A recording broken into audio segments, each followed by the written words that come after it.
ಸರ್ಕಾರಿ ಪ್ರಥಮ ದರ್ಜೆ ಕಾಲೇಜು ಮೇಡಮ್ ಬರುವಾರ ಅದಕ್ಕೆ ನೀ ಹೇಳೋದು ನೀತು ಹಿಸ್ಟರಿ ಎಂಥಿಯೋಜಿಯಾಸ್ ಸಹಭಾಗಿತ್ವದಲ್ಲಿ ಇವತ್ತಿನ ದಿನ ಸ್ವಗ್ರಾಮ ಸ್ವಚರಿತ್ರೆ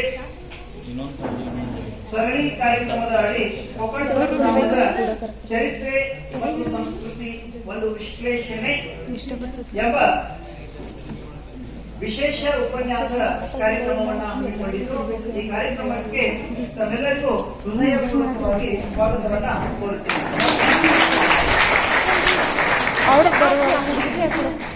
ಶ್ರೀಗಂಧದ ನಾಡು ಕವಿಗಳ ಬೀಡು ಸಂಸ್ಕೃತಿಯ ಗೂಡು ಈ ನಮ್ಮ ಚಲುವ ಕನ್ನಡ ನಾಡು. ಇಲ್ಲಿರುವ ಇತಿಹಾಸ, ಸಾಹಿತ್ಯ, ಸಂಗೀತ, ಕಲೆ, ಶಿಲ್ಪಕಲೆ, ಸಂಸ್ಕೃತಿ, ತಂತ್ರಜ್ಞಾನ ಇವೆಲ್ಲವುಗಳಿಗೂ ಇಡೀ ಜಗತ್ತನ್ನೇ ಮೀರಿಸುವ ಶಕ್ತಿ ಇದೆ. ಅಂತಹ ಕನ್ನಡ ನಾಡಿನಲ್ಲಿ ಜನಿಸಿರುವ ನಾವೆಲ್ಲರೂ ಗಣ್ಯರು ಎಂದು ಹೇಳುತ್ತಾ ಈ ಕಾರ್ಯಕ್ರಮವನ್ನ ರಾಷ್ಟ್ರಗೀತೆ ಪಠಣದೊಂದಿಗೆ ಆರಂಭಿಸೋಣ. ಸಾಮೂಹಿಕವಾಗಿ ಎಲ್ಲರೂ ರಾಷ್ಟ್ರಗೀತೆಯನ್ನು ಪಠಣ ಮಾಡಬೇಕು. ಆ ರಾಷ್ಟ್ರಗೀತೆ ಪಠಣ ಮಾಡುವಂತ ವಿದ್ಯಾರ್ಥಿಗಳು ವೇದಿಕೆಗೆ ಬರಬೇಕು. ಅದು ಬರಂಗಿರ್ಕೋ ಇದನ್ನ ಬಂದ್ ಮಾಡ್ಲೇನ ಕೆಳಗೆ ಇದನ್ನ ಮಾಡೋಣ.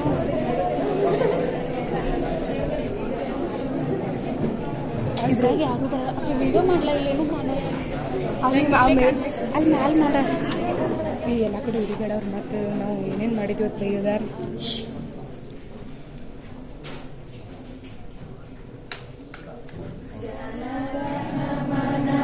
ಅಧಿನಾಯಕ ಜಯ ಹೇ ಭಾರತ ಭಾಗ್ಯ ವಿಧಾತ ಪಂಜಾಬ ಸಿಂಧು ಗುಜರಾತ ಮರಾಠ ದ್ರಾವಿಡ ಉತ್ಕಲ ಬಂಗ ವಿಂಧ್ಯ ಹಿಮಾಚಲ ಯಮುನಾ ಗಂಗಾ ಉಚ್ಚಲ ಜಲಧಿ ತರಂಗ ತವ ಶುಭ ನಾಮೆ ಜಾಗೆ ತವ ಶುಭ ಆಶೀष ಮಾಗೆ ಗಾಹೆ ತವ ಜಯ ಗಾತಾ ಜನಗಣ ಮಂಗಳದಾಯಕ ಜಯ ಹೇ ಭಾರತ ಭಾಗ್ಯ ವಿಧಾತ ಜಯ ಹೇ ಜಯ ಹೇ ಜಯ ಹೇ ಜಯ ಜಯ ಜಯ ಜಯ ಹೇ.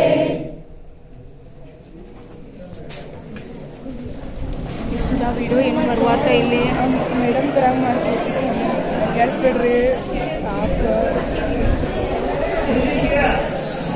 ನಿಯಮಾವಳಿಯಂತೆ ಕಾರ್ಯಕ್ರಮವನ್ನ ರಾಷ್ಟ್ರಗೀತೆಯೊಂದಿಗೆ ಆರಂಭಿಸಬೇಕು. ಅಂತಹ ರಾಷ್ಟ್ರಗೀತೆಯ ಪಠಣವಾಗಿ ಕಾರ್ಯಕ್ರಮಕ್ಕೆ ಚಾಲನೆಯನ್ನ ನೀಡಿದಂತಹ ತಮ್ಮೆಲ್ಲರಿಗೂ ತುಂಬು ಹೃದಯದ ಧನ್ಯವಾದಗಳು. ವಾಡಿಕೆಯಂತೆ ಕಾರ್ಯಕ್ರಮದ ಆರಂಭದಲ್ಲಿ ಪ್ರಾರ್ಥನಾ ಗೀತೆಯನ್ನು ಹಾಡುವುದು. ಆ ಒಂದು ಪ್ರಾರ್ಥನಾ ಗೀತೆಯನ್ನು ಹಾಡಲು ಬರುತ್ತಿದ್ದಾರೆ BA ಅಂತಿಮ ವರ್ಷದ ವಿದ್ಯಾರ್ಥಿನಿಯರು.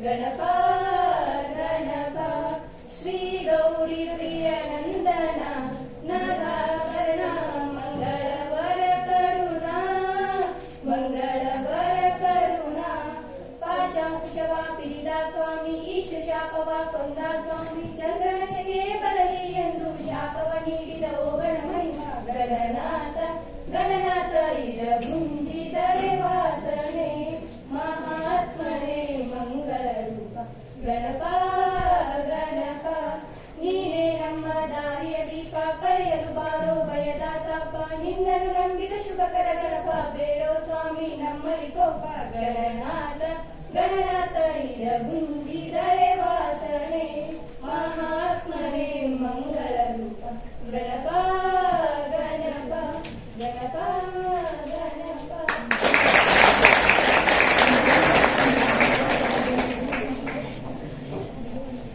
ಗಣೇಶನ ಸ್ತುತಿಯೊಂದಿಗೆ ಕಾರ್ಯಕ್ರಮಕ್ಕೆ ಚಾಲನೆಯನ್ನು ನೀಡಿದಂತಹ ವಿದ್ಯಾರ್ಥಿನಿಯರಿಗೆ ಧನ್ಯವಾದಗಳು.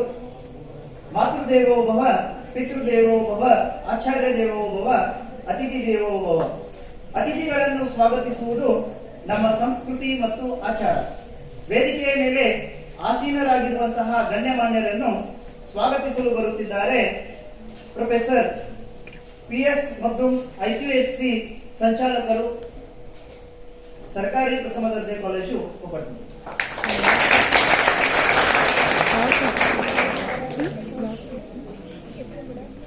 ಎಲ್ಲರಿಗೂ ಕಾಲೇಜಿನಲ್ಲಿ ಇವತ್ತು ಹಬ್ಬದ ವಾತಾವರಣ. ಇತಿಹಾಸ ವಿಭಾಗದಿಂದ ನಾನು ಇತ್ತು. ಎಲ್ಲ ಮಕ್ಕಳಲ್ಲಿ ಅಷ್ಟೇ ಕುತೂಹಲ ಮತ್ತು ಅಷ್ಟೇ ಆಸಕ್ತಿ.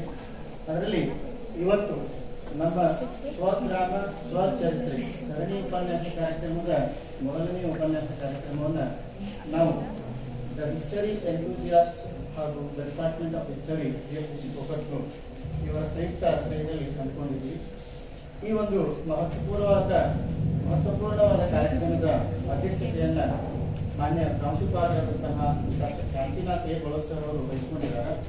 ಅವರನ್ನ ನಾನು ಎಲ್ಲ ಸಿಬ್ಬಂದಿ ವರ್ಗದ ಪರವಾಗಿ ಹಾಗೂ ಒಂದು ವಿದ್ಯಾರ್ಥಿನಿಯರ ಪರವಾಗಿ ಈ ಕಾರ್ಯಕ್ರಮಕ್ಕೆ ತುಂಬ ಹೃದಯದಿಂದ ಸ್ವಾಗತವನ್ನ ಕೋರ್ತಾ ಇದ್ದೇನೆ. ಶ್ರೀಯುತರಿಗೆ ಶ್ರೀ ಸತೀಶ್ ನಾಯ್ಕ್ ಸರ್ ಅವರು ಪುಷ್ಪಾರ್ಪಣೆಯನ್ನ ಮಾಡುವುದರ ಮುಖಾಂತರ ಮತ್ತೊಮ್ಮೆ ಸ್ವಾಗತ.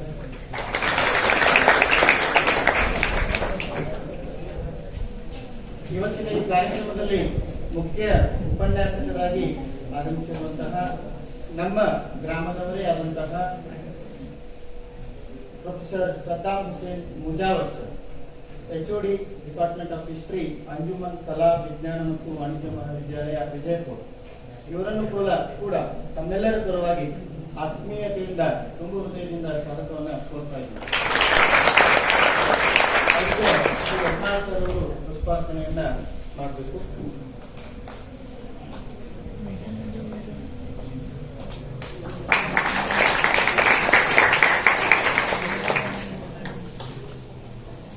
ಅದೇ ರೀತಿಯಾಗಿ ಇನ್ನೋರ್ವ ಅತಿಥಿಗಳು ಇವತ್ತು ನಮ್ಮೊಂದಿಗಿದ್ದಾರೆ. ನಿಮಗೆಲ್ಲ ಅವರ ಪರಿಚಯ ಇರ್ಬೋದು. ಆದರೆ ಇನ್ನೊಂದು ವಿಷಯ, ಅವರು ನಮ್ಮ ಕಾಲೇಜಿನ ಹಳೆಯ ವಿದ್ಯಾರ್ಥಿ. ಪ್ರಸ್ತುತ ರಾಣಿ ಚೆನ್ನಮ್ಮ ವಿಶ್ವವಿದ್ಯಾಲಯದಲ್ಲಿ PhD ಮಾಡ್ತಿರುವಂತಹ ಕುಮಾರಿ ನಿಧಿ ಕಟ್ಟಿಯವರು ಇವತ್ತು ಈ ಕಾರ್ಯಕ್ರಮದಲ್ಲಿ ವೇದಿಕೆಯನ್ನು ಅಲಂಕರಿಸಿದ್ದಾರೆ. ಅವರನ್ನು ಕೂಡ ತಮ್ಮೆಲ್ಲರ ಪರವಾಗಿ ನಾನು ಆತ್ಮೀಯತೆಯಿಂದ ಸ್ವಾಗತಿಸುತ್ತಾ ನಮ್ಮ ವಿದ್ಯಾರ್ಥಿನಿಯವರಿಗೆ ಪುಷ್ಪಾರ್ಪಣೆಯನ್ನ ಮಾಡ್ತೀನಿ.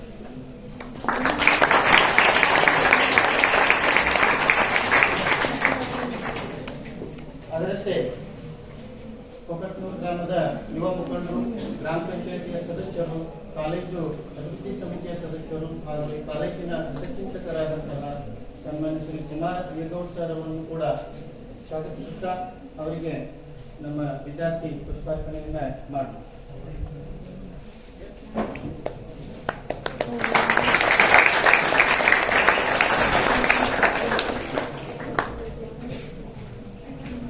ಇನ್ನು ಈ ಕಳೆದ ಒಂದು ವಾರದಿಂದ ಈ ಕಾರ್ಯಕ್ರಮದ ಸಂಯೋಜನೆ, ನ್ಯಾಕ್ ಕೆಲಸ ಹಾಗೂ ಪರೀಕ್ಷಾ ಕೆಲಸ ಇವುಗಳೆಲ್ಲವನ್ನ ನಮ್ಮ ಹೆಗಲ ಮೇಲೆ ಹೊತ್ಕೊಂಡು ಸಾಕಷ್ಟು ಪರಿಶ್ರಮದಿಂದ ಈ ಅರ್ಥಪೂರ್ಣವಾದ ಕಾರ್ಯಕ್ರಮವನ್ನು ಆಯೋಜಿಸಿ ಇದರ ಸಂಪೂರ್ಣ ಸಂಯೋಜಕರಾದಂತಹ ಇತಿಹಾಸ ವಿಭಾಗದ ಮುಖ್ಯಸ್ಥರಾದಂತಹ ಪ್ರೊಫೆಸರ್ ರಾಜೇಶ್ ಜಾಧವ್ ಅವರನ್ನು ಕೂಡ ಈ ಕಾರ್ಯಕ್ರಮಕ್ಕೆ ತಮ್ಮೆಲ್ಲರ ಪರವಾಗಿ ಆತ್ಮೀಯ ಸ್ವಾಗತವನ್ನು ಅವರು ಪುಷ್ಪಾರ್ಪಣೆಯನ್ನ ನೆರವೇರಿಸಿದರು.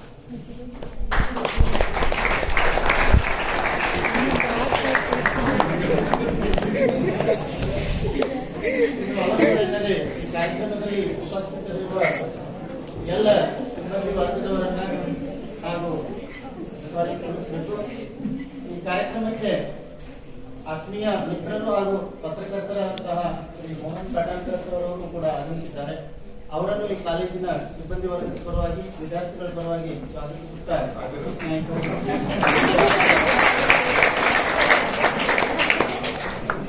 ಅದರಂತೆ ನಮ್ಮ ಎಲ್ಲ ಸಿಬ್ಬಂದಿ ವರ್ಗದವರನ್ನ, ವಿದ್ಯಾರ್ಥಿನಿಯರನ್ನ ಈ ಕಾರ್ಯಕ್ರಮಕ್ಕೆ ಸ್ವಾಗತಿಸುತ್ತಾ ನನ್ನ ಸ್ವಾಗತ ಭಾಷಣವನ್ನ ವಿರಾಮ ನೀಡುತ್ತೇನೆ.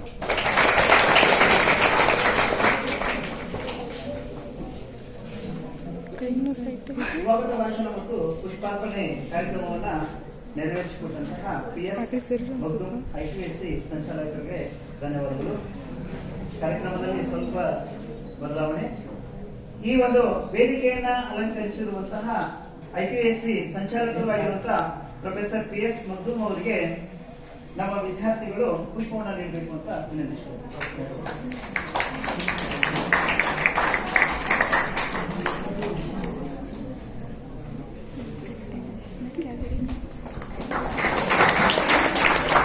ಅದೇ ರೀತಿ ಈ ಕಾರ್ಯಕ್ರಮದಲ್ಲಿ ಉಪಸ್ಥಿತರಿರುವಂತಹ ನಮ್ಮ ಎಲ್ಲ ಉಪನ್ಯಾಸಕ ವರ್ಗದವರಿಗೂ ಕೂಡ ಪುಷ್ಪವನ್ನ ಯಾರಾದರೂ ಒಬ್ಬರು ವಿದ್ಯಾರ್ಥಿಗಳು ಕೊಡಬೇಕು ಅಂತ ವಿನಂತಿಸಿಕೊಳ್ಳುತ್ತೇವೆ. ಯಾರು?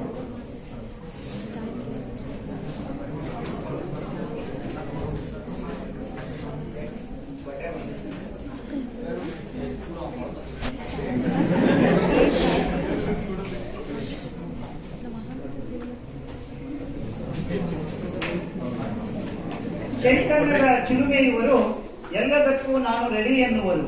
ಚೈತನ್ಯದ ಚಿಲುಮೆ ಇವರು ಎಲ್ಲದಕ್ಕೂ ನಾನು ರೆಡಿ ಎನ್ನುವರು. ನಮ್ಮ ವಿಭಾಗದ ಕಳಶ ಇವರು. ಅವರೇ ನಮ್ಮ ನಿಮ್ಮ ನೆಚ್ಚಿನ ರಾಜೇಶ್ ಜಾಧವ್ ಸರ್ ಅವರು.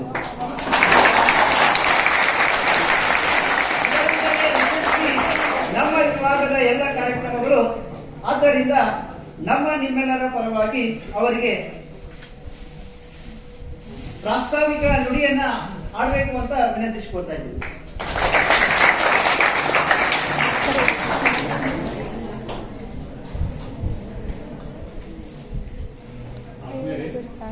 ಎಲ್ಲರಿಗೂ ಮುಂಜಾನೆ ಶುಭಾಶಯಗಳು.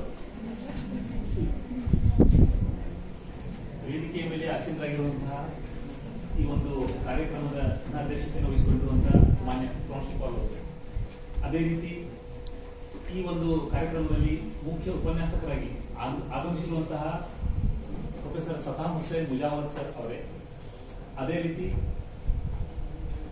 ಕಳೆದ ಒಂದು ವರ್ಷದಿಂದ ಸಾಮಾಜಿಕ ಜಾಲತಾಣದಲ್ಲಿ ಇತಿಹಾಸದ ಒಂದು ಕ್ರಾಂತಿಯನ್ನೇ ಮಾಡುತ್ತಿರುವಂತಹ ದಿ ಹಿಸ್ಟ್ರಿ ಎಂಥ್ಯೂಸಿಯಾಸಿಸ್ಟ್ ಅನ್ನುವಂತಹ ಒಂದು ಫೇಸ್ಬುಕ್ ಪೇಜ್, ಆ ನಂತರ ವಾಟ್ಸ್ಆಪ್ ಗ್ರೂಪ್ ನ ಮುಖ್ಯ ಸಂಸ್ಥಾಪಕರಲ್ಲಿ ಒಬ್ಬರಾದಂತಹ ಕುಮಾರಿ ನಿಧಿ ಕಟ್ಟಿ ಅವರೇ, ಅದೇ ರೀತಿ ನಮ್ಮ ಕಾಲೇಜಿನ ಎಲ್ಲ ಆಗು ಹೋಗುಗಳಿಗೆ ಯಾವತ್ತೂ ಅಂದರೆ 24x7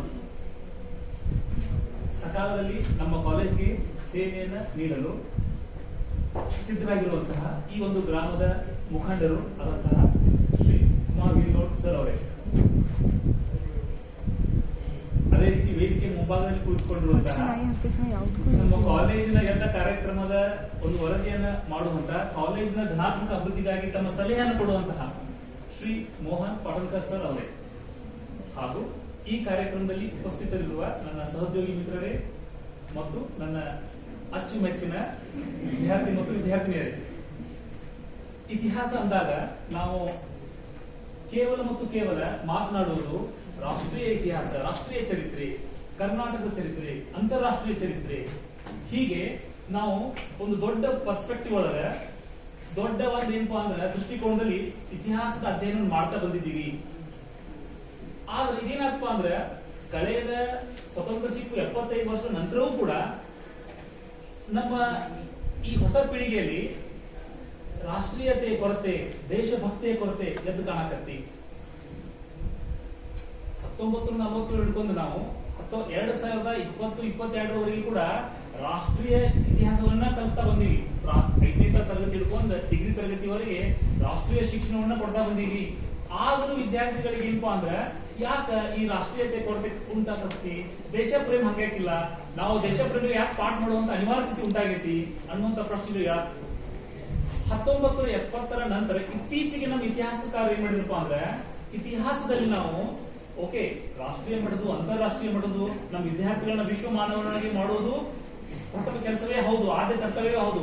ಆದ್ರೆ ಸ್ಥಳೀಯತೆಯ ಕೊರತೆ, ಪ್ರಾದೇಶಿಕ ಇತಿಹಾಸದ ಜ್ಞಾನದ ಕೊರತೆ ಯಾವಾಗಿನ ಮುಂದುವರಿತು ಅಲ್ಲಿವರೆಗೆ ಇದೇನಪ್ಪ ಅಂದ್ರೆ ರಾಷ್ಟ್ರೀಯ ಪ್ರಗತಿ ಬೆಳೆಯಲು ಸಾಧ್ಯ ಇಲ್ಲ ಅನ್ನೋದು ಕಂಡುಕೊಂಡು ಇತ್ತೀಚೆಗೆ ಕೇವಲ 2 ಮತ್ತು 3 ದಶಕದಲ್ಲಿ ನಮ್ಮ ಯುವ ಇತಿಹಾಸದ ಉತ್ಸಾಹಿಗಳು, ವಿದ್ವಾಂಸರು ಲೋಕಲ್ ಹಿಸ್ಟ್ರಿ, ರೀಜನಲ್ ಹಿಸ್ಟ್ರಿ ಬಗ್ಗೆ ಗಮನ ಹರಿಸಲು ಕೇಂದ್ರೀಕರಿಸಿದರು.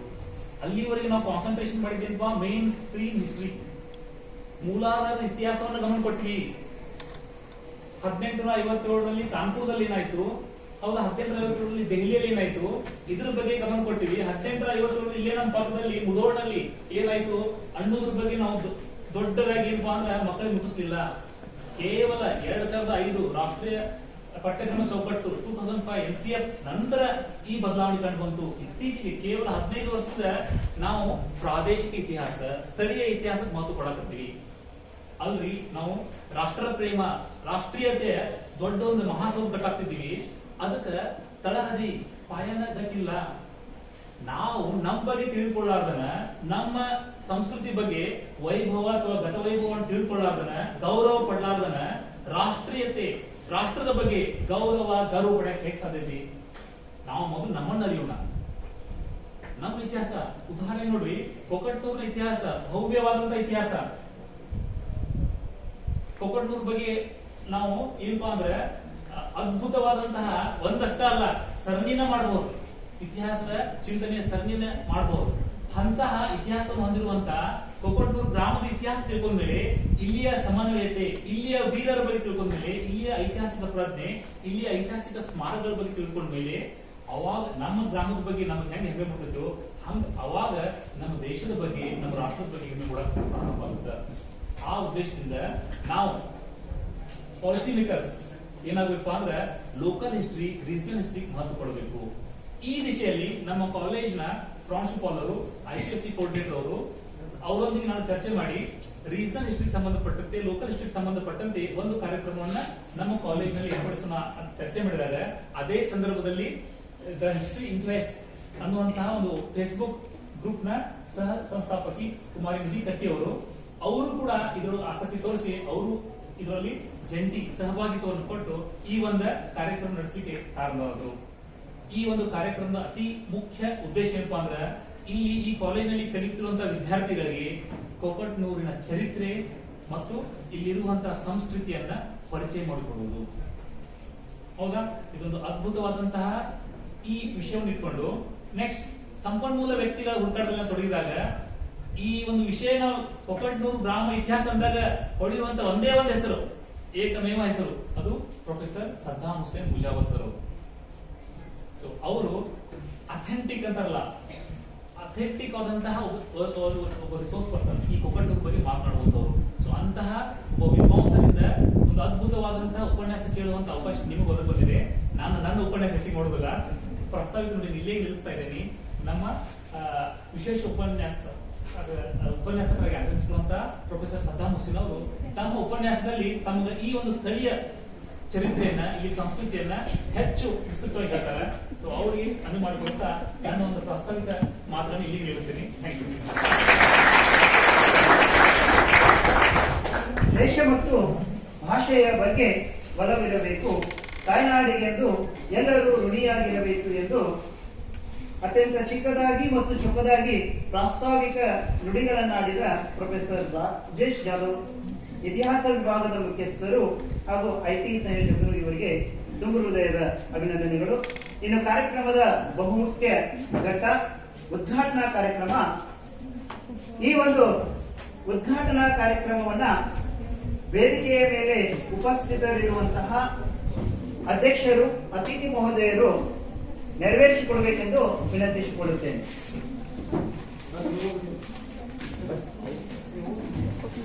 ಸರಿ,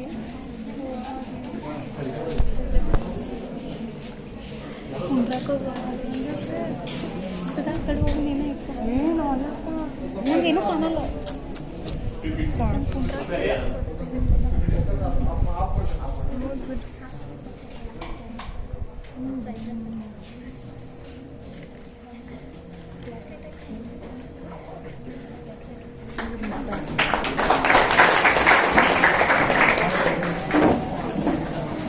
ಉದ್ಘಾಟನೆ ಮಾಡಿದರು ಉದ್ಘಾಟಕರು, ಎಲ್ಲ ಗಣ್ಯರು, ಅವರಿಗೆ ಸಹಕರಿಸಿದರು,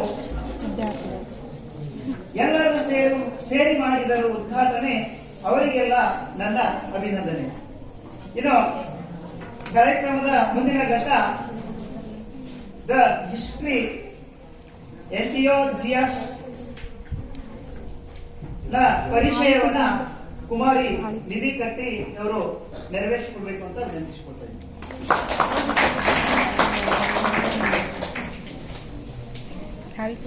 ಒಂದು ನಿಮಿಷ ಕಪ್ಪಲಿ ಕೊಡ್ತೀವಿ. Good morning everyone. So first of all ನಾ ಏನಂದ್ರೆ ಭಾಳ ಖುಷಿ ಆಗಿದೆ, ಯಾಕಂದ್ರೆ ಇಕ್ವಿಟಿ ನೋಡಿದ್ರೆ ಜೆಂಡರ್ ಇಕ್ವಿಟಿ ನೋಡಿದ್ರೆ ಬಾಯ್ಸ್ ಅಂತ ಗರ್ಲ್ಸ್ ಜಾಸ್ತಿ. ಸೊ ಬೇಸಿಕಲಿ ಈಗ ಫೆಮಿನಿಸ್ಟ್ ಹಿಸ್ಟೋರಿಯನ್ ನಾ ಭಾಳ ಖುಷಿ ಆಗಿದೆ. ಆ್ಯಂಡ್ ದ ಹಿಸ್ಟ್ರಿ ಎಂಥೂಸಿಯಾಸ್ಟ್ ಅನ್ನುವಂಥ ಗ್ರೂಪ್ ಏನದ, ಇದನ್ನ ನಾವು 2020 ಏನಂದ್ರೆ ಒಳಗೆ ಯಾವಾಗ ಪೂರ್ತಿ ನಮ್ಮ ಸೊಸೈಟಿ, ಇಂಡಿಯನ್ ಸೊಸೈಟಿ ಅಷ್ಟೇ ಅಲ್ಲ ವರ್ಲ್ಡ್ ಸೊಸೈಟಿ ಏನಂದ್ರೆ ಸ್ಟಕ್ ಆಗಿತ್ತು. ಆ ಟೈಮ್ ಒಳಗೆ ಏನಂದ್ರ ರೇ ಇನ್ ಡಿಸ್ಗೈಸ್ ಅಂತಾರಲ್ಲ, ಹೋಪ್ ಆಫ್ ಅ ರೇ ಇನ್ ಡಿಸ್ಗೈಸ್, ಅಂದ್ರ ಕೆಟ್ಟಗಳಿಗೆ ಒಳಗೆ ಒಂದು ಏನು ಆಸೆ ಹುಟ್ಟಿಸುವಂತಹ ಅಥವಾ ಹೋಪ್ ಹುಟ್ಟಿಸುವಂತಹ ಒಂದು ಕಿರಣ ಬಂದಂತೆ ನಾನು ಮತ್ತು ನನ್ನ ಇನ್ನೊಬ್ರು ಸ್ನೇಹಿತರಾದಂತ ಮನಾಲಿ ಮೊಮಯ್ಯ, ಅವಳು ಕೂಡ ಏನಂದ್ರ ರಿಸರ್ಚ್ ಸ್ಕಾಲರ್ ಇದ್ದಾಳೆ, PhD research scholar, Dharwad university, Karnataka university Dharwad ಒಳಗ. ಸೊ ನಾವು ಅದನ್ನ ಒಂದು ಸಣ್ಣ ಉದ್ದೇಶದೊಂದಿಗೆ ಓಪನ್ ಮಾಡಿದ್ವಿ. ಆ ಉದ್ದೇಶ ಏನು ಅಂತಂದ್ರ ಹಿಸ್ಟ್ರಿ ಓನ್ಲಿ ಒಂದೇ ಸಬ್ಜೆಕ್ಟ್ ಅದ, ಎದ್ರ ಮೇಲೆ ಎಲ್ಲರಿಗೂ ಅಧಿಕಾರ ಅದ. ನೀವು ಬಾಕಿ ಸಬ್ಜೆಕ್ಟ್ಸ್ ನೋಡಿದ್ರೆ ಕಾಮರ್ಸ್ ಆಗಲಿ, ಸೈನ್ಸ್ ಆಗಲಿ, ಪರ್ಟಿಕ್ಯುಲರ್ ಕಮ್ಯುನಿಟಿ ಅಥವಾ ಪರ್ಟಿಕ್ಯುಲರ್ ಏನು ಕೆಲವು ವಿದ್ಯಾರ್ಥಿಗಳಿಗಷ್ಟೇ ಸಂಬಂಧಿಸಿದಂಥದ್ದು.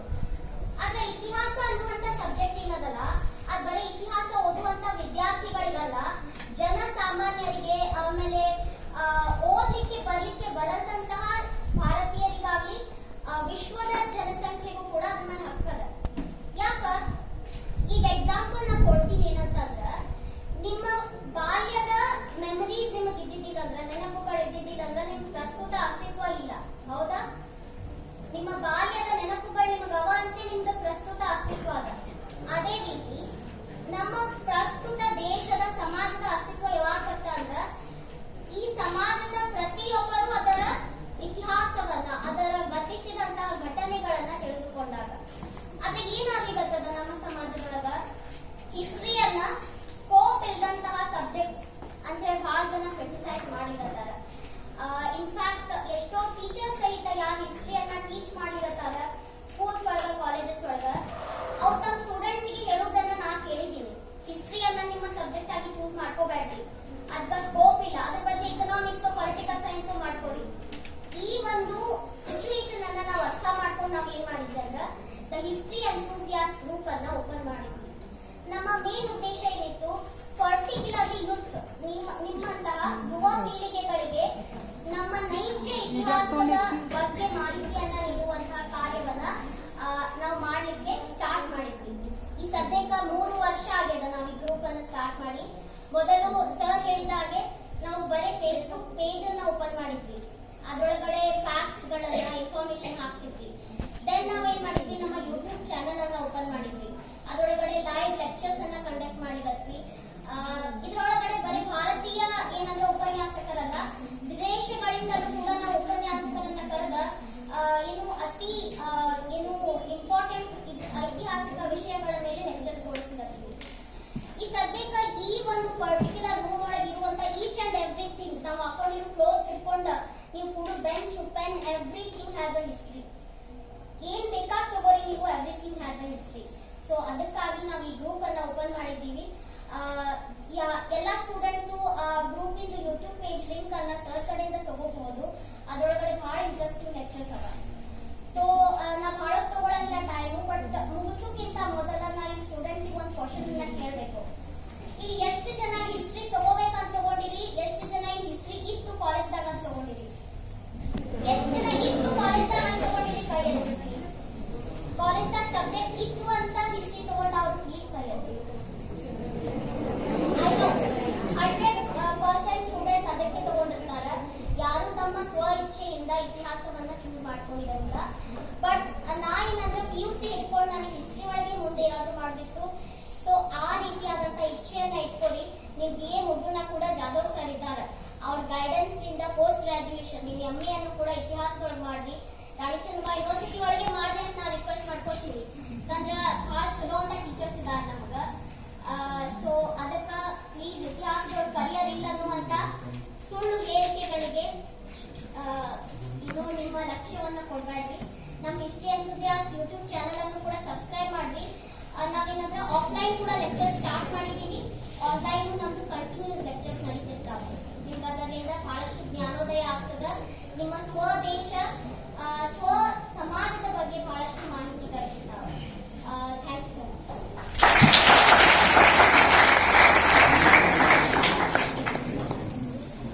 ಇತಿಹಾಸವನ್ನು ಮರೆತವರು ಇತಿಹಾಸ ಸೃಷ್ಟಿಸಲಾರರು ಎಂಬ ಅಂಬೇಡ್ಕರರ ವಾಣಿಯಂತೆ ಇತಿಹಾಸದ ಮಹತ್ವವನ್ನ ಅತ್ಯಂತ ಚಿಕ್ಕದಾಗಿ ಮತ್ತು ಚೊಕ್ಕದಾಗಿ ನಮ್ಮೆಲ್ಲರಿಗೂ ತಿಳಿಸಿಕೊಟ್ಟಂತಹ ಕುಮಾರಿ ನಿಧಿ ಕಟ್ಟಿಯವರಿಗೆ ಧನ್ಯವಾದಗಳು. ಇನ್ನು ಈ ಕಾರ್ಯಕ್ರಮದ ಸಂಪನ್ಮೂಲ ವ್ಯಕ್ತಿಗಳ ಪರಿಚಯ ಭಾಷಣ ಪ್ರೊಫೆಸರ್ ಸತೀಶ್ ನಾಯ್ಕ್, ಕನ್ನಡ ವಿಭಾಗದ.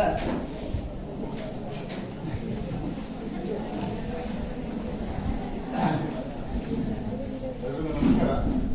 ಮೊದಲನೇದಾಗಿ ಇವತ್ತು ಒಳ್ಳೆ ಕಾರ್ಯಕ್ರಮವನ್ನ ಆಯೋಜಿಸಿದ್ದಾರೆ ರಾಜೇಶ್ ಯಾದವ್ ಅವರು. ಅದಕ್ಕಾಗಿ ಅವರಿಗೆ ಅಭಿನಂದನೆಗಳನ್ನ ಸಲ್ಲಿಸ್ತಾ, ಇವತ್ತಿನ ಸಂಪನ್ಮೂಲ ವ್ಯಕ್ತಿ ಅವರ ಪರಿಚಯವನ್ನ ಮಾಡ್ಕೊಳ್ಳಿಕ್ಕೆ ತುಂಬಾ ಖುಷಿ ಆಗ್ತದೆ. ನಾವು ಯುರೋಪಿಯನ್ ಹಿಸ್ಟ್ರಿಯನ್ನು ಓದ್ತೀವಿ, ಏಷ್ಯನ್ ಹಿಸ್ಟ್ರಿಯನ್ನು ಓದ್ತೀವಿ, ಅದಾದ ನಂತರ ಬೇರೆ ಬೇರೆ ನಾಗರಿಕತೆಗಳನ್ನ ಓದ್ತೀವಿ. ಆದ್ರೆ ನಮ್ಮ ನೆಲದ ಇತಿಹಾಸವನ್ನೇ ನಾವು ಸರಿಯಾಗಿ ತಿಳ್ಕೊಂಡಿರಲ್ಲ. ನಾವು ಇಲ್ಲಿಗೆ ಬಂದಾಗ 2015ರಿಂದ 5 ವರ್ಷಗಳಲ್ಲಿ ಸುಮಾರು ಹುಡುಗರು ಪ್ರಶ್ನೆಗಳನ್ನು ಕೇಳಿದ್ವಿ. ಸುಮಾರು ಒಂದು ಸಲ ಅಲ್ಲ, ಈ ಪ್ರಶ್ನೆ ಹಲವಾರು ಸಲ ಕೇಳಿದ್ದೀನಿ. ನಿಮ್ಮ ಊರಿನ ಇತಿಹಾಸದ ಬಗ್ಗೆ ನಿಮ್ಗೆ ಎಷ್ಟು ಗೊತ್ತು? ಓದಿ ತುಂಬಾ ಅವ್ರಿಗೆ ಅರ್ಥ ಹಂಗೆ ಕಲ್ಮೇಶ್ವರ ದೇವಸ್ಥಾನ ಯಾವ ಕಾಲದ್ದು, ನಮ್ಮ ಹುಡುಗರಿಗೆ ಕನ್ಫ್ಯೂಸ್, ಯಾವ ಕಾಲದ್ದು ಇರಬಹುದು ಗೊತ್ತಿಲ್ಲ. ಆದರೆ ನಾವು ಬಾದಾಮಿ ಇಂಪಡೆ ಪಟ್ಟದಕಲ್ಲಿನ ದೇವಸ್ಥಾನಗಳನ್ನು ಯಾರು ಕಟ್ಟಿಸಿದ್ರು ಅಂತ ಹೇಳ್ತೀವಿ. ವಿಜಯನಗರ ಸಾಮ್ರಾಜ್ಯದ ಬಗ್ಗೆ ಮಾತಾಡ್ತೀವಿ. ಆದ್ರೆ ನಮ್ಮದೇ ಊರಿನಲ್ಲಿ ಇರ್ತಕ್ಕಂಥ ಮತ್ತೆ ಯಾವುದೋ ಒಂದು ಸಾಮಾನ್ಯದ ಒಂದು ಸ್ಮಾರಕವೂ ಅಲ್ಲ, ತುಂಬಾ ಐತಿಹಾಸಿಕವಾಗಿ ಮಹತ್ವವಾಗಿರ್ತಕ್ಕಂಥ ಸ್ಮಾರಕದ ಬಗ್ಗೆ ಕೂಡ ನಮ್ಗೆ ಇಷ್ಟು ಅವಜ್ಞೆ ಇದೆ. ಹಾಗಾಗಿ ಅಂತರನ್ನ ಪರಿಚಯ ಮಾಡಿಸ್ಕೊಡ್ತಕ್ಕಂತಹ ಒಂದು ಒಳ್ಳೆ ಕೆಲಸವನ್ನ ಇತಿಹಾಸ ವಿಭಾಗದವರು ಮಾಡಿದ್ದಾರೆ. ನಮ್ಮ ರಾಜೇಶ್ ಯಾದವ್ ಸರ್ ಅವರಿಗೆ ಅಭಿನಂದನೆಗಳು ಈ ಕಾರಣಕ್ಕೋಸ್ಕರ. ಇನ್ನು ಅವರ ಇವತ್ತಿನ ಸಂಪನ್ಮೂಲ ವ್ಯಕ್ತಿಗಳ ಪರಿಚಯವನ್ನ ಮಾಡ್ಕೊಳ್ಬೋದು. ಕನ್ನಡದಲ್ಲಿ ಒಂದು ಗಾದೆ ಇದೆ, ಹಿತ್ತಲು ಗಿಡ ಮದ್ದಲ್ಲ ಅಂತ. ಹಿತ್ತಲು ಗಿಡ ಮದ್ದಲ್ಲ. ಸೊ ನಾವು ಇತಿಹಾಸ ವಿಭಾಗದಿಂದಲೇ ಇದಕ್ಕೂ ಮುಂಚೆ ಕಾರ್ಯಕ್ರಮಗಳನ್ನು ಮಾಡಿದ್ವಿ. ಒಕ್ಕಟ್ಟನೂರಿನ ಇತಿಹಾಸವನ್ನ ಇವತ್ತು ಟಾಪಿಕ್ ಬಿಡಿ. ಈ ಮಾಡಿದಾಗ ನಾವು ನಮ್ಮಲ್ಲೇ ಇರ್ತಕ್ಕಂಥ ಸಂಪನ್ಮೂಲ ವ್ಯಕ್ತಿಗಳನ್ನು ಗುರುತಿಸೋದಕ್ಕೆ ಸಾಧ್ಯ ಆಗಿಲ್ಲ. ನಮ್ಮ ಗುಣಮುಖ ಅಂತ ಒಂದು ನಾಟಕ ಇದೆ ವೆಂಕಟೇಶ್ ಅವರು. ಆ ಗುಣಮುಖ ನಾಟಕದಲ್ಲಿ ಒಂದು ಪಾತ್ರ ಬರುತ್ತೆ ಅಲಾವಿಖಾನ್ ಅಂತ. ಎಂತ ಕಷ್ಟದ ಒಂದು ರೋಗಗಳಿಗೂ ಔಷಧಿಯನ್ನ ಕಂಡುಹಿಡಿತಕ್ಕಂಥವನು ಅಲಾವಿಖಾನ್. ತುಂಬಾ ಗೊತ್ತಾಗುತ್ತೆ ಅಂತ ವ್ಯಕ್ತಿತ್ವ. ನಮ್ಮ ಇತಿಹಾಸ ವಿಭಾಗದ ಮುಖ್ಯಸ್ಥರಲ್ಲಿ ಅಂತ ಗುಣ ಇದೆ. ಆ ಅಲಾವಿಖಾನು ಹಿತ್ತಲು ಗಿಡ ಮದ್ದು ಅಂತ ಒಂದು ಅಪರೂಪದ ಮದ್ದನ್ನು ಹುಡುಕೋ ಬಂದಿದ್ದಾರೆ ಇವತ್ತಿನ ಕಾರ್ಯಕ್ರಮಕ್ಕೆ. ಸೊ ಅವರ ಪರಿಚಯವನ್ನ ನಾನು ಸಂಕ್ಷಿಪ್ತವಾಗಿ ಮಾಡ್ಕೊಡ್ತೀನಿ. ಸದಾಂ ಹುಸೇನ್ ಮುಜಾವರ್ ರವರು ನಾಡಿನ ಪ್ರತಿಷ್ಠಿತ ಶಿಕ್ಷಣ ಸಂಸ್ಥೆಗಳಲ್ಲಿ ಒಂದಾಗಿ ಹೆಸರು ಮಾಡಿರ್ತಕ್ಕಂಥ ಅಂಜುಮನ್ ಶಿಕ್ಷಣ ಸಂಸ್ಥೆಗಳಲ್ಲಿ ಇತಿಹಾಸ ವಿಭಾಗದ ಮುಖ್ಯಸ್ಥರಾಗಿದ್ದಾರೆ ವಿಜಯಪುರದ ಅಂಜುಮನ್ ಕಾಲೇಜಿನಲ್ಲಿ. ಇವರು ನಮ್ಮದೇ ಕೊಕ್ಕಡನೂರು ಗ್ರಾಮದಲ್ಲಿ ಜನಿಸಿದ್ರು. ಶ್ರೀ ಇಶಾಕ್ ಮುಜಾವರ್ ಮತ್ತು ಶೈನಾಜ್ ಬಿ ಇವರು ತಂದೆ ತಾಯಿಗಳು. ನಂತರ ಪ್ರಾಥಮಿಕ ಶಿಕ್ಷಣವನ್ನ ಇಲ್ಲೇ ಪಡೆದು ನಂತರ ಇವರು ಡಿಗ್ರಿಯನ್ನ ಪದವಿ ಕಾಲೇಜನ್ನ SMS ಕಾಲೇಜ್ ಅಥಣಿಯಲ್ಲಿ ಪಡಿತಾರೆ. ನಂತರ PG post graduation MA in history and ಆರ್ಕಿಯಾಲಜಿಯಲ್ಲಿ 2ನೇ ರ್ಯಾಂಕ್ ನೊಂದಿಗೆ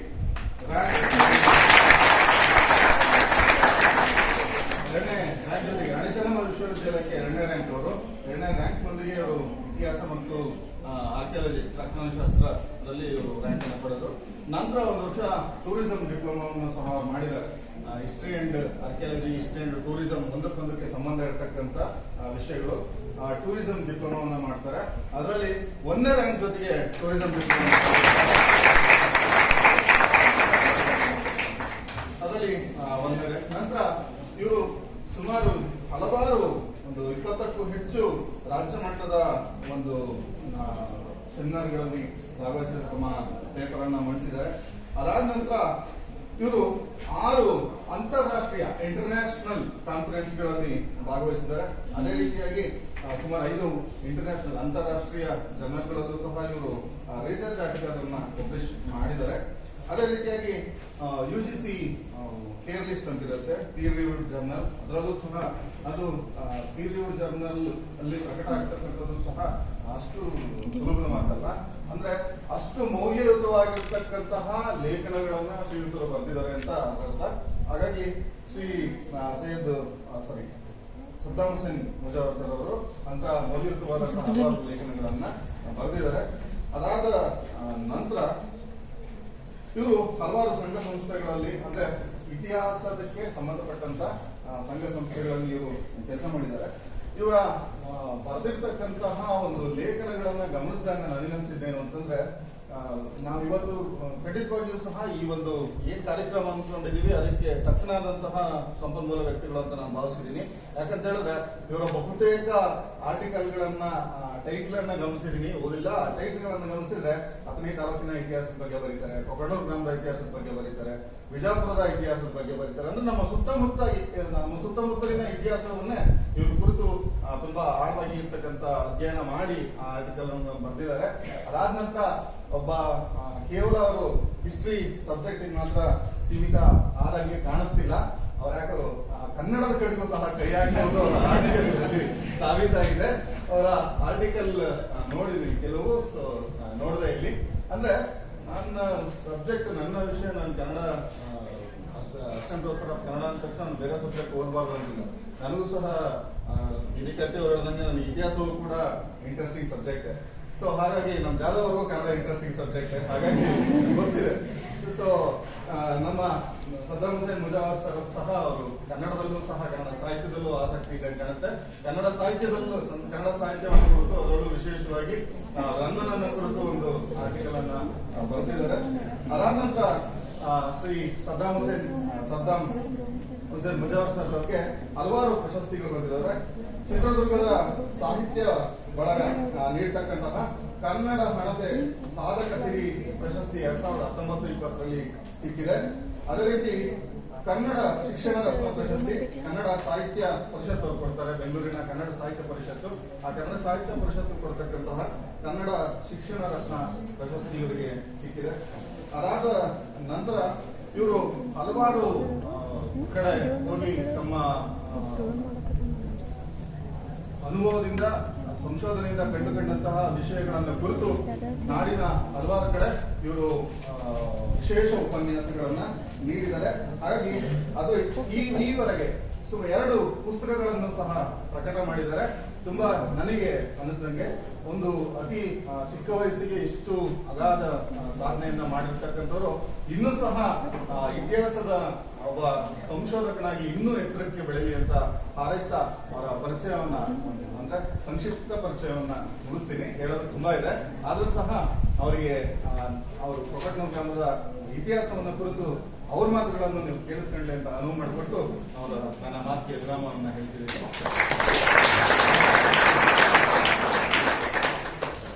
ಇಷ್ಟು ಮಾತಾಡೋದಕ್ಕೆ ಅವಕಾಶ ಕೊಟ್ಟಂತ ಇತಿಹಾಸ ವಿಭಾಗಕ್ಕೆ ತುಂಬ ಹೃದಯದ ಧನ್ಯವಾದಗಳು ಸರ್.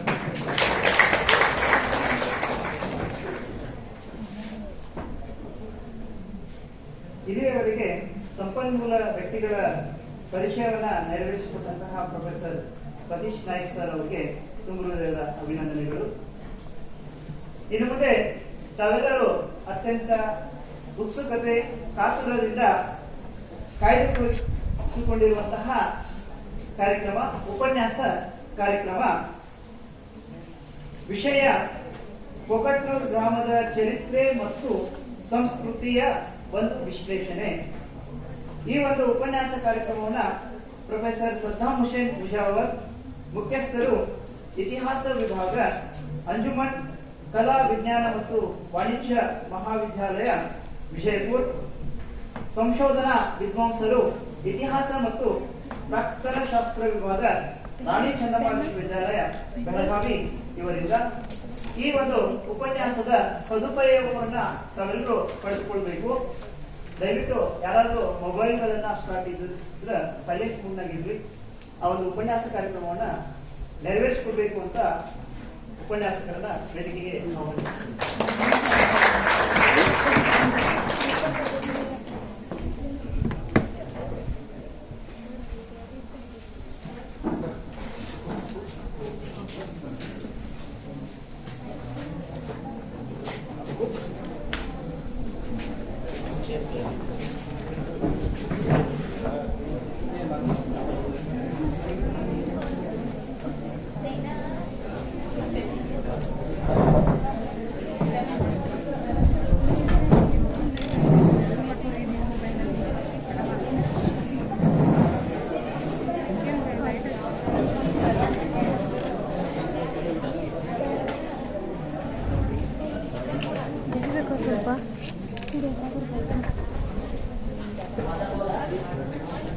ಅದು ಹಿಸ್ಟ್ರಿ ಬುಕ್ ಏನು ಹೋದ್ರೆ ಕೊಟ್ಟಿದ್ದಿ ಇನ್ನೊಂದು ಹಿಸ್ಟ್ರಿ ನಿಮ್ಮ ಕಡೆ ಇತ್ತು ಬರಲಿ ನಿಮ್ಗೆ ಏನ್ರಿ ಇಂಪಾರ್ಟೆಂಟ್ ಹಿಸ್ಟ್ರಿ ಬುಕ್ ಇಲ್ಲ ಅಂದ್ರೆ ಪೂರಾ ಪೇಜ್ ಖಾಲಿ ಇಲ್ಲ ನಿಜವಾಗ್ಲೂ ಭಾಳ ಸಂತೋಷ. ನಾನೇನು ಕಲ್ತಿಲ್ಲ, ಒಕ್ಕಟ್ನೂರಲ್ಲಿ ಹುಟ್ಟಿದ್ದೀನಿ, ಒಕ್ಕಟ್ನೂರು ಡಿಗ್ರಿ ಕಾಲೇಜಿನಲ್ಲಿ ಕಲ್ತಿಲ್ಲ. ನಮಗೊಂಥರ ಇದು ಅನುಭವ ಮಂಟಪ ಅಂತ. ಯಾಕಂದ್ರೆ ಕನ್ನಡ ಭಾಳ ಚೆನ್ನಾಗಿ ನಾನಿರುವುದಕ್ಕಿದ್ರು ಕೂಡ ಜಾಸ್ತಿ ಏನೋ ಒಂದು ಹೇಳಿದ್ರು ಅಂತ ಅನಿಸ್ತು ನನಗೆ.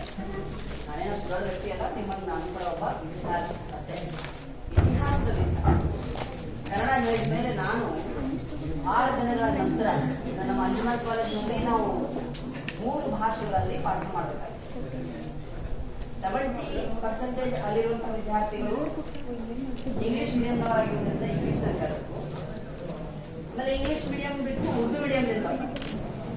ಆ ಉರ್ದು ಮೀಡಿಯಂ ಬರುವಂತವರಿಗೆ ಕನ್ನಡ ಬರಲ್ಲ, ಈ ಕಡೆ ಇಂಗ್ಲಿಷ್ ಬರಲ್ಲ.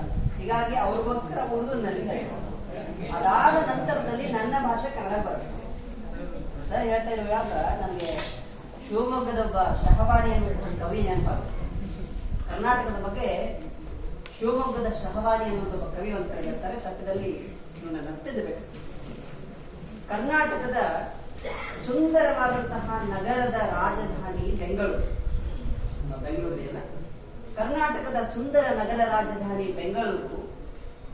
ಅಲ್ಲಿ ಅತ್ತ ರಾಜಾಜಿನಗರ, ಅಲ್ಲಿ ಅತ್ತ ರಾಜಾಜಿನಗರ, ಇಲ್ಲಿ ಇತ್ತ ಶಿವಾಜಿನಗರ. ಅಲ್ಲಿ ಎನ್ನಡ, ಇಲ್ಲಿ ಎಕ್ಕಡ, ನಡುಮಧ್ಯೆ ಮಾತ್ರ ಸ್ವಲ್ಪ ಕನ್ನಡ. ಹಿಂಗ್ಯಾಕೆ ಅಂತೀಯೋ ಕೆಂಪೇಗೌಡ, ಇಳಿದು ಬಂದು ಬರೆದು ಬಿಡು ನನ್ನೆಲ್ಲರ ಹೃದಯದಲ್ಲಿ ನಮ್ಮ ಮೆಚ್ಚಿನ ಕನ್ನಡ, ನಮ್ಮ ನೆಚ್ಚಿನ ಕನ್ನಡ ಅಂತ ಬರೀತಾರೆ.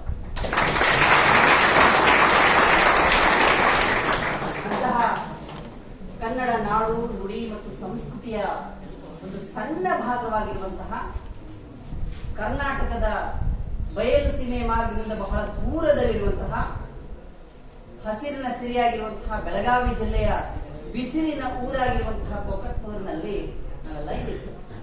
ಕೊಕಟ್ನೂರು ಅಂದ ಮೇಲೆ ಒಂದು ರೀತಿಯಲ್ಲಿ ಚರಿತ್ರೆಯ ಒಂದು ವಿಚಾರ ಮತ್ತು ವೈಚಾರಿಕವಾಗಿರುವಂತಹ ಒಂದು ಅನುಭವದ ಮೂಟೆ ನಮ್ಮ ಎದುರುಗಡೆ ತೆರೆದುಕೊಳ್ಳುತ್ತೆ. ನಾನೀಗ ಹೇಳ್ತಾ ಹೋಗ್ತಾ ಇರುವಂತಹ ಒಂದು ಚರಿತ್ರೆಯ ಕಾಲದಿಂದ ಕ್ರಿಸ್ತಶಕ 11 ಮತ್ತು 12ನೇ ಶತಮಾನದ ಕಾಲ. ನೀವೆಲ್ಲರೂ ಕೂಡ ಅಂದ್ಕೊಂಡಿರಬಹುದು, ಈ ಭಾರತದಲ್ಲಿ ಹುಟ್ಟಿದಂತಹ ಶ್ರೇಷ್ಠವಾಗಿರುವಂತಹ ವಾಗ್ಮಿಗಳು, ಶ್ರೇಷ್ಠವಾಗಿರುವಂತಹ ಬುದ್ಧಿಜೀವಿಗಳು, ಚಿಂತಕರು ಮತ್ತು ಅನುಭಾವಿಗಳ ಸಾಲಿನಲ್ಲಿ ಬಸವೇಶ್ವರರು ಕೂಡ ನಿಲ್ತಾರೆ. ಹೌದಾ? ಸಣ್ಣ ಒಂದು ನಿದರ್ಶನದ ಮುಖಾಂತರ ಅದು ನನ್ನ ಒಂದು ಏನು ಉಪನ್ಯಾಸವನ್ನ ನಾನು ಪ್ರಾರಂಭಿಸ್ತೇನೆ. ಯಾಕಂದ್ರೆ ಅದಕ್ಕೊಂದು ಸಮ್ಮೇಳನ ಇದೆ. ಒಂದು ಸತಿ ಅನುಭವ ಮಂಟಪವನ್ನ ರಚಿಸಿದಂತಹ ಬಸವೇಶ್ವರರು ಆ ಅನುಭವ ಮಂಟಪದ ಅಧ್ಯಕ್ಷತೆಗಾಗಿ ಒಬ್ಬ ಅಧ್ಯಕ್ಷರ ಹುಡುಕಾಟದಲ್ಲಿ ಇರ್ತಾರೆ. ಬಸವೇಶ್ವರರಿಗೆ 2 ಜನ ಹೆಣ್ಣಲ್ಲಿ. ಅವರಲ್ಲಿ ಒಬ್ಬ ಅಳಿಯ ಚನ್ನಬಸವಣ್ಣ. ಚನ್ನಬಸವಣ್ಣನಿಗೆ ಏನ್ ಹೇಳ್ತಾರೆ ಅಂತಂದ್ರೆ, ಚನ್ನಬಸವಣ್ಣ, ನಾವು ಅನುಭವದ ಮೂಟಿಯನ್ನ ಹೊರುವಂತಹ, ಅನುಭವದ ಅಂಗಳವನ್ನ ಹೊತ್ತಿರುವಂತಹ ಈ ಅನುಭವ ಮಂಟಪವನ್ನೇನೋ ಮಾಡಿದ್ದೀವಿ. ಆದ್ರೆ ಇದರ ಅಧ್ಯಕ್ಷತೆಯನ್ನು ವಹಿಸಬೇಕಾಗಿರುವಂತಹ ವ್ಯಕ್ತಿಯೊಬ್ಬ ಬೇರೆಯವನೇ ಇದ್ದಾನೆ, ಅದು ನಾನಲ್ಲ. ಅವ್ರು ಬರ್ತಾರೆ, ಅವ್ರನ್ನ ಹುಡ್ಕೊಂಡು ನೀವು ಹೋಗ್ಬೇಕು. ನಾನು ಕೆಲವೊಂದಷ್ಟು ವಸ್ತುಗಳನ್ನು ನಿಮ್ಗೆ ಕೊಡ್ತೀನಿ, ಆ ವಸ್ತುಗಳನ್ನ ತೆಗೆದುಕೊಂಡು ಹೋಗಿ ಅವರ ಕೈಯಲ್ಲಿ ಕೊಡಬೇಕು. ಅದಕ್ಕೆ ಪ್ರತಿ ಉತ್ತರವಾಗಿ ಅವ್ರು ಏನ್ ಕೊಡ್ತಾರೋ ಅದನ್ನ ತಂದು ನೀವು ನನಗೆ ಕೊಡಬೇಕು. ಆ ವ್ಯಕ್ತಿಯೇ ಆಗಿದ್ದಲ್ಲಿ ನಾನು ಅವರನ್ನ ಅನುಭವ ಮಂಟಪದ ಅಧ್ಯಕ್ಷತೆಗೆ ನಾನು ಕರ್ಕೊಂಡು ಬರ್ತೀನಿ ಅಂತ. ಬಸವಣ್ಣನ ಕೈಯಲ್ಲಿ ಏನಾದ್ರೂ ಬೀಳದಿಲ್ಲೇನೋ ಏನೇನೋ ಕೊಟ್ಟು ನಾವು ಕಳಿಸ್ತಾರೆ. ಹಾಗೆ ಬಸವೇಶ್ವರ, ದಯಮಾಡಿ ನೀವು ಇದನ್ನ ಸ್ವಲ್ಪ ಕೇಳಬೇಕು. ಬಸವೇಶ್ವರ ಏನ್ ಕೊಡ್ತಾರೆ ಅಂತಂದ್ರೆ, ವೀಳ್ಯದೆಲೆ ತಿಂತೀವಲ್ಲ ನಾವು, ಎಲೆ, ಆ ವೀಳೆಯ ಎಲೆಯನ್ನು ಕೊಡ್ತಾರೆ. ಅದ್ರ ಮೇಲೆ ಸ್ವಲ್ಪ ನೋಡ್ಬೇಕಾದ್ರೆ ಒಂದು ಇರುವೆ ಹಾಕ್ಬಿಟ್ಟು, ಇರುವೆ ಬಿಟ್ಟು ಆ ಎಲೆಯನ್ನ ತಗೊಂಡು ಅದರ ಮೇಲೆ ನಡ್ಕೊಂಡು ಹೋಗ್ತಾ ಇರುವಂತಹ ಇರುವೆಯನ್ನ ಎತ್ತಿ ಆ ಎಲೆಯ ಮೇಲೆ ಇಟ್ಟು ಚನ್ನಬಸವಣ್ಣನ ಕೈಯಲ್ಲಿ ಇಟ್ಟು ಹೇಳ್ತಾರೆ, ನೀನು ಇದನ್ನ ತೆಗೆದುಕೊಂಡು ಹೋಗಿ ನದಿಯ ದಂಡೆ ಮೇಲೆ ಹೋಗು, ಅಲ್ಲಿ ನಮಗೆ ಬೇಕಾದಂತಹ ಒಬ್ಬ ವ್ಯಕ್ತಿ ಬರ್ತಾರೆ, ಅವ್ರಿಗೆ ಇದನ್ನ ಕೊಡು.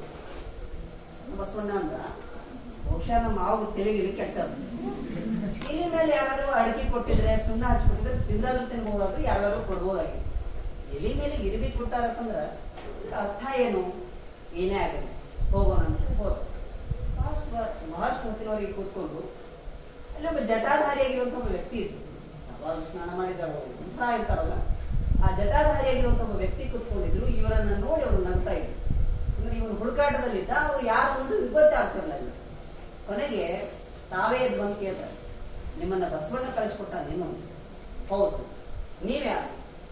ಬಸವಣ್ಣಗೆ ನಾನು ಯಾರು ಅನ್ನೋದು ಗೊತ್ತದ, ಅವನು ಏನ್ ಕೊಟ್ಟಾನೋ ಅದನ್ನ ಕೊಡ್ರಿ ಅಂತ ಕೇಳ್ತಾರೆ. ಕೊನೆಗೆ ಇವ್ರೇನ್ ಕೊಟ್ಟಿದ್ರು? ಎಲೆ, ಅದ್ರ ಮೇಲೊಂದು ಇರುವೆ ಅಂತ ಕೊಟ್ಟರು. ಹೌದಾ? ಅದ್ರ ಬಿಚ್ಚಿ ಕೊಡ್ಬೇಕಾದ್ರೂ ನೀವು ಒಂಥರ ಡಿಗ್ನಿಟಿ ಫೀಲ್ ಆಗುತ್ತಲ್ಲ. ನಾವು ಏನೋಪ್ಪ ನಾವು ಕೊಡ್ಬೇಕಾದ್ರೆ, ಏನೋ ಗಿಫ್ಟ್ ಕೊಡ್ಬೇಕಾದ್ರೆ ಒಂದು 100 ರೂಪಾಯಿ ಕೊಟ್ಟ ನಮ್ ಡಿಗ್ನಿಟಿಗೆ ಏನೋ ಲೋ ಲೆವೆಲ್ ಅಂತ ಅನ್ಕೋತೀವಿ. ಬಹಳ ಮರೆಮಾಚಿ ಚನ್ನಬಸವಣ್ಣ ಆ ಎಲೆಯನ್ನ ಮತ್ತು ಅದರ ಮೇಲಿರುವಂತಹ ಇರುವೆಯನ್ನ ಅವರ ಕೈಯಲ್ಲಿ ಇರ್ತಾರೆ. ಅದನ್ನು ನೋಡಿದಂತಹ ಆ ಮೇಧಾವಿ ವ್ಯಕ್ತಿ ಏನಿದ್ರಲ್ಲ, ಬಹಳ ಖುಷಿ ಆಯ್ತು. ಬಸವಣ್ಣ ನಿನಗೆ ಇದನ್ನ ಕೇಳೋಣ, ಆಯ್ತು, ಅವ್ರಿಗೆ ಏನು ಉತ್ತರ ಕೊಡ್ಬೇಕು ನಾನು ಕೊಡ್ತೀನಿ ಅಂತ ಹೇಳಿ ಸ್ವಲ್ಪ ನಡ್ಕೊಂತ ಹೋಗ್ತಾನೆ. ನಡ್ಕೊಂತ ಹೋಗ್ಬೇಕಾದ್ರೆ ಅಲ್ಲಿ ಹರಿದ ಅರಿವೆ ಚೆಂದಿ ಸಿಗುತ್ತದೆ. ಆ ಹರಿದ ಅರಿವೆ ಚೆಂದಿ ತಗೋತಾರ. ಒಂದು ಸಣ್ಣ ಇಡ್ಲಿ, ಆ ಇಡ್ಲಿಯನ್ನು ಅದ್ರ ಮೇಲೆ ಇಟ್ಟು ಎಲೆಯನ್ನ ಕಿತ್ತು ಒಗೆದು ಅದೇ ಇರುವೆಯನ್ನ ಅದ್ರ ಮೇಲೆ ಇಡ್ತಾರೆ. ಬಸವಣ್ಣ ಏನೇನು ಕೊಟ್ಟಿದ್ದ? ಎಲೆ ಮತ್ತು ಇರುವೆ ಕೊಟ್ಟಿದ್ದ. ಆ ವ್ಯಕ್ತಿ ಅದರಲ್ಲಿ ಏನೇನಿಟ್ಟ? ಅರಿವೆಯ ಚಿಂದೆ, ಅದ್ರ ಮೇಲೆ ಒಂದು ಇಡ್ಲಿ, ಆಮೇಲೆ ಇರುವೆ. ಚನ್ನಬಸವಣ್ಣಂದ ನಮ್ಮ ಮಾವೇನೋ ಹುಚ್ಚ ಅನ್ಕೊಂಡಿದ್ದೆ. ಎಲೆ ಮೇಲೆ ಅಡಿಕೆ ಹಾಕಿದ, ಎಲೆ ಮೇಲೆ ಒಂದು ಇರುವೆ ಇಟ್ಕೊಟ್ಟಾನ, ಅವನ ಹುಚ್ಚ ಅನ್ಕೊಂಡಿದ್ದೆ. ಇವ ಅವನಿಗಿಂತ ಭಾರಿ ಶಾಣೆ ಕಾಣ್ತಾನೆ ಇವ. ಯಾಕಂದ್ರ ಹರಿದ ಚಿಂದಿ ಕೊಡಕ್ ಬಸವಣ್ಣ ಅನ್ಕೊಂಡ, ಇನ್ ಮೇಲೆ ಏನೇ ಆದ್ರೂ ಕೂಡ ವಾಪಸ್ ಬರುವಂಗಿಲ್ಲ. ಅವ ಆಯ್ತು ಬಿಟ್ಬಿಡು ನನ್ನ. ಆ 3 ವಸ್ತುಗಳನ್ನ ತೆಗೆದುಕೊಂಡು ಬಸವಣ್ಣನ ಅನುಭವ ಮಂಟಪಕ್ಕೆ ಹೋಗ್ತಾನೆ. ಅನುಭವ ಮಂಟಪಕ್ಕೆ ಹೋಗಿ ಈ ವಸ್ತುಗಳನ್ನ ಮಹಾನ್ ಮೇಧಾವಿಯಾಗಿದ್ದಂತಹ ಬಸವಣ್ಣರ ಕೈಯಲ್ಲಿ ಇಟ್ಟಾಗ ಬಸವೇಶ್ವರ ಅದನ್ನ ತಗೊಂಡು ತುಂಬಾ ಸಂತೋಷದಿಂದ, ಅಂತ ನಾವು ಖುಷಿಯಾದಂತ ನಾವೇನಿರ್ತೀವಿ, ಎಕ್ಸೈಟೆಡ್ ಮೂಮೆಂಟ್ ನಲ್ಲಿ ಇರ್ತೀವಲ್ಲ, ಆ ತರ ಎಕ್ಸೈಟ್ ಆಗ್ಬಿಡ್ತಾರೆ. ಅವ್ರು ಹೇಳ್ತಾರೆ, ಆ ವ್ಯಕ್ತಿ ಬೇರೆ ಯಾರು ಅಲ್ಲ, ನಾವು ಮಾಡಿರುವ ಅನುಭವ ಮಂಟಪಕ್ಕೆ ಬರಬೇಕಾದ ಅಲ್ಲವ ಪ್ರಭುವಾದ ಅಂತ. ಏನಿರೋ ದೊಡ್ಡ ವಿಷಯ ಏನಿತ್ತು ಅಂತಂದು ನಾನು ಏನ್ ಕೇಳಿದ್ದೆ ನಿನ್ಗೆ ಗೊತ್ತಾಗಿಲ್ಲ. ಅವ ಏನ್ ಹೇಳ ನಿನ್ಗೆ ಗೊತ್ತಿಲ್ಲ. ನಾನೇನ್ ಕೇಳಿದ್ದೆ, ಎಲೆ ಮತ್ತು ಇರುವೆ ಅಲ್ಲದು, ಎಲ್ಲಿರುವೆ ಅಂತ ಕೇಳಿದ್ದೆ.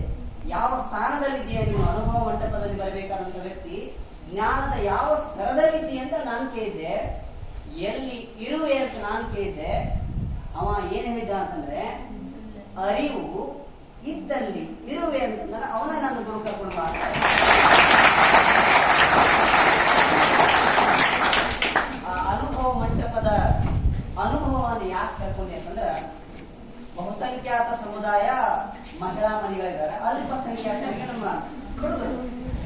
ಅಂತಹ ಅನುಭವ ಮಂಟಪದ ಅನುಭವದ ಅಂಗಳದಲ್ಲಿ ನಿಮ್ಮನ್ನು ಕೂಡಿಸಿದಂತಹ ನನ್ನ ಕನ್ನಡ ಶ್ರೇಷ್ಠರಿಗೆ ನಮಸ್ಕರಿಸ್ತಾ, 12ನೇ ಶತಮಾನದ ಬಸವೇಶ್ವರರ ಕಾಲಕ್ಕೆ ಯಾವ ಬಿಜ್ಜಳನ ಆಸ್ಥಾನದಲ್ಲಿದ್ದಂತಹ ಬಸವೇಶ್ವರರಿದ್ದರೋ ಅದೇ ಕಾಲಘಟ್ಟದಲ್ಲಿ ಬಿಜ್ಜಳನ ಸಹೋದರನಾಗಿದ್ದಂತಹ ರಾಯಮುರಾರಿ ಸೋಯಿದೇವ ಮತ್ತು ಆತನ ತಮ್ಮನಾಗಿದ್ದಂತಹ ಮೈಲುಗಿಯ ಹೆಂಡತಿ ಕೊಲ್ಲಿಕಬ್ಬೆಯ ನೆನಪಿಗೋಸ್ಕರ ನಮ್ಮೂರಿನಲ್ಲಿ ಒಂದು ತ್ರಯಂಬಕೇಶ್ವರ ದೇವಾಲಯ ಕಟ್ಟಿದ.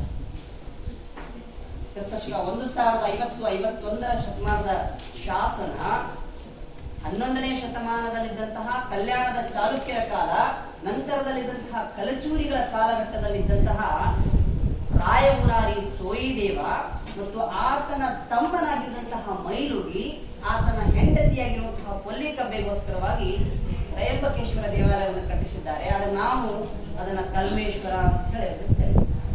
ಬಹುಶಃ ನೀವು ನೋಡ್ತಾ ಇರುವಂತಹ ಈ ಏನು ವಿಗ್ರಹ ಇದೆಯಲ್ಲ, ಇದು ತ್ರಯಂಬಕೇಶ್ವರ ದೇವಾಲಯದ ಒಂದು ಗರ್ಭಗೃಹ. ಆಕ್ಚುಲಿ ನಾವು ಸರಿಯಾಗಿ ಇದನ್ನ ಬಿಂಬಿಸದೆ ಇದನ್ನ ಕಲ್ಮೇಶ್ವರ ಅಂತೀವಿ.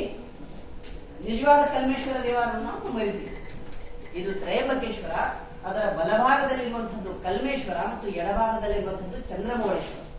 ಹೀಗೆ ಕ್ರಿಸ್ತಶಕ 11 ಮತ್ತು 12ನೇ ಶತಮಾನದ ಕಾಲದಲ್ಲಿ ಯಾವಾಗ ಕಲ್ಯಾಣದ ಚಾಲುಕ್ಯರ ಕಾಲ ಇರ್ತಿತ್ತೋ ಆ ಕಾಲಕ್ಕೆ ಕೊಕಟ್ನೂರು ಅನ್ನುವಂಥದ್ದು ಒಂದು ಪ್ರಾಂತ್ಯದ ಒಂದು ಸಣ್ಣ ಗ್ರಾಮ.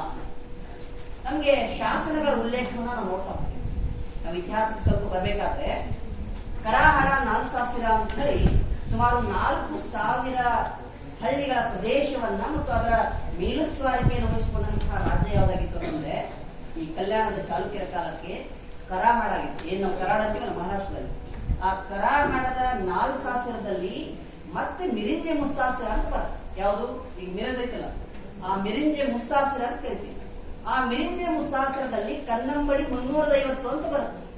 ಕನ್ನಂಬಡಿ 350 ಅಂತಂದ್ರೆ ಇವತ್ತೇನು ನಮ್ಮ ತಿಕೋಟ ಹತ್ತಿರ ಕನ್ನಂಬಡಿ ಅಂತ 100 ಐತಲ್ಲ, ಅದರಲ್ಲಿ 350 ಅಂದ್ರೆ ಅದೇನು ಸುಮಾರು 350 ಹಳ್ಳಿಗಳ ಮೇಲೆ ಒಂದು ಪರಗಣೆಯಾಗಿ ಅದನ್ನು ನಾವು ನೇಮಕ ಮಾಡ್ತೀವಿ. ಯಾರು?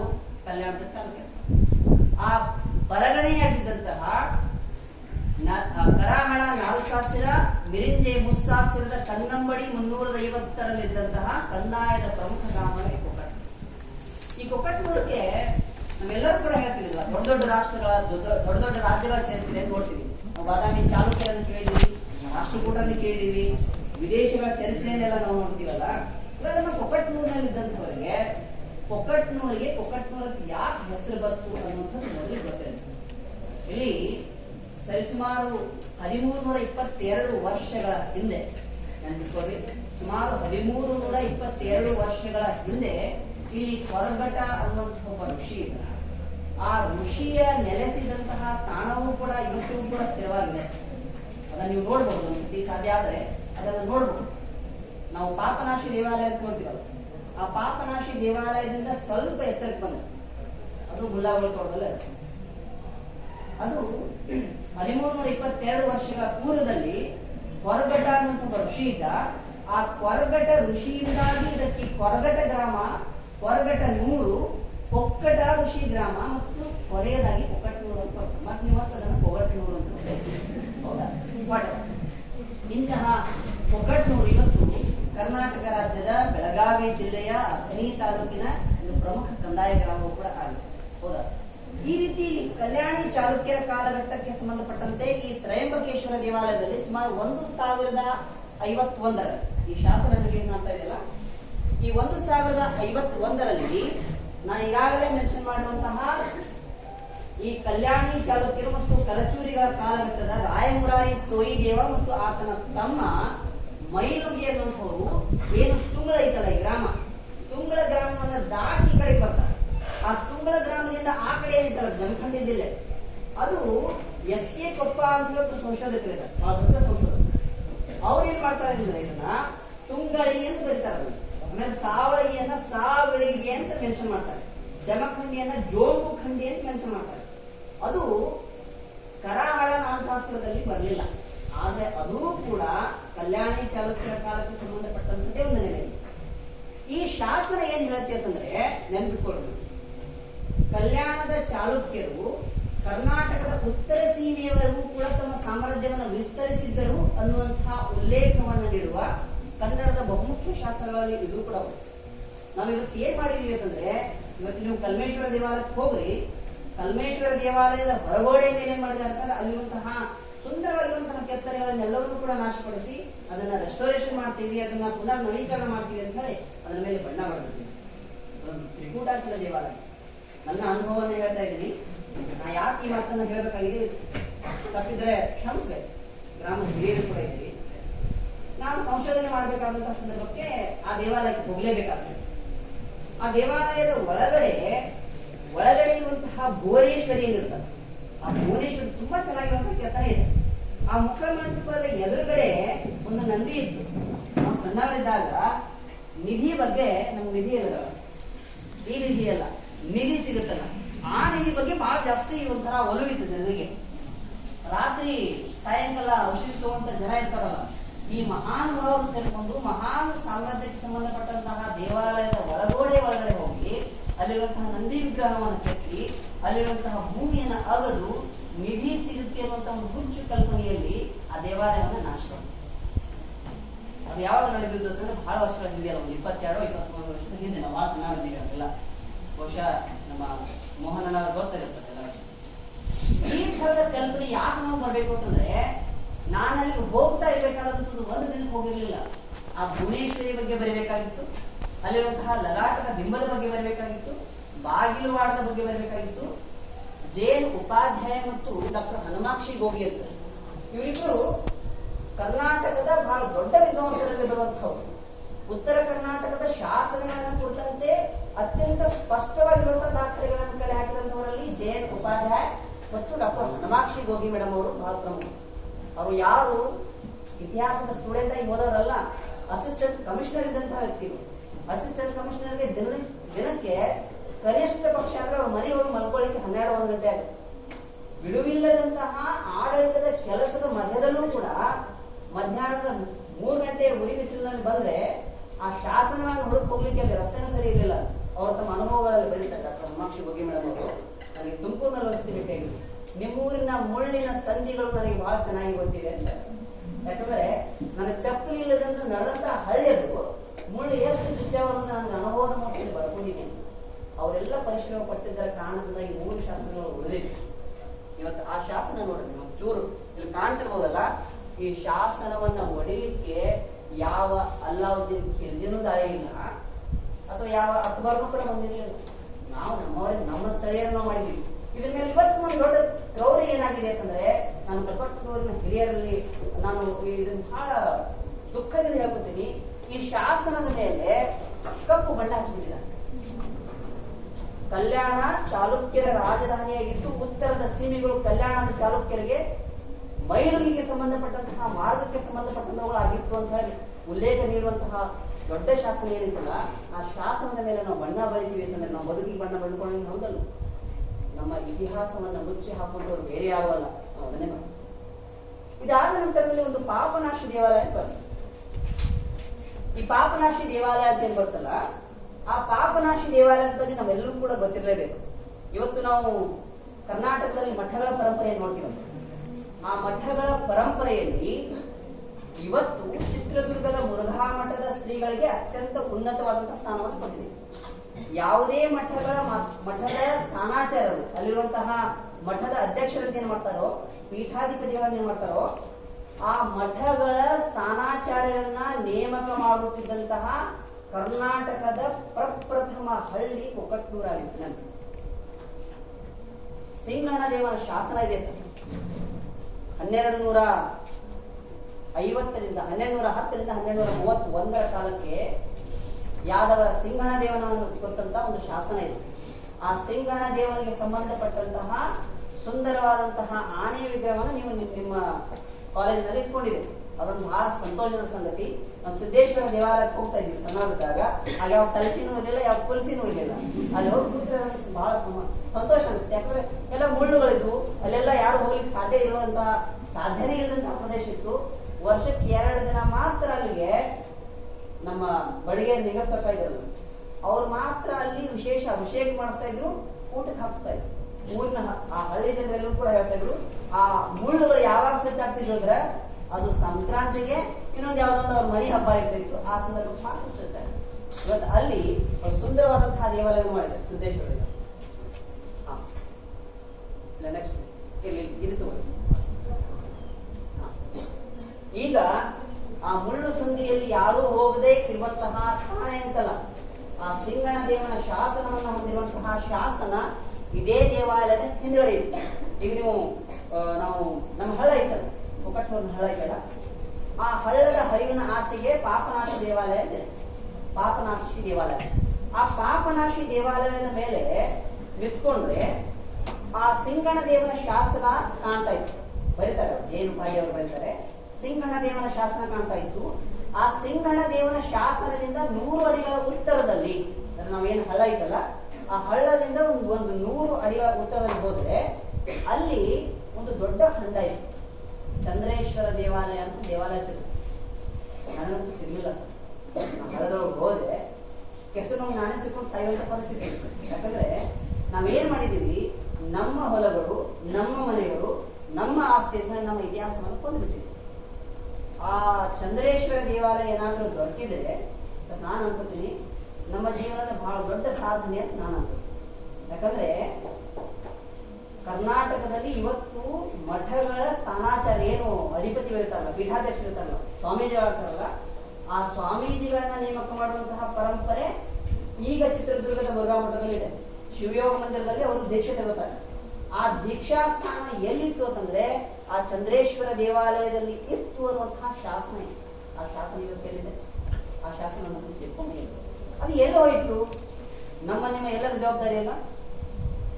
ಕೆಲವೊಂದು ಶಾಸನಗಳನ್ನು ನಾನು ಕಣ್ಣಾರೆ ನೋಡಿದ್ದೀನಿ. ನನಗೆ ಬಹಳ ನೋವಾಗುತ್ತೆ ಸರ್. ನಮ್ಮೂರಿನವರೇ ಕೆಲವೊಂದು ಸಂದರ್ಭದಲ್ಲಿ ಬಹಳ ಚೆನ್ನಾಗಿರುವಂತಹ ಭಾಷಣಗಳನ್ನು ಕೂಡ ಮಾಡ್ತಾರೆ, ಒಳ್ಳೊಳ್ಳೆ ಪ್ರೋಗ್ರಾಮ್ಗಳನ್ನು ಕೂಡ ಮಾಡ್ತಾರೆ. ಅವ್ರ ಜೊತೆಗೆ ಇರ್ತಾರೆ, ನಾಯಕರಲ್ಲ, ಅವ್ರ ನಾಯಕರ ಸಹಚರಿಗಳು. ಆ ಶಾಸನದ ಕಲ್ಲು ಪಡಿಗಳನ್ನು ಏನ್ ಮಾಡ್ಕೊಂಡಿದ್ದಾರೆ ಅಂತಂದ್ರೆ ಅವ್ರ ಮನೆ ಒಳಗಡೆ ಬಚ್ಚಲು ಮೋರಿಗಳಲ್ಲಿ ಬಟ್ಟೆ ತೊಳಿತಾರಲ್ಲ, ಅಲ್ಲಿ ಹಾಕೊಂಡು ನಾವ್ ಯಾಕಿದನ್ನ ನಾವು ಗಮನಿಸ್ತಾ ಇಲ್ಲ? ಈ ವಿಷಯ ನಾನು ಒಬ್ಬ ಮುಸಲ್ಮಾನ, ಒಬ್ಬ ಹುಡುಗ ಆಗಿ ನಾನು ಹೇಳಿದ್ದೆ ಆದ್ರೆ ಅಲ್ಲಿ ಬಿಕಮ್ ದಿ ಆಂಟಿ ನ್ಯಾಷನಲ್, ರಾಷ್ಟ್ರದ್ರೋಹಿ ಆಯ್ತು. ಇದನ್ನು ಬಹಳ ಜವಾಬ್ದಾರಿಯಿಂದ ಹೇಳ್ತಾ ಇದ್ದೀನಿ ಸರ್. ಯಾಕೆ ಈ ಜವಾಬ್ದಾರಿಯಿಂದ ಹೇಳ್ತಾ ಇದ್ದೀನಿ ಅಂದ್ರೆ, ಕಲ್ಮೇಶ್ವರ ದೇವಾಲಯಕ್ಕೆ 13 ದಿನ ನಿರಂತರವಾಗಿ ಹೋದ್ಮೇಲೆ ಆ ಉಳಿ ಜನ ನನಗೆ ಏನ್ ಹೇಳಿದ್ರು, ಮುಸಲ್ಮಾನ್ ಹುಡುಗ ಗುಡಿ ಬಡತನ ಅವ್ ಏನ್ ಮಾಡ್ತಾನೆ ನೋಡ್ರಿ, 14ನೇ ದಿನಕ್ಕೆ ನಾನು ಹೋಗದೇ ಇರುವಂತ ತಡದಂತವ್ರು ಕೂಡ ಇದೀವಿ. ನಾನು ಅವ್ರನ್ನ ಬೇಯಿಲ್ಲ, ಏನೋ ಪಾಪ ಅವ್ರಿಗೇನೋ ಒಂದು ಬೇರೆ ಬೀಳಿಸ್ ಇರುತ್ತೆ. ನಾವ್ ಇವತ್ತು ಹೆಂಗಾಗಿ ಹುಟ್ಟಿದ್ವಿ ಅಂತಂದ್ರೆ ವಾಟ್ಸ್ಆಪ್ ಯೂನಿವರ್ಸಿಟಿ ಬಂದಿದ್ವಿ, ಅಲ್ಲಿ ಏನ್ ಬರುತ್ತೋ ಬಿಡುತ್ತೋ ಅಂತ ನಮ್ಗೆ ಗೊತ್ತಿಲ್ಲ. ಸತ್ಯ ಯಾವುದು ಮಿಥ್ಯ ಯಾವುದು ಅನ್ನೋದನ್ನ ಪರಿಶೀಲನೆಗೆ ಒಳಪಡಿಸಿದ್ರೆ ಯಾವುದೋ ಒಂದು ವಿಷಯವನ್ನ ನಾವು ಮುಂದಕ್ಕೆ ಹಾಕ್ತೀವಿ. ಹಾಗಾಗಿ ನಮ್ಮ ಜವಾಬ್ದಾರಿ ಏನಿದೆ ಅಂತಂದ್ರೆ ನಾವು ಕೇವಲ ನೋಡೋದಲ್ಲ, ಆ ಶಾಸನ ಆಗಿರಬಹುದು, ದೇವಾಲಯ ಆಗಿರಬಹುದು, ಮಂದಿರ ಆಗಿರಬಹುದು, ಮಸೀದಿ ಆಗಿರಬಹುದು, ಇವೆಲ್ಲವನ್ನು ಕೂಡ ರಕ್ಷಣೆ ಮಾಡಬೇಕಾಗಿರುವಂತಹ ಜವಾಬ್ದಾರಿ. ಇದರ ಜೊತೆಗೆ ಆ ಚಂದ್ರೇಶ್ವರ ಸರ್, ನಾನು ಬಹಳ ನಿಮ್ ಸಮಯ ಬಹಳ ಆಗಿದೆ, ನಾನು ಬಹಳ ಹೇಳಬೇಕಾಗಿರೋದು ಇದೆ. ನಿಮ್ಮ ಮುಖಗಳನ್ನು ನೋಡ್ತಾ ಇದ್ದೀನಿ. ನಾನು ಎಲ್ಲೋ ಈ ಕಡೆ ಬಾಕು ಮಹಾದೇವಿ, ಈ ಕಡೆ ಚನ್ನಬಸವಣ್ಣ ಎದ್ದು ಬರಬಾರ್ದು ಅಂತ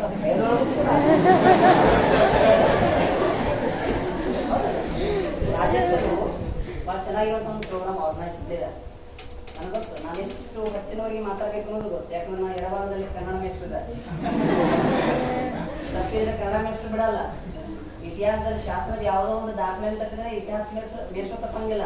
ಇವರೆಲ್ಲರನ್ನೂ ಬಿಟ್ಟರು ಕೂಡ ನಾನು ಹೇಳೋದ್ರಲ್ಲಿ ಏನಾದ್ರೂ ಮಿಸ್ಟೇಕ್ ಆದ್ರೆ ನಾಳೆ ವಿಜಯವಾಣಿಯಲ್ಲಿ ನನ್ನ ಮಾನ ಅದಕ್ಕೆ ನಾನು ಇಲ್ಲಿ ಬಂದು ಕುಂತಂದ್ರ ಒಂದು ಸಣ್ಣ ನೋಟ್ ಮಾಡ್ಕೊಂಡು ದಯಮಾಡಿ 2 ನಿಮಿಷ. ಕುಮಾರರಾಮನ ಸಾಂಗತ್ಯ ಆಗಿತ್ತು ವೇದಿಕೆ. ಆ ಕುಮಾರರಾಮನ ಸಾಂಗತ್ಯದ ಮಧ್ಯದಲ್ಲಿ ಶಾಂತ ಸಾಗರದಂತೆ ಶಾಂತಿನಾಥರು ಕುತ್ಕೊಂಡಿದ್ದಾರೆ. ಆ ವಿದ್ಯಾಸಾಗರವನ್ನೇ, ಅದರ ಪ್ರವಾಹವನ್ನೇ ಇಲ್ಲಿ ಹರಿಸಿದಂತದ್ದು ನಮ್ಗೆ ಕಾಣ್ತಾ ಇದೆ. ಏನು, ಕುಮಾರರಾಮನ ಸಾಂಗತ್ಯದ ಮಧ್ಯದಲ್ಲಿ ಶಾಂತ ಸಾಗರದಂತೆ ಶಾಂತಿನಾಥ್ ಸರ್ ಕುತ್ಕೊಂಡಿದ್ರು. ವಿದ್ಯಾಸಾಗರದ ಪ್ರವಾಹದಂತೆ ನಿಮ್ಮನ್ನೆಲ್ಲ ಇಲ್ಲಿ ಒತ್ತಿತ್ತಂದು ಒತ್ತಡಕ್ಕೆ ಒಳಪಡಿಸಿ ಇಲ್ಲಿ ಕುಣಿಸಿದ್ರು. ಅದಾದ ನಂತರದಲ್ಲಿ ನಾನು ಅನ್ಕೋತೀನಿ, ರಾಜರಾಜೇಂದ್ರರಂತಹ ಇತಿಹಾಸದ ಪ್ರಾಧ್ಯಾಪಕರು, ವಿದ್ಯಾನಿಧಿಯಂತಹ ಸಹೋದರಿ ನಿಧಿ, ಇವರಿಬ್ಬರ ಮಧ್ಯದಲ್ಲಿ ವಿಜಯವಾಣಿಯ ಮೋಹನ ಮುರಳಿಯನ್ನ ಮುರಳಿಸುವಂತಹ ನನ್ನ ಜೊತೆಗಿದಾರಲ್ಲ, ನಾನು ಬಹಳ ಜಾಗೃತನಾಗಿನೇ ಮಾತಾಡ್ಬೇಕು ಅಂತ. ಬೋರ್ ಆಗ್ತಾ ಇಲ್ಲಲ್ಲ? ಯಾಕಂದ್ರೆ ಇತ್ತೀಚಿನ ದಿನಗಳಲ್ಲಿ ಅತಿ ಹೆಚ್ಚು ಬೋರ್ ಆಗುವಂತ ಸಬ್ಜೆಕ್ಟ್ ಯಾವ್ದು ಒಂದು ಸರ್ವೆ ಆಗಿದೆ. ಅದರಲ್ಲಿ ಇತಿಹಾಸ ಅಂತ ಬಂತು, ಅದಾಗಿರ್ಲಿ ಅಂತ ಬಂದಷ್ಟೇ. ಹೌದಾ? ನೆಕ್ಸ್ಟ್ ಈ ಕಾಡಸಿದ್ದೇಶ್ವರಿ ಅದರ ಮೇಲೆ ಇದು ಇತ್ತೀಚೆಗೆ ಅಪೂರ್ಣಗೊಂಡಂತಹ ಕಾಡಸಿದ್ದೇಶ್ವರ ದೇವಾಲಯದ ಒಂದು ಹೊರನೋಟ. ಇದರ ದಾಖಲೆ ಏನ್ ಹೇಳ್ತೆ ಅಂದ್ರೆ, ಕೊಕಟ್ನೂರಿನಲ್ಲಿ ಒಂದು ದೇಸಗತಿ ಪರಂಪರೆ ಇದೆ. ಕೊಕಟ್ನೂರು ದೇಸಗತಿ ಪರಂಪರೆ ಇದೆಯಲ್ಲ, ಆ ಕೊಕಟ್ನೂರಿನ ದೇಸಗತಿ ಪರಂಪರೆಯ ಆ ಮನೆತನದವರ ಮೂಲ ಮನೆ ದೇವರು ಯಾವ್ದಾದ್ರು ಇದ್ರೆ ಅದು ಕಾಡಸಿದ್ದೇಶ್ವರ ದೇವ. ಆ ಕಾಡಸಿದ್ದೇಶ್ವರಂದು ಮಹಾರಾಷ್ಟ್ರದಲ್ಲಿ ಒಂದು ಯಾವುದೋ ಒಂದು ಗ್ರಾಮ ಇದೆ, ಒಂದು 3 ಕಡೆ ಕಾಡಸಿದ್ದೇಶ್ವರ ಸಿಗ್ತದೆ. ಆ ಕಾಡಸಿದ್ದೇಶ್ವರನ ಮೂಲ ನೆಲೆಯಲ್ಲಿ ಸಿಗುತ್ತೆ. ಇದೇನು ನಾನು ಚಂದ್ರೇಶ್ವರ ದೇವಾಲಯ ಅಂತ ಹೇಳಿದ್ದಲ್ಲ, ಇವತ್ತು ನೀರಿನಲ್ಲಿ ಮುಚ್ಚಿ ಹೋಗಿದೆ ಅಥವಾ ಭೂಮಿನಲ್ಲಿ ಮುಚ್ಚಿ ಹೋಗಿದೆ ಅಂತ ಹೇಳಿ. ಪಾಪನಾಶಿ ದೇವಾಲಯದಿಂದ 100 ಅಡಿಗಳ ಉತ್ತರದಲ್ಲಿ ಅಂತ ಬರೀತಾರ. ಎಲ್ಲಿ ಈ ಹಳ ಐತಲ್ಲ, ಹಳದಿಂದ ಒಂದು 100 ಅಡಿಗಳ ಉತ್ತರದಲ್ಲಿ ಚಂದ್ರೇಶ್ವರ ದೇವಾಲಯ ಇದೆ. ಆ ಚಂದ್ರೇಶ್ವರ ದೇವಾಲಯದ ಎದುರಿಗೆ 1,000 ಜನ ವೇದ ಪಟುಗಳು ದೈನಂದಿನವಾಗಿ ವೇದಾಧ್ಯಯನವನ್ನು ಮಾಡ್ತಾ ಇದ್ದಂತಹ ವೇದ ಅಧ್ಯಯನ ಕೇಂದ್ರವಾಗಿತ್ತು. ಅಲ್ಲಿ ಈ ನಮ್ಮ ಜನವಾಡ ಗ್ರಾಮ ಇತ್ತಲ್ಲ, ಜನವಾಡ ಗ್ರಾಮದಿಂದ ಇಲ್ಲಿಗೆ ಶಿಕ್ಷಕರು ನೇಮಕ ಆಗ್ತಾ ಇದ್ರು. ಇಲ್ಲಿರುವಂತಹ ಆ ಏನು ನಮ್ಮ ವೇದಾಧ್ಯಯನ ಕೇಂದ್ರ ಇತ್ತಲ್ಲ, ಆ ವೇದಾಧ್ಯಯನ ಕೇಂದ್ರಕ್ಕೆ ವೇದ ಪಾಠವನ್ನ ಪಾರಂಗತ ಮಾಡಿಸಲಿಕ್ಕೆ ಬರ್ತಾ ಇದ್ದಂತಹ ಗುರುಗಳಿಗೆ ಜನವಾಡ ಗ್ರಾಮದಲ್ಲಿ ದತ್ತಿಯನ್ನು ಹಾಕಿಕೊಟ್ಟಂತಹ ಉಲ್ಲೇಖ ಆ ಚಂದ್ರೇಶ್ವರ ದೇವಾಲಯದಲ್ಲಿ ಇದೆ ಅಂತ ಹೇಳಿ ಉಲ್ಲೇಖ ಮಾಡ್ತಾರೆ. ಅದು ಆ ಶಾಸನ ಎಲ್ಲಿದೆ ಹೌದಾ? ಆ ಚಂದ್ರೇಶ್ವರ ದೇವಾಲಯದ ದಕ್ಷಿಣದ ಭಾಗ, ಪೂರ್ವದ ಭಾಗಕ್ಕೆ ಇದು ಕಾಡಸಿದ್ದೇಶ್ವರನ ಮೂಲ ನೆಲೆ ಇದೆ ನೋಡ್ರಿ. ಹಿಂದೂ ಮುಸ್ಲಿಂ ಏಕತೆಗೆ ಈ ದೇಶವೇ ಒಂದು ದೊಡ್ಡ ಸಾಕ್ಷಿ. ಇಲ್ಲಿ ಯಾರು ಕೂಡ ಹಿಂದೂಗಳು ಮುಸ್ಲಿಂಗಳು ಅಂತ ಅನ್ನೋದಿಲ್ಲ, ನಾವೆಲ್ಲರೂ ಕೂಡ ಒಂದೇ ಅನ್ನುವಂತಹ ಭಾವನೆಯಿಂದ ಬರ್ತೀವಲ್ಲ, ಅದು ಬಹಳ ದೊಡ್ಡ ಶಕ್ತಿ ಇದೆ. ಅದಕ್ಕಾಗಿ ಒಬ್ಬ ಇತಿಹಾಸದ ಪ್ರಾಧ್ಯಾಪಕರು ಬರ್ತಾರೆ ಸರ್, ಹಿಂದಿಯಲ್ಲಿ ಬಹಳ ಚೆನ್ನಾಗಿ ಬರ್ತಾರೆ ಅವರು. हो गई है पीर पर्वत सी जो पिघलनी चाहिए, इस हिमालय से कोई ये गंगा बहनी चाहिए. हो गई है पीर पर्वत सी जो पिघलनी चाहिए, इस हिमालय से कोई ये गंगा बहनी चाहिए. आज पर्दों की तरह हो गए हैं दीवारें, आज पर्दों की तरह हो गए हैं दीवारें, लेकिन मेरी उम्मीद है कि इसकी बुनियाद बदलनी चाहिए.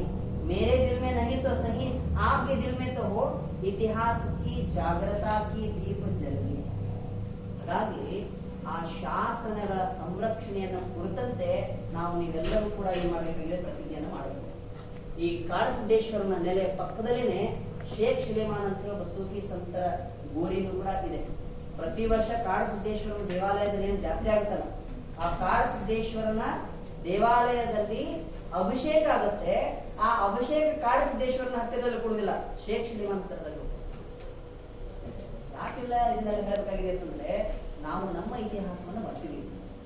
ಇದು ಬಹಳ ಡೆಪ್ತ್ ಆಗಿರುವಂತದನ್ನ ಹೇಳ್ಕೊಂಡು ಹೋಗ್ಬೇಕಾಗಿದೆ. ನಾನು ಬಹಳ ಇನ್ನೂ ಅನೇಕ ವಿಷಯಗಳನ್ನು ಹೇಳಬೇಕಾಗಿದೆ. ಅದಕ್ಕೋಸ್ಕರ ನಾನು ಸ್ವಲ್ಪ ಅದನ್ನ ಮಾಡಿಫೈ ಮಾಡ್ತಾ ಅತ್ಯಂತ ಕಿರು ಸಂದೇಶವನ್ನು ನಿಮಗೆ ಹೇಳ್ತಾ ಹೋಗ್ತೇನೆ. ಹೀಗಾಗಿ ಹಿಂದೂ ಮುಸ್ಲಿಂ ಜಾಗೃತಿ ಮತ್ತು ಹಿಂದೂ ಮುಸ್ಲಿಂ ಏಕತೆಗೆ ನಾನು ಅನ್ಕೊಳ್ತೀನಿ ಬಹಳ ಒಳ್ಳೆಯ ನಿದರ್ಶನವನ್ನು ನೀಡುವಂತಹ ಯಾವ್ದಾದ್ರು ಒಂದು ಗ್ರಾಮ ಆಗಿದ್ರೆ ಅದು ಕೊಕಟ್ನೂರಿನ ಗ್ರಾಮ. ಈ ಮಧ್ಯ ಕಲ್ಯಾಣದ ಚಾಲುಕ್ಯರು ಮುಗಿತಾರೆ, ಕಲಚೂರಿಗಳ ಇತಿಹಾಸ ಆಗುತ್ತೆ. ಅದಾದ ನಂತರದಲ್ಲಿ ದೇವಗಿರಿ ಯಾದವರ ಸಿಂಗಣದೇವನ ಶಾಸನ ಆಗುತ್ತೆ.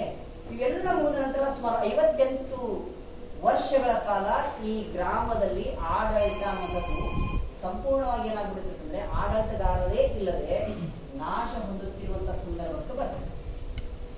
ಎಲ್ಲಿಂದ 1251ರಿಂದ 1306ರ ಅವಧಿ ಇರುತ್ತೆ. ಅಂದ್ರೆ ನಮ್ಮ ವಿಜಯನಗರ ಸಾಮ್ರಾಜ್ಯ ಸ್ಥಾಪನೆಯಾಗುವ 30 ವರ್ಷಗಳ ಪೂರ್ವದಲ್ಲಿ ಗ್ರಾಮ ಇತ್ತು. ನೆನಪಿಟ್ಟು, ವಿಜಯನಗರ ಸಾಮ್ರಾಜ್ಯ ಯಾವಾಗ ಸ್ಥಾಪನೆ ಆಗುತ್ತೆ? ಕ್ರಿಸ್ತಶಕ 1336 ಸ್ಥಾಪನೆ. ಆ 1336ರ ಒಳಗಡೆ ಈ ಗ್ರಾಮ ಇತ್ತು. ಕ್ರಿಸ್ತಶಕ 1306ರಲ್ಲಿ ಈ ಗ್ರಾಮಕ್ಕೆ ಒಬ್ಬ ದೇಸಾಯಿ ಇಲ್ಲಿಗೆ ಎಂಟ್ರಿ ಕೊಟ್ಟು, ಆಗ ಈ ಊರು ಹೇಗಿತ್ತು ಅಂತಂದ್ರೆ ಹಾಳು ಬಿದ್ದುಬಿಟ್ಟಿತ್ತು. ಹಾಳುಗಳು ಸಿಕ್ಕಲ್ಲ ಜಾಸ್ತಿ. ಈ ಊರಿಗೆ ಹಾಳಕೇರಿ ಅಂತ ಕರೀತಾರೆ. ಈ ಹಾಳಕೇರಿಯನ್ನ ಏರಿ ಅದನ್ನ ದೇಶಗತಿಗೆ ಬೇಕಾಗುವಂತಹ ಒಂದು ದೊಡ್ಡ ಶಹರಿಯನ್ನು ಮಾಡಿದಂಥವ್ರು ದೇಸಾಯಿ. ಆ ದೇಸಾಯಿಗಳು ಮೂಲತವ್ರು ಎಲ್ಲಿ ಹೋಗ್ಬೇಕಂದ್ರೆ ಈ ನಮ್ಮ ಶಿರಸಂಗಿ ದೇಶಗತಿ ಏನ್ ಕೊಡ್ತೀವ, ಆ ಶಿರಸಂಗಿ ದೇಶಗತಿ, ನವಲಗುಂದದ ದೇಶಗತಿ ಮತ್ತು ಕೊಕಟ್ನೂರು ದೇಶಗತಿ, ಈ 3 ದೇಶಗತಿಗಳ ಮೂಲ ಪುರುಷ ಕೊಕಟ್ನೂರು. ಕಾಡ ಅದೃಶ್ಯಪ್ಪ ಅನ್ನುವಂಥವನು 1306ರಲ್ಲಿ ಕೊಕಟ್ನೂರಿಗೆ ಬರ್ತಾರೆ. ಆ ಕಾಡ ಅದೃಶ್ಯಪ್ಪ ಅನ್ನುವಂಥವ್ರು ಕೊಕಟ್ನೂರಿಗೆ ಬಂದ ನಂತರದಲ್ಲಿ ಈ ಊರಲ್ಲಿ ಹಳಕಿ ಅನ್ನುವಂಥ ಒಂದು ಫ್ಯಾಮಿಲಿ ಅವರು, ಹಳಕಿಯವರಿದ್ದಾರೆ. ಆ ಹಳಕಿಯವರು ದೇಸಾಯರ ದೇಶಗತಿಗಿದ್ದರೂ ಕೂಡ ಮೂಲ ಪುರುಷ. 1294 ವರ್ಷಗಳ ಹಿಂದಿನ ಚರಿತ್ರೆ ಹಳಕಿ ಫ್ಯಾಮಿಲಿ ಇದೆ ಅವ್ರಿಗೆ. ಅದಕ್ಕೋಸ್ಕರವಾಗಿಯೇ ದೇಸಾಯರು ಎಷ್ಟೇ ದೊಡ್ಡ ವಾಡಿಯನ್ನು ಕಟ್ಕೊಂಡ್ರು ಕೂಡ ಕೊಕಟ್ನೂರಿನ ಪರಂಪರೆಯಲ್ಲಿ ಯಾವುದೇ ಒಂದು ದೊಡ್ಡ ಕಾರ್ಯ ಆಗ್ಬೇಕಾಗಿದ್ರು ಕೂಡ ಹಳಕಿಯವರ ಫ್ಯಾಮಿಲಿಯವರು ಇಲ್ಲದೆ ಹೋದ್ರೆ ಆ ಕೆಲಸ ಆಗುವುದಿಲ್ಲ. ಹಾಗಾಗಿ ಆ 1306ರಿಂದ ಪ್ರಾರಂಭಗೊಂಡಂತಹ ಕೊಕಟ್ನೂರು ದೇಶಗತಿ ಪರಂಪರೆಯಲ್ಲಿ 2ನೇ ವಿಠಗೌಡ ಅಂತ ಬರ್ತಾರೆ. 2ನೇ ವಿಠಗೌಡ ಏನ್ ಮಾಡ್ತಾರೆ ಅಂತಂದ್ರೆ, ಇಲ್ಲಿ ಒಂದು 16 ಫ್ಯಾಮಿಲಿಗಳು ಆಗ್ತಾವೆ. ಆ 16 ಫ್ಯಾಮಿಲಿಗಳಲ್ಲಿ ಒಂದು ನವಲಗುಂದಕ್ಕೆ ಹೋಗುತ್ತಾ, ಒಂದು ಶಿರಸಂಗಿ ಹೋಗುತ್ತೆ. ಏನು ಶಿರಸಂಗಿಯ ಲಿಂಗರಾಜರ ದೇಸಾಯಿ ಅಂತ ಮನೆತನ ನೋಡ್ತೀವಲ್ಲ, ಆ ಲಿಂಗರಾಜ ದೇಸಾಯಿ ಅವರ ಮನೆತನದ ಮೂಲ ಪುರುಷರು ಕೊಕಟ್ನೂರವರು. ಇದನ್ನ ನಾನು ಹೇಳ್ತಾ ಇಲ್ಲ, ಅವರ ವಂಶಾವಳಿಯ ಚರಿತ್ರೆಯಲ್ಲಿ ಮೊಟ್ಟ ಮೊದಲಿಗೆ ಪ್ರಾರಂಭವಾಗುವಂತಹ ಹಳ್ಳಿ ಹೆಸರು ಕೊಕಟ್ನೂರ. ಈ ಮಧ್ಯ ಕ್ರಿಸ್ತಶಕ 1336ರಲ್ಲಿ ಪ್ರಾರಂಭಗೊಂಡಂತಹ ವಿಜಯನಗರದ ಸಾಮ್ರಾಜ್ಯ, ಅದಾದ 11 ವರ್ಷಗಳ ನಂತರದಲ್ಲಿ ಪ್ರಾರಂಭಗೊಂಡಂತಹ ಬಹುಮನಿಯ ಸಾಮ್ರಾಜ್ಯದ ಕಾಲಕ್ಕೆ ಕೊಕಟ್ನೂರಿನಲ್ಲಿ ಒಂದು ದೊಡ್ಡದಾಗಿರುವಂತಹ ಒಂದು ಘಟನೆ ನಡೆಯುತ್ತೆ. ಏನ್ ಘಟನೆ? ನೀವು ಕೋನಮ್ಮನ ಸಮಾಧಿಯನ್ನು ನೋಡ್ತೀರಲ್ಲ, ಕೋನಮ್ಮನ ಗುಡಿ ಅಂತ. ಆ ಕೋನಮ್ಮ ಬ್ರಾಹ್ಮಣ ಮನೆತನದ ಕುಲೀನ ವಂಶಕ್ಕೆ ಸಂಬಂಧಪಟ್ಟಂತಹ ಒಂದು ದೊಡ್ಡ ಮನೆತನಕ್ಕೆ ಸಂಬಂಧಪಟ್ಟಂತಹ ಒಬ್ಬ ಹೆಣ್ಣು. ಅವಳನ್ನ ಹೊನವಾಡ ಗ್ರಾಮಕ್ಕೆ ಮದುವೆ ಮಾಡಿಕೊಂಡ ರಾಮಚಂದ್ರಪ್ಪ ಅಂತ. ಆ ಹೊನವಾಡ ಗ್ರಾಮಕ್ಕೆ ಮದುವೆ ಮಾಡಿಕೊಟ್ಟಂತಹ ಸಂದರ್ಭದಲ್ಲಿ ಇಲ್ಲಿ ಏನಾಗಿರ್ತಕ್ಕಂದ್ರೆ ನಿರಂತರವಾದಂತಹ ಬರಗಾಲ ಬಿದ್ದಿದೆ. ಇಲ್ಲಿ ಬೀದರ್ನ ಬರೀದ ಶಾಹಿಗಳ ಕಾಲಕ್ಕೆ ಸಂಬಂಧಪಟ್ಟಂತೆ ಒಂದು ಕೋಟೆ ಕಟ್ಟಡ ಪ್ರಾರಂಭ ಆಗುತ್ತೆ. ಏನ್ ನಾವು ಕೋನಮ್ಮನ ಗುಡಿ ಆ ಕೋಟೆ ಕಟ್ಟಡಗಳ ಒಂದು ಕೆಲಸ ಸ್ಟಾರ್ಟ್ ಆಗುತ್ತೆ. 1 ಸತಿ ಆಗುತ್ತಾ, 2 ಸತಿ ಆಗುತ್ತಾ, 3 ಸತಿ ಆಗುತ್ತಾ, ನಿರಂತರವಾಗಿ ಕೋಟೆ ಬೆಳೆದಿರುತ್ತದೆ. ಒಬ್ರು ಆಗಿನ ಕಾಲಕ್ಕೆಲ್ಲ ಜ್ಯೋತಿಷಿಗಳು ಇರ್ತಿದ್ರಲ್ಲ, ಆ ಜ್ಯೋತಿಷಿಗಳ ಹತ್ತಿರ ಹೋಗಿ ಕೇಳ್ತಾರೆ. ನಿಮಗೆ ಬೋರ್ ಬರ್ತಿದೆ ಹೇಳ್ತಾರೆ. ಜ್ಯೋತಿಷಿಗಳ ಹತ್ತಿರಕ್ಕೆ ಹೋಗಿ ಕೇಳಿದಾಗ ಅವ್ರು ಏನ್ ಹೇಳ್ತಾರಂತಂದ್ರೆ, ಕೊಕಟ್ನೂರು ಉಳಿಬೇಕು ಅಂದ್ರೆ, ಬೇರೆದವರು ದಾಳಿ ಮಾಡದೆ ಇರೋದು ನೋಡ್ಕೋಬೇಕು ಅಂತಂದ್ರೆ ಇಲ್ಲಿ ಏನ್ ಮಾಡ್ಬೇಕು ಅಂತ ಕೋಟೆ ಕಟ್ಟಬೇಕು. ಆ ಕೋಟೆ ಯಾಕೆ ನಿಲ್ತಾ ಇಲ್ಲ ಅಂತಂದ್ರೆ ಅದಕ್ಕೊಂದು ಜೀವದ ಬಲಿ ಆಗಬೇಕು ಅಂತ ಹೇಳ್ತಾರೆ. ಯಾಕೆ ಬಲಿ ಆಗ್ಬೇಕು? ಆ ಕಾಲಕ್ಕೆ ಕೊಕಟ್ನೂರಿಗೋಸ್ಕರ ಸುಮಾರು 8 ತಿಂಗಳ ಗರ್ಭಿಣಿಯಾಗಿದ್ದಂತಹ ಕೋನಮ್ಮ ತಂದೆಯ ಮನೆಗೆ, ಏನು ನಾವು ಕುರುಸದ ಕಾರ್ಯಕ್ರಮ ಮಾಡ್ತೇವಲ್ಲ, ಅದಾದ ನಂತರದಲ್ಲಿ ತಂದೆಯ ಮನೆಗೆ ಬಾಣಂತನಕ್ಕೆ ಬಂದಿರ್ತಾವ, ತಾಯಿ ಸತ್ತು ಹೋಗಿರ್ತಾವ, ತಂದೆ ಒಬ್ಬನೇ ಇರ್ತಾನೆ. ಈ ಸಂದರ್ಭಕ್ಕೆ ಎಲ್ಲಾ ಮನೆಗಳನ್ನ ಸುತ್ತಿ ಕೇಳ್ತಾರೆ. ಹಕೀಂ ಸಾಬ್ ಅಂತ ಒಬ್ಬ ವ್ಯಕ್ತಿ ಇದ್ದ, ಈ ಶಹರಿಯನ್ನ ನೋಡ್ಕೊಳ್ಳೋದು. ಆ ಹಕೀಂ ಸಾಬ್ ಎಲ್ಲಾ ಮನೆಗಳಿಗೆ ಹೋಗಿ ಭೇಟಿ ಆಗ್ತಾನೆ. ಯಾರಾದ್ರೂ ಒಳ್ಳೆ ಮನೆತನಕ್ಕೆ ಸಂಬಂಧಪಟ್ಟಂತ ಹೆಣ್ಮಗಳನ್ನೇ ಅಲ್ಲಿ ಬಲಿ ಕೊಡ್ಬೇಕು. ಯಾರು ಬಲಿ ಆಗ್ತಾರೆ? ಈ ಊರಿಗೋಸ್ಕರ ಯಾರಾದ್ರೂ ಆತ್ಮವನ್ನು ಅರ್ಪಣೆ ಮಾಡ್ಕೊತಾರ? ಯಾರು ಆಗುದಿಲ್ಲ. ಕೊನೆಗೆ ಎಲ್ಲಿ ಹೋಗ್ತಾರೆ ಅಂದ್ರೆ ರಾಮಚಂದ್ರಪ್ಪನ ಮನೆ ಹೋಗ್ತಾರೆ. ಆ ಕೋನಮ್ಮ ಏನಿದ್ದಲ್ಲ, ಅವಳಿಗೆ ಹೊರಮಾಡ ಕೊಟ್ಟಿದ್ರು, ಮದುವೆ ಆಗಿತ್ತು, ಬಾಣಂತನಕ್ಕೆ ಬಂದಿದ್ದು. ಆ ಹೆಣ್ಮಗಳು ಏನ್ ಮಾಡ್ತಾಳೆ ಅಂತಂದ್ರೆ, ತಾಯಿ ಇಲ್ಲ, ಈ ಊರೇ ನನಗೆ ತಾಯಿ ಸಮಾನ ಹೇಳ್ತಾಳೆ. ನನಗೆ ತಾಯಿ ಇಲ್ಲ, ಈ ಊರೇ ನನಗೆ ತಾಯಿ ಸಮಾನ. ತಂದೆಯ ಪ್ರೀತಿಯನ್ನು ನೋಡಿದ್ದೀನಿ. ನಾನು ಸಾಯುವುದರಿಂದ ಈ ಊರು ಉಳಿಯುತ್ತೆ ಅಂತಂದ್ರೆ ನನ್ನ ಆತ್ಮದ ಅರ್ಪಣೆಗಾಗಿ ನಾನು ಸಿದ್ಧ ಇದ್ದೀನಿ ಅಂತ ಬರ್ಕೊಳ್ತಾಳ. ಅವಳು ಹೇಳ್ತಾಳೆ. ದೇಸಾಯರ ಮನೆಗೆ, ದೇಸಾಯರ ವಾಡಿಗೆ ಯಾರು ಹೋಗ್ತಾರೆ? ಇಲ್ಲಿರುವಂತ ಹಳಬರು ಹೋಗಿ ಹೇಳ್ತಾರೆ. ಆ ಹಳಬರು ಹೇಳಿದ ನಂತರ ಅವ್ರನ್ನ ಕರೆಸ್ತಾರೆ. ರಾಮಚಂದ್ರಪ್ಪ ಈ ಊರಿನ ಬಹಳ ದೊಡ್ಡ ಜ್ಯೋತಿಷಿ ಆಗಿದ್ರು. ಅವ್ರು ಮುಂದಾಗುವಂತಹ ವಿಷಯಗಳನ್ನು ಕೂಡ ಹೇಳ್ತಾ ಇದ್ರು. ರಾಮಚಂದ್ರಪ್ಪ ರಾತ್ರಿ ಹೇಳ್ತಾರೆ, ಅಮಾವಾಸ್ಯೆ ಕತ್ತಲಲ್ಲಿ ಕುತ್ಕೊಂಡು ಇಬ್ರು ಚರ್ಚೆ ಮಾಡ್ತಾರೆ. ಆ ಚರ್ಚೆಯ ವಿಷಯಗಳ ಅತ್ಯಂತ ಸುಂದರವಾಗಿರುವಂತಹ ವರ್ಣನೆಯನ್ನು ಕೊಟ್ಟಂತಹ ವ್ಯಕ್ತಿ ನನ್ನ ಬಲವಾಗಿ ಕೊಟ್ಟಂತಹ ನಿಧಿ ಅವರ ಅಜ್ಜ. ಅವ್ರು ಬಹಳ ಚೆನ್ನಾಗಿ ಬರ್ತಾ ಇದ್ರು ಕನ್ನಡವನ್ನ. ಅವರು ಒಂದು ಲೇಖನವನ್ನು ಬರೆದಿದ್ದಾರೆ ಸರ್, ನಾನು ನಿಮಗೆ ಕೊಡ್ತೀನಿ. ಬಹಳ ಚೆನ್ನಾಗಿರುವಂತಹ ಲೇಖನ. ಅವರ ಅನುಭವವನ್ನು ಬರ್ಕೋತಾರ ಅವರು. ಆ ಕೋನಮ್ಮ ಮತ್ತು ರಾಮಚಂದ್ರಪ್ಪ ಇಬ್ರು ಕುತ್ಕೊಂಡು ಮಾತಾಡ್ತಾರೆ. ಏನ್ ಮಾತಾಡ್ತಾರೆ? ಇವತ್ತು ಅಮಾವಾಸ್ಯೆ ಕಗ್ಗತ್ತಲದ ಊರಿನಲ್ಲಿ ಎಲ್ಲರೂ ಕೂಡ ಮಕ್ಕೊಂಡ್ ಬಿಟ್ಟಾರ. ಈ ಊರು ನಮಗೋಸ್ಕರ ಏನೋ ಕೊಟ್ಟಿಲ್ಲ, ನಾವು ಬಡೋದೀವಿ, ನಾವು ಬ್ರಾಹ್ಮಣರಿರ್ಬಹುದು, ನಾವು ಬಡೋದೀವಿ. ನಿನ್ನ ಬಲಿ ಕೊಡ್ಲಿಕ್ಕೆ ನನಗೆ ಆಗುದಿಲ್ಲಮ್ಮ. ನೀನೇನ್ ಮಾಡು, ನಮ್ಮ ಹತ್ರ ಎಷ್ಟೈತೋ ಬಟ್ಟೆಗಳನ್ನ ಕಟ್ಕೊಂಡು ನೀನೇನ್ ಮಾಡು, ಎದ್ ಬಿಡು. ನಮ್ಗೆ ಎಲ್ಲಿ ಸಾಧ್ಯ ಆಗುತ್ತೋ ಅಲ್ಲಿ ಹೋಗಿ ನಾವು ಬದುಕ್ ಬಿಡೋದು. ನೀನು ನನ್ನ ಮಗಳು, ನಿನ್ನ ಹೊಟ್ಟೆಯಲ್ಲಿ ಇನ್ನೊಂದು ಮಗು ಅದ. ನಿನಗೆ ಬಲಿ ಕೊಡುದು ಅಷ್ಟೇ ಅಲ್ಲದೆ ಆ ನಿನ್ನ ಹೊಟ್ಟೆಯಲ್ಲಿ ಹುಟ್ಟಬೇಕಾಗಿರುವಂತಹ ಮಗುವನ್ನು ಕೂಡ ಬಲಿ ಕೊಡ್ಲಿಕ್ಕೆ ನನಗೆ ಆಗುದಿಲ್ಲ. ಸಾಧ್ಯ ಆದ್ರೆ ನಾನ್ ಸಾಯ್ತೀನಿ ಹೊರತು ನನ್ನ ಬಲಿ ಕೊಡ್ಲಿಕ್ಕೆ ಆಗುದಿಲ್ಲ ಅಂತ ಹೇಳ್ಕೊತಾರ. ಕೊನೆಗೆ ಮಗಳು ಹೇಳ್ತಾಳ ತಂದೆಗೆ, ಅಪ್ಪಾಜಿ, ನೀವು ಈ ಇಡೀ ಊರಿನಲ್ಲಿ ಹುಟ್ಟುವಂತಹ ಎಲ್ಲಾ ಮಕ್ಕಳಿಗೆ ಹೆಸರಿಡ್ತೀರಿ, ಆ ಮಕ್ಕಳ ಭವಿಷ್ಯ ಹೇಳ್ತೀರಿ. ನಿಮ್ಮ ಮಗಳ ಭವಿಷ್ಯ ನಿಮ್ಗೆ ಗೊತ್ತಾಗುದಿಲ್ಲ. ನಾನು ಸಾಯ್ಬಹುದು, ಭವಿಷ್ಯದ ಉದ್ದಗಲಕ್ಕೂ ಕೂಡ ನಾನು ಚಿರಸ್ಥಾಯಿಯಾಗಿ ಉಳಿತೀನಿ ಅಂತ ಹೇಳ್ತಾಳೆ. ಆ ಚಿರಸ್ಥಾಯಿಯಾಗಿ ಉಳಿಯಬಲ್ಲಂತಹ ತಾಯಿ ಕೋನಮ್ಮ ಕೊನೆಗೆ ಆ ಕೋಟೆಯಲ್ಲಿ ಒಂದು ಸಣ್ಣದಾಗಿರುವಂತಹ ಒಂದು ರಂಧ್ರ ಕೊಡೋದು ಮನೆ ಮಾಡ್ತಾರೆ. ಕೊನೆಗೆ 9 ತಿಂಗಳ 9 ದಿನಗಳಾಗುವ ಸಂದರ್ಭಕ್ಕೆ ಏನ್ ಮಾಡ್ತಾರೆ ಅಂತಂದ್ರೆ, ಇಡೀ ಊರನ್ನ ಅಲಂಕರಿಸಿ ಹಕೀಂ ಸಾಬ್ ಏನ್ ಮಾಡ್ತಾರೆ ಅಂದ್ರೆ ದೇಸಾಯಿಯವರ ವಾಡಿಯಿಂದ ಆ ಮಹಿಳೆಯನ್ನು ಕರ್ಕೊಂಡು ಬಂದು ಆ ಕೋಣೆಯ ಒಳಗಡೆ ಕುಡಿಸ್ತಾರ. ನಾನು ಕಥೆ ಹೇಳ್ತಾ ಇಲ್ಲ, ಆದಂತ ಘಟನೆ ಹೇಳ್ತಾ ಇದ್ದೀನಿ. ಆ ಕೋಟೆ ಗೋಡೆ ಪಕ್ಕದಲ್ಲಿರುವಂತಹ ಕೋಣೆಯಲ್ಲಿ ಕೂಳಿಸ್ತಾರೆ. ಅವಳಿಗೆ ಬೇಕಾಗುವಂತಹ ಎಲ್ಲಾ ಆಹಾರ ಪದಾರ್ಥಗಳನ್ನ ಆ ಮಗುವಿಗೆ ಬೇಕಾಗುವಂತಹ ಅವಳಿಗೆ ಮುಂದುವರೆದು ಡೆಲಿವರಿ ಆದ ನಂತರದಲ್ಲಿ ಆ ಮಗುವಿಗೆ ಬೇಕಾಗುವಷ್ಟು ಎಲ್ಲಾ ವಸ್ತುಗಳನ್ನ ಇಡ್ತಾರೆ. ಆಗಿನ ಕಾಲಕ್ಕೆ ಗ್ರಾಮಗಳನ್ನ ನಾವು ಗೋರ್ಖಾಗಳು ಬಂದು ನೋಡ್ತಿದ್ರಲ್ಲ, ಗೋರ್ಖಾಗಳು ಇರ್ತಿರ್ಲಿಲ್ಲ. ಗಸ್ತಿ ಅಂತ ಒಂದು ಫ್ಯಾಮಿಲಿ ಇರ್ತಾ ಇತ್ತು. ನಮ್ಮ ಯಲ್ಲಂಗುಡಿಯಲ್ಲಿ ಇದೆ ಅವರು ಗಸ್ತಿ ಅಂತ.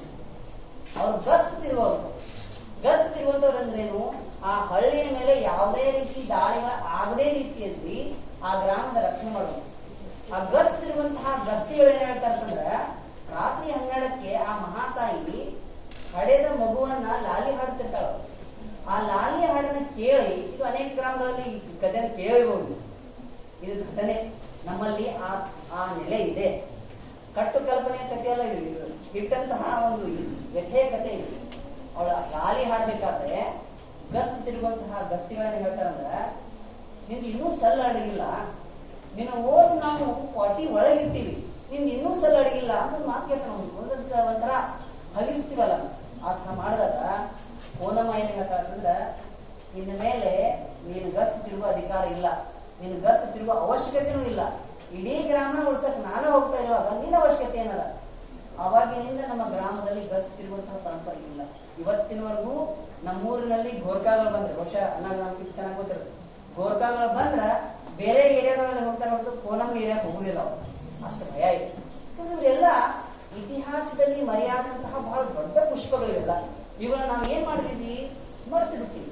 ಆ ಇತಿಹಾಸದಲ್ಲಿ ಮರೆಯಾದ, ದಾಖಲಾಗದೇ ಉಳಿದಿರುವ, ಮೌಖಿಕ ಪರಂಪರೆಯಲ್ಲಿ ಇಂದಿಗೂ ಜೀವಂತವಾಗಿರುವ, ಜಾಗತಿಕವಾಗಿ ಮೆರೆಯಲಾಗದಂತಹ, ಜಗತ್ತಿಗೆ ಕಾಣದಂತಹ, ಜನಮನಗಳಲ್ಲಿ ಇಂದಿಗೂ ಜೀವಂತವಾಗಿರುವಂತಹ ಇತಿಹಾಸವೇ ನಮ್ಮ ಗ್ರಾಮಗಳು. ನಾವೆಲ್ಲ ಏನ್ ಮಾಡ್ತೀವಿ, ಬಾದಾಮಿ ಇಮ್ಮಡಿ ಪುಲಕೇಶಿ ಏನ್ ಮಾಡ್ತೀವಿ, ಮೇಗುತಿ ಜೈನ ದೇವಾಲಯದ ಶಾಸನ ಏನ್ ಹೇಳ್ತಾರೆ ಅದು ಗೊತ್ತಿಲ್ಲ. ಸಂಸ್ಕೃತ ಕಲಿಕಂತ ಪರವಾಗಿಲ್ಲ, ಹೋಗಿ ಸೆಲ್ಫಿ ಇರ್ಬೇಕು. ಇಂಥ ಜನ ಹಳ್ಳಿಗಳನ್ನ ಪರಿಗಣಿಸ್ತಾ ಇದ್ದೀವಿ. ಹಳ್ಳಿಗಳಲ್ಲಿ ಏನಾಗ್ತಾ ಇದೆ ಅಂತಂದ್ರೆ, ಸಣ್ಣ ಸಣ್ಣ ಸಣ್ಣ ಸಣ್ಣ ಹಳ್ಳಿಗಳೇನದಾವಲ್ಲ, ಎಲ್ಲೆಲ್ಲಿ ಶಾಸನಗಳದಾವೋ, ಎಲ್ಲೆಲ್ಲಿ ಆಗಿನ ಕಾಲದ ಅಗ್ರಹಾರಗಳ ಕೇಂದ್ರಗಳಿದಾವೋ, ಅವೆಲ್ಲವನ್ನೂ ಕೂಡ ನಾವು ಅಕ್ವೈರ್ ಮಾಡ್ಕೊಳ್ತಾ ಇದೀವಿ. ಯಾಕೆ? ಜನಸಂಖ್ಯೆ ಜಾಸ್ತಿ ಆಗ್ತಾ ಇದೆ, ನಮ್ಗೆ ಮನೆಗಳು ಬೇಕಾಗಿದೆ. ಎಲ್ಲಿ ನಮಗೆ GPS ನಲ್ಲಿ ಲೊಕೇಶನ್ ಸಿಗುತ್ತೋ ಅನ್ನ ಅಂತವ್ರು ನಮ್ಗೆ ಇರ್ತಾರಲ್ಲ, ಆಯ್ತು ಬಡವರೊಬ್ಬ ಮನುಷ್ಯ ಅಂತ ಹಾಕ್ಬಿಡ್ತಾನ, ಆ ಬಡ ಮನುಷ್ಯ ಮನೆ ಅಷ್ಟು ಮಾಡ್ಕೊಳ್ಳೋದಿಲ್ಲ. ಇತಿಹಾಸಕ್ಕೆ ಸಂಬಂಧಪಟ್ಟಂತಹ ನೆಲೆನೂ ಇದೇನಾಗಿದೆ, ಜಾಗೃತವಾಗಿರುವಂತಹ ಮನಸ್ಸುಗಳು ಇಲ್ಲದೆ ಹೋದಾಗ ಈ ರೀತಿಯ ಕೆಲಸ. ಅಂತಹ ಕಲ್ಯಾಣ ಯಾವ ನಮ್ಮ ದೇಶಗತಿ ಪರಂಪರೆ ಇತ್ತೋ, ಆ ದೇಶಗತಿ ಪರಂಪರೆಯ ಇವತ್ತಿಗೆ ಸುಮಾರು 283 ವರ್ಷಗಳ ಹಳೆಯದಾದ ವಾಡೆಯೊಂದನ್ನು ಕಟ್ಟಿಸ್ತಾರೆ. ಈ ವಾಡೆಯ ಬಗ್ಗೆ ಹೇಳಲೇಬೇಕು. ಈ ವಾಡೆ ಕಟ್ಟಡ ಆಗುವುದಕ್ಕೂ ಪೂರ್ವದಲ್ಲಿ ಮಹಾರಾಷ್ಟ್ರದ ಮರಾಠವಾಡದಿಂದ ಕೊಕಟ್ನೂರಿನ ಮೇಲೆ ಪೋಳ ಸರ್ಕಾರ ಅಂತ ದಾಳಿಕೋರ ಬರ್ತಾನೆ. ಆ ಪೋಳ ಸರ್ಕಾರ ಯಾರಂತಂದ್ರೆ, ಈ ಗ್ರಾಮವನ್ನ ಅನಧಿಕೃತವಾಗಿ ಆಡಳಿತಕ್ಕೆ ಒಳಪಡಿಸಿದಂತ ಒಬ್ಬ ವ್ಯಕ್ತಿ.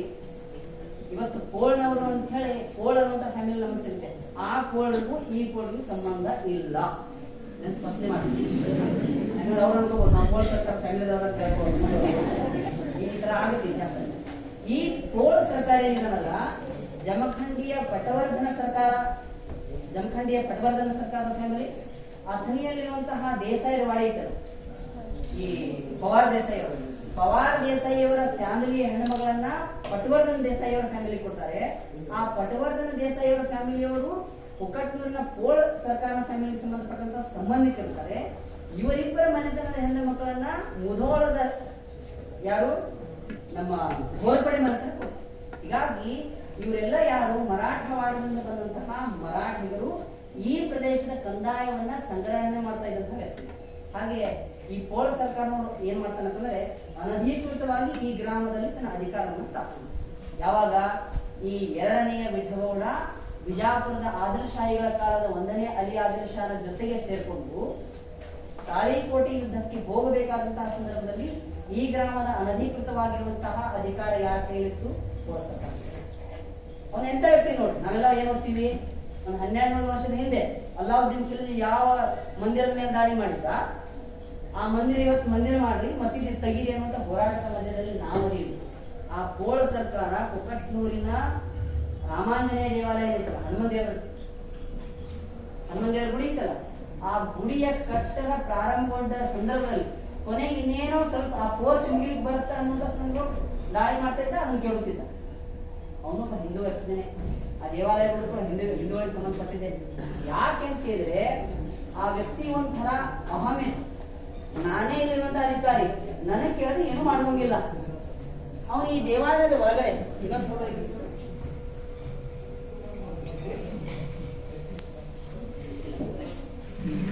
ಗುಡಿ ಗುಡಿ ಇಲ್ಲ, ಅದೇ ಅದೇ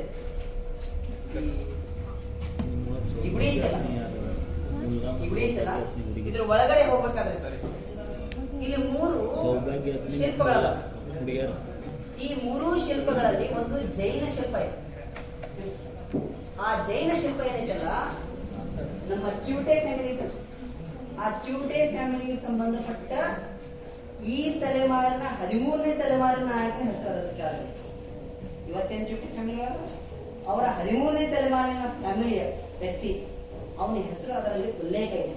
ಅವನ ಹೆಸರು ಅಷ್ಟಬ್ಬಾ ಅಂತ ಹೇಳಿ ಅದು ಇವತ್ತು ರುಚಿದ ಶಾಸನ ಇದೆ. ಸೊ ಇದ್ರ ಒಳಗಡೆ ಹೋದ್ಮೇಲೆ ಈ ಗುಡಿ ಒಳಗೆ ಹೋಗ್ತೀವಲ್ಲ, ಈಗ ಬಹುಶಃ ನೀವು ಯಾರು ನೋಡಿದವ್ರಿಗೆ ಗೊತ್ತಿರುತ್ತಾ, ಈ ಗೋಡೆ ಏನೈತಲ್ಲ, ಈ ಭಾಗ ಸರಿ ಇದೆ, ಎಡಭಾಗ, ಬಲಭಾಗ ಬಿದ್ದಿದ್ದಿತ್ತು. ಈಗ ಇತ್ತೀಚೆಗೆ ಕಟ್ಸಾರ, ಅದು ಅಣ್ಣನಂತವ್ರ ನಾಯಕರು ಮಾಡ್ಕೊಂಡಾರ, ಸ್ವಲ್ಪ ಮಾಡ್ಯಾರ, ಬೆಳೆಸಾರ.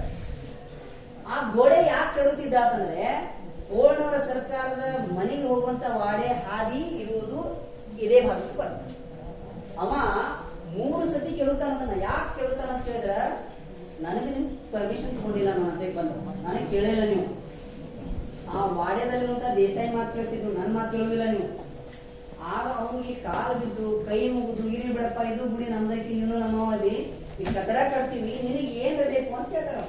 ಏನಿಲ್ಲ, ಗುಡಿ ಕಟ್ಟೆ, ಗುಡಿ ಕಳಸ ಇಡ್ರಿ, ನನ್ನನ್ನು ಕರೆಸ್ರಿ, ದೊಡ್ಡ ಪ್ರಮಾಣದಲ್ಲಿ ಒಂದು ಸಮಾರಂಭ ಮಾಡಿ, ಎಲ್ಲಾರು ಕೊಡ್ತಾರಲ್ಲ, ದೇಸಾಯರು, ದೇಶಗತಿಯವರು, ಇಲ್ಲಿರುವಂತಹ ಬ್ರಾಹ್ಮಣರು, ಕುಲೀನರು ಎಲ್ಲ ಕೊಡ್ತಾರಲ್ಲ, ಅವ್ರೆಲ್ಲಾ ಕೂತು ಅವ್ರಿಗೆ ಒಂದು ಸ್ವಲ್ಪ ಎತ್ತರದಾಗ ಹಾಕೊಂಡಿರ್ಬೇಕು.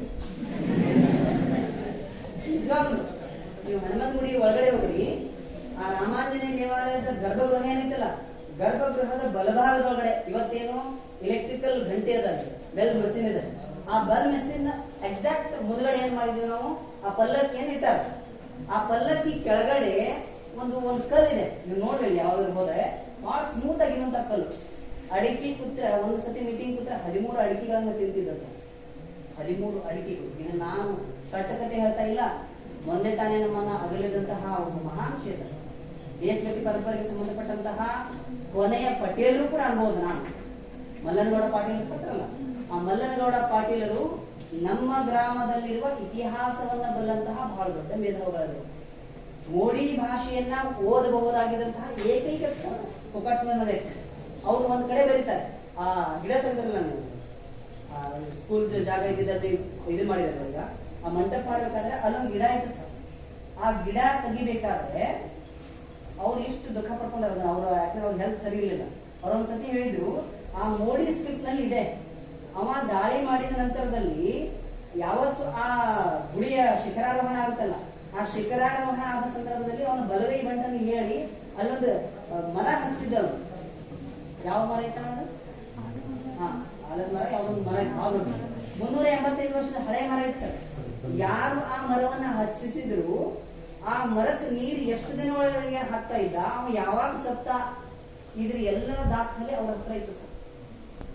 ಪ್ರತಿನಿತ್ಯ ಬರಿತಾ ಇದ್ರು ಅವ್ರು, ಪ್ರತಿನಿತ್ಯ ಡೈರಿ ಬರ್ತಾ ಇದ್ರು. ಈ ಊರಿನಲ್ಲಿ ಏನಾಗುತ್ತೆ ಎಲ್ಲವೂ ಕೂಡ ಬರುತ್ತೆ.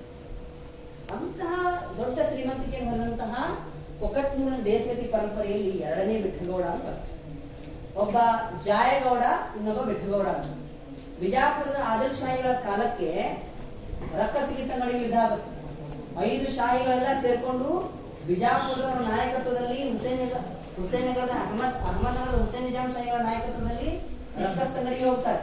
ಬ್ಯಾಟಲ್ ಆಫ್ ತಾಲಿಕೋಟ ಓದ್ತಿರಲ್ಲ, ಆ ಬ್ಯಾಟಲ್ ಆಫ್ ತಾಲಿಕೋಟದಲ್ಲಿ ಭಾಗವಹಿಸಿದಂತಹ ಕೊಕಟ್ನೂರಿನ ವ್ಯಕ್ತಿ ಯಾರಾದ್ರೂ ಇದ್ರೆ ಅದು 2ನೇ ವಿಠಲಗೌಡ. ಅವನಿಗೆ ಸ್ವತಂತ್ರ ರಾಜ್ಯ ಇರಲಿಲ್ಲ, ಸ್ವತಂತ್ರ ಮನೆತನ ಇರಲಿಲ್ಲ. ಅವನು ಅಲ್ಲಿಗೆ ಹೋಗಿ ಅಲಿ ಆದಿಲ್ ಶಾಹಿಯ ಬೆಟಾಲಿಯನ್ ಅಲ್ಲಿ ಸೇರ್ಕೋತಾನ.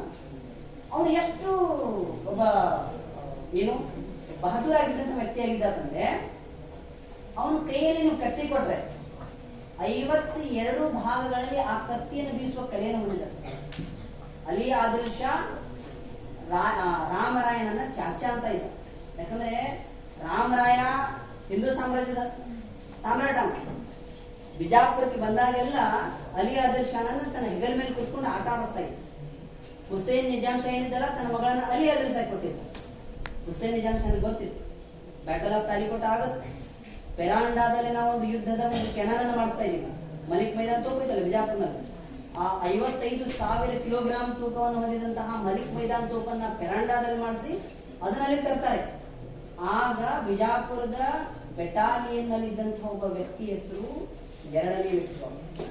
ಇವನ ಜೊತೆಗೆ ಅವನ ತಮ್ಮ ಇದ್ದ ಸರ್ ಜಾಯಗೌಡ ಅಂತ, ಕನ್ನಡ ಕೋಲಾಲಯ ನಂದ ಗ್ರಂಥ ಅಂತ ಬರೀತಾನೆ. ಅದು ಒಂದು ಲಕ್ಷಣ ಗ್ರಂಥ, ಲಾಕ್ಷಣಿಕ ಇದಾವೆ. ಆ ಲಾಕ್ಷಣಿಕ ಬರೆದಂತಹ ಲಕ್ಷಣ ಗ್ರಂಥ ದೇಸಾಯರವಾಡಿಯಲ್ಲಿ ಸುಡುತ್ತೆ. ಅವನ ಕೊಲೆ ಆದ. ಈ ಕಾಲಕ್ಕೆ 2ನೇ ವೆಂಕಟಗೌಡ ಬ್ಯಾಟಲ್ ಆಫ್ ತಾಲಿಕೋಟದಲ್ಲಿ ಇರ್ತಾನೆ. ಕತ್ತಿ ವರ್ಷೆ ಆದ ಸಂದರ್ಭದಲ್ಲಿ ಇವನ ಸಾಹಸವನ್ನ ನೋಡಿ ಅಲಿ ಆದಿಲ್ ಶಾ ಮತ್ತು ಅವನು ಹುಸೇನ್ ನಿಜಾಮ್ ಶಾ ಇಬ್ರು ಏನ್ ಹೇಳ್ತಾರಂದ್ರೆ, ಬ್ಯಾಟಲ್ ಆಫ್ ತಾಲಿಕೋಟಾಗ ಬಂದೀವಿ, ನೀ ಬಹಳ ದೊಡ್ಡ ಶಿವರಾದಿ ಅಂತ ಹೇಳಾಕ್ತಾರ, ನೀ ಯಾರಾದ್ರೂ ಕೊಲೆ ಮಾಡಿ ನೋಡೋಣ ಅಂತ. ಕೆಲವೊಂದಷ್ಟು ದಾಖಲೆಗಳಿದಾವೆ. ಅವನು ಅಲಿ ಆದಿಲ್ ಶಾನ ಮಾತುಗಳನ್ನ ಕೇಳಿ ಮುಂದೆ ಹೋದಾಗ ಅವನು ಎದುರಿಗೆ ಬರುವಂತಹ ಸೈನಿಕರನ್ನ ಕೊಲೆ ಮಾಡ್ತಿದ್ನಲ್ಲ, ಅವನು ಎಷ್ಟು ಝಳಪಿಸಿ ಏನು ಯುದ್ಧ ಕಲೆಯಲ್ಲಿ ಎಷ್ಟು ಪಂಡಿತ ಇದ್ದಂತಂದ್ರೆ ಒಂದೇ ಏಟಿಗೆ ರುಂಡವನ್ನು ಕತ್ತರಿಸುವಂತಹ ಕಲೆ ಗೊತ್ತಿತ್ತು. ಒಬ್ಬನ ಕೊಲೆ ಮಾಡ್ತಾನ, ಕೊಲೆ ಮಾಡಿದ ನಂತರ ಅವನು ಹೆಂಗ್ ನಿಂತಿರ್ತಾನೋ ತಿಳ್ಕೊಂಡಿರ್ತಾನೆ. ನೀವು ಒಂದ್ಸತಿ ಬಾಹುಬಲಿ ಫಿಲ್ಮ್ ಸ್ವಲ್ಪ ಮೆಮರೈಸ್ ಮಾಡ್ಕೊ. ಇವರೆಲ್ಲ ಹೇಳ್ತಾರ ನೀ ಭಾರಿ ಶಾಣೆ ಅಂತ ಹೇಳಾಕಿದ್ರು, ನೀ ನೋಡಿದ್ರೆ ಸುಮ್ಮನಿತ್ತಿ, ಅವನು ಸುಮ್ಮನಿತ್ತಾನು, ಅವನೇನಾದ್ರೂ ಮಾಡಂತ. ನಾನು ಕೆಲಸ ಮುಗಿಸಿನಿ, ಏನ್ ಮುಗಿಸಿನಿ? ಏನಿಲ್ಲ, ಅವ್ನು ಮುಗಿಸಿನಿ ಅಂತ ಹೇಳ್ತಾನೆ. ಹೆಂಗ್ ಮುಗಿಸಿ ನೀನು? ಏನಿಲ್ಲ, ನಿಮ್ ಕತ್ತಿ ಐತಲ್ಲ, ಆ ಕತ್ತಿಯ ಮನುಷ್ಯನಿಂದ ಅವನ ಹಣೆಗೆ ಹಚ್ಚಿದೆ ಅಂತ.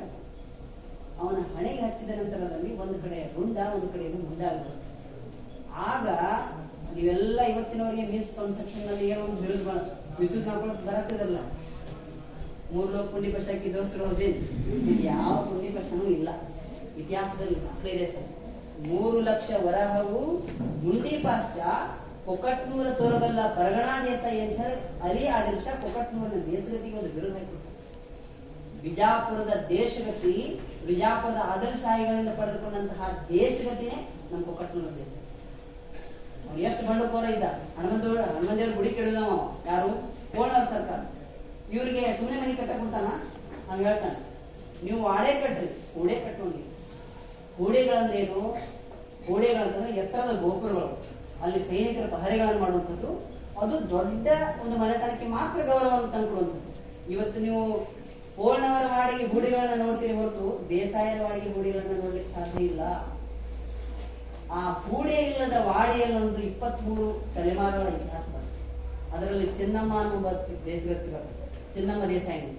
ಆ ಚಿನ್ನಮ್ಮ ದೇಸಾಯಿ 23 ವರ್ಷಗಳ ಕಾಲ ಬರಗಾಲ ಇದ್ದ ಸಂದರ್ಭದಲ್ಲೂ ಕೂಡ ದೇಶಗತಿಯನ್ನು ನಡೆಸ್ತಾರೆ. ಸುಮಾರು 16 ಹಳ್ಳಿಗಳಿಗೆ ಮೇವನ್ನು ಕಳಿಸ್ಕೊಡ್ತಿದ್ದಂತ ದಿನ. ಅವನ ಚರಿತ್ರೆ ಎಲ್ಲಿ ಹೋಯ್ತು? ಯಾಕೆ ನಾವು ಅದನ್ನೆಲ್ಲ ಓದ್ತಾ ಇಲ್ಲ? ಯಾಕೆ ಅದನ್ನು ಬರಿತಾ ಇಲ್ಲ? ದಾಖಲೆಗಳು ಕಡಿಮೆ ಅದಾವ, ಹುಡುಕಾಟ ಮಾಡುವಂತಹ ಕಡಿಮೆ ಜನ ಅಲ್ಲಿ. ಹುಡುಕಬೇಕಾದಂತಹ ಜವಾಬ್ದಾರಿ ನಮ್ಗದ. ನಾವೇನ್ ಅನ್ಕೊಂಡ್ಬಿಟ್ಟಿವಿ, ಬದಾಮಿ ಚಾಲುಕ್ಯರು ರಾಷ್ಟ್ರ ಕೊಟ್ಟರು, ವಿಜಯನಗರ ಸಾಮ್ರಾಜ್ಯ ಬಿಜಾಪುರ ಮುಗಿತು. ಅವ್ರಾದ ನಂತರದಲ್ಲಿ ಈ ದೊಡ್ಡ ಕಟ್ಟಡ ಆಗಿದೀವಿ, ಹೌದಾ? ಈ ಕಟ್ಟಡವನ್ನ ಕಟ್ಟಲಿಕ್ಕೆ ಈ ಭೂಮಿಯನ್ನ ದಾನ ಕೊಟ್ಟಂತವ್ರು ಯಾರು ಅನ್ನೋದು ನಮ್ಗೆ ಗೊತ್ತಿಲ್ಲ. ಈ ಕಟ್ಟಡ ಕಟ್ಟಲಿಕ್ಕೆ ಕೋಟ್ಯಾಂತರ ರೂಪಾಯಿ ಹಣವನ್ನ ಇಲ್ಲಿಗೆ ಅನುದಾನ ತರಲಿಕ್ಕೆ ನಮ್ಗೆ ಹೆಸರು ಬೇಡ, ನಮ್ಗೆ ಕೆಲಸ ಆದ್ರೆ ಸಾಕು ಅಂತ ದುಡ್ದವ್ರು ನಮ್ಗೆ ಗೊತ್ತಿಲ್ಲ. ಇವತ್ತಿಗೂ ಕೂಡ ಈ ಕಟ್ಟಡದಲ್ಲಿ ಶಿಕ್ಷಣದ ಸೌಧವನ್ನು ಕಟ್ಟಿ ಶಿಕ್ಷಣದ ಸಾಗರವನ್ನು ಹರಿಸ್ತಾ ಇರುವಂತಹ ಶಿಕ್ಷಕರು ಪಟ್ಟಂತಹ ಕಷ್ಟಗಳು ನಮ್ಗೆ ಗೊತ್ತಿಲ್ಲ. ಆ ಕಷ್ಟದ ಹಿನ್ನೆಲೆಯೊಳಗೆ ಯಾರು ದುಡಿದಿರ್ತಾರಲ್ಲ ಅವರ ಇತಿಹಾಸವೇ ನಮ್ಮ ಗ್ರಾಮಗಳಲ್ಲಿ. ನಾವ್ ಯಾವಾಗಲೂ ಏನ್ ಮಾಡ್ತಿರ್ತೀವಿ ಅಂತಂದ್ರೆ, ದೊಡ್ಡ ಸಾಮ್ರಾಜ್ಯವನ್ನು ಓದ್ತೀವಿ. ಅಶೋಕ ಮಹಾರಾಜ, ಹೌದಾ? Ashoka the great, battle of ಯಾವ ಕಳಿಂಗ, ಬ್ಯಾಟಲ್ ಆಫ್ ಕಳಿಂಗ ಓದ್ತೀವಿ. ಆ ರಕ್ತಪಾತವನ್ನ ನೋಡ್ತಾನೆ. ನನಗೋಸ್ಕರ ಇಷ್ಟು ಮಂದಿ ಎಲ್ಲ ಸತ್ರು ಅಂತ ಅನ್ನ ಅವನು ಬಿಡ್ತಾನೆ. ಎಲ್ಲಿ ಬರ್ತಾನೆ ಅವನು? ಯಾವ ಧರ್ಮವನ್ನು ಸ್ವೀಕರಿಸ್ತಾನೆ? ಹೌದಾ? ಅಶೋಕ ಬೌದ್ಧ ಧರ್ಮಕ್ಕೆ ಬಂದವನು ನಮ್ಗೆ ಗೊತ್ತು. ಕಳಿಂಗದ ಯುದ್ಧ ಆಯ್ತು ಅನ್ನೋದು ಗೊತ್ತು. ಕಳಿಂಗ ಯುದ್ಧದಲ್ಲಿ ಎಷ್ಟು ಮಂದಿ ಸತ್ತರಲ್ಲ ಅವ್ರ ಹೆಸರು ಗೊತ್ತಾಗ್ತದೆ. ಯಾರು ನೆಗ್ಲೆಕ್ಟೆಡ್ ಪೀಪಲ್ಸ್. ಒಬ್ಬ ಫಾರಿನ್ ಸ್ಕಾಲರ್ ಒಂದ್ ಕಡೆ ಬರೀತಾನೆ ಇಂಡಿಯನ್ ಹಿಸ್ಟ್ರಿ ಬಗ್ಗೆ. India is hub of rich culture. India is a hub of rich culture and traditions. It is the cradle of human race. It is the cradle of human race. This is the birthplace of human speech. This is the birthplace of human speech. This is the mother of traditions. This is the grandmother of rituals. And this is the great grandmother of legends. The most valuable and constructive material of history can be traced from India itself only. ಜಗತ್ತಿನಲ್ಲಿ ಮಾದರಿಯಾಗುವ ಚರಿತ್ರೆಯ ಪುರುಹುಗಳು ಸಿಗುವುದು ಎಲ್ಲಿ? ಕೇವಲ ಭಾರತದಲ್ಲಿ ಸಿಗುತ್ತದೆ. ಅಂತಹ ಭಾರತದ ಕರ್ನಾಟಕದ ಬೆಳಗಾವಿ ಜಿಲ್ಲೆಯ ಕೊಕಟ್ನೂರಿನಂತ ಒಂದು ಸಣ್ಣ ಗ್ರಾಮದಲ್ಲಿ ತಿಳ್ಕೊಂಡು ಆ ದೊಡ್ಡ ಚರಿತ್ರೆ ನಾವು ನೋಡೋಣ. ಬಹುಶಃ ಬೋರ್ ಆಗ ಕಟ್ಟಿಬೇಕಂದ್ರೆ ಬಹಳ ಸುದೀರ್ಘವಾಗಿ ತಗೊಂಡು ಸ್ವಲ್ಪ ಸಮಯ ತಗೋತೀನಿ. ಟೈಮ್ ಸ್ವಲ್ಪ ಟೈಮ್ ಆಗುತ್ತೆ. ಅದ ಮಧ್ಯಾಹ್ನದ ಬಿಸಿಯೂಟದ ಸಂದರ್ಭ ಇದು. ಇನ್ನೊಂದು 5 ನಿಮಿಷ 10 ನಿಮಿಷ ತಗೋದ.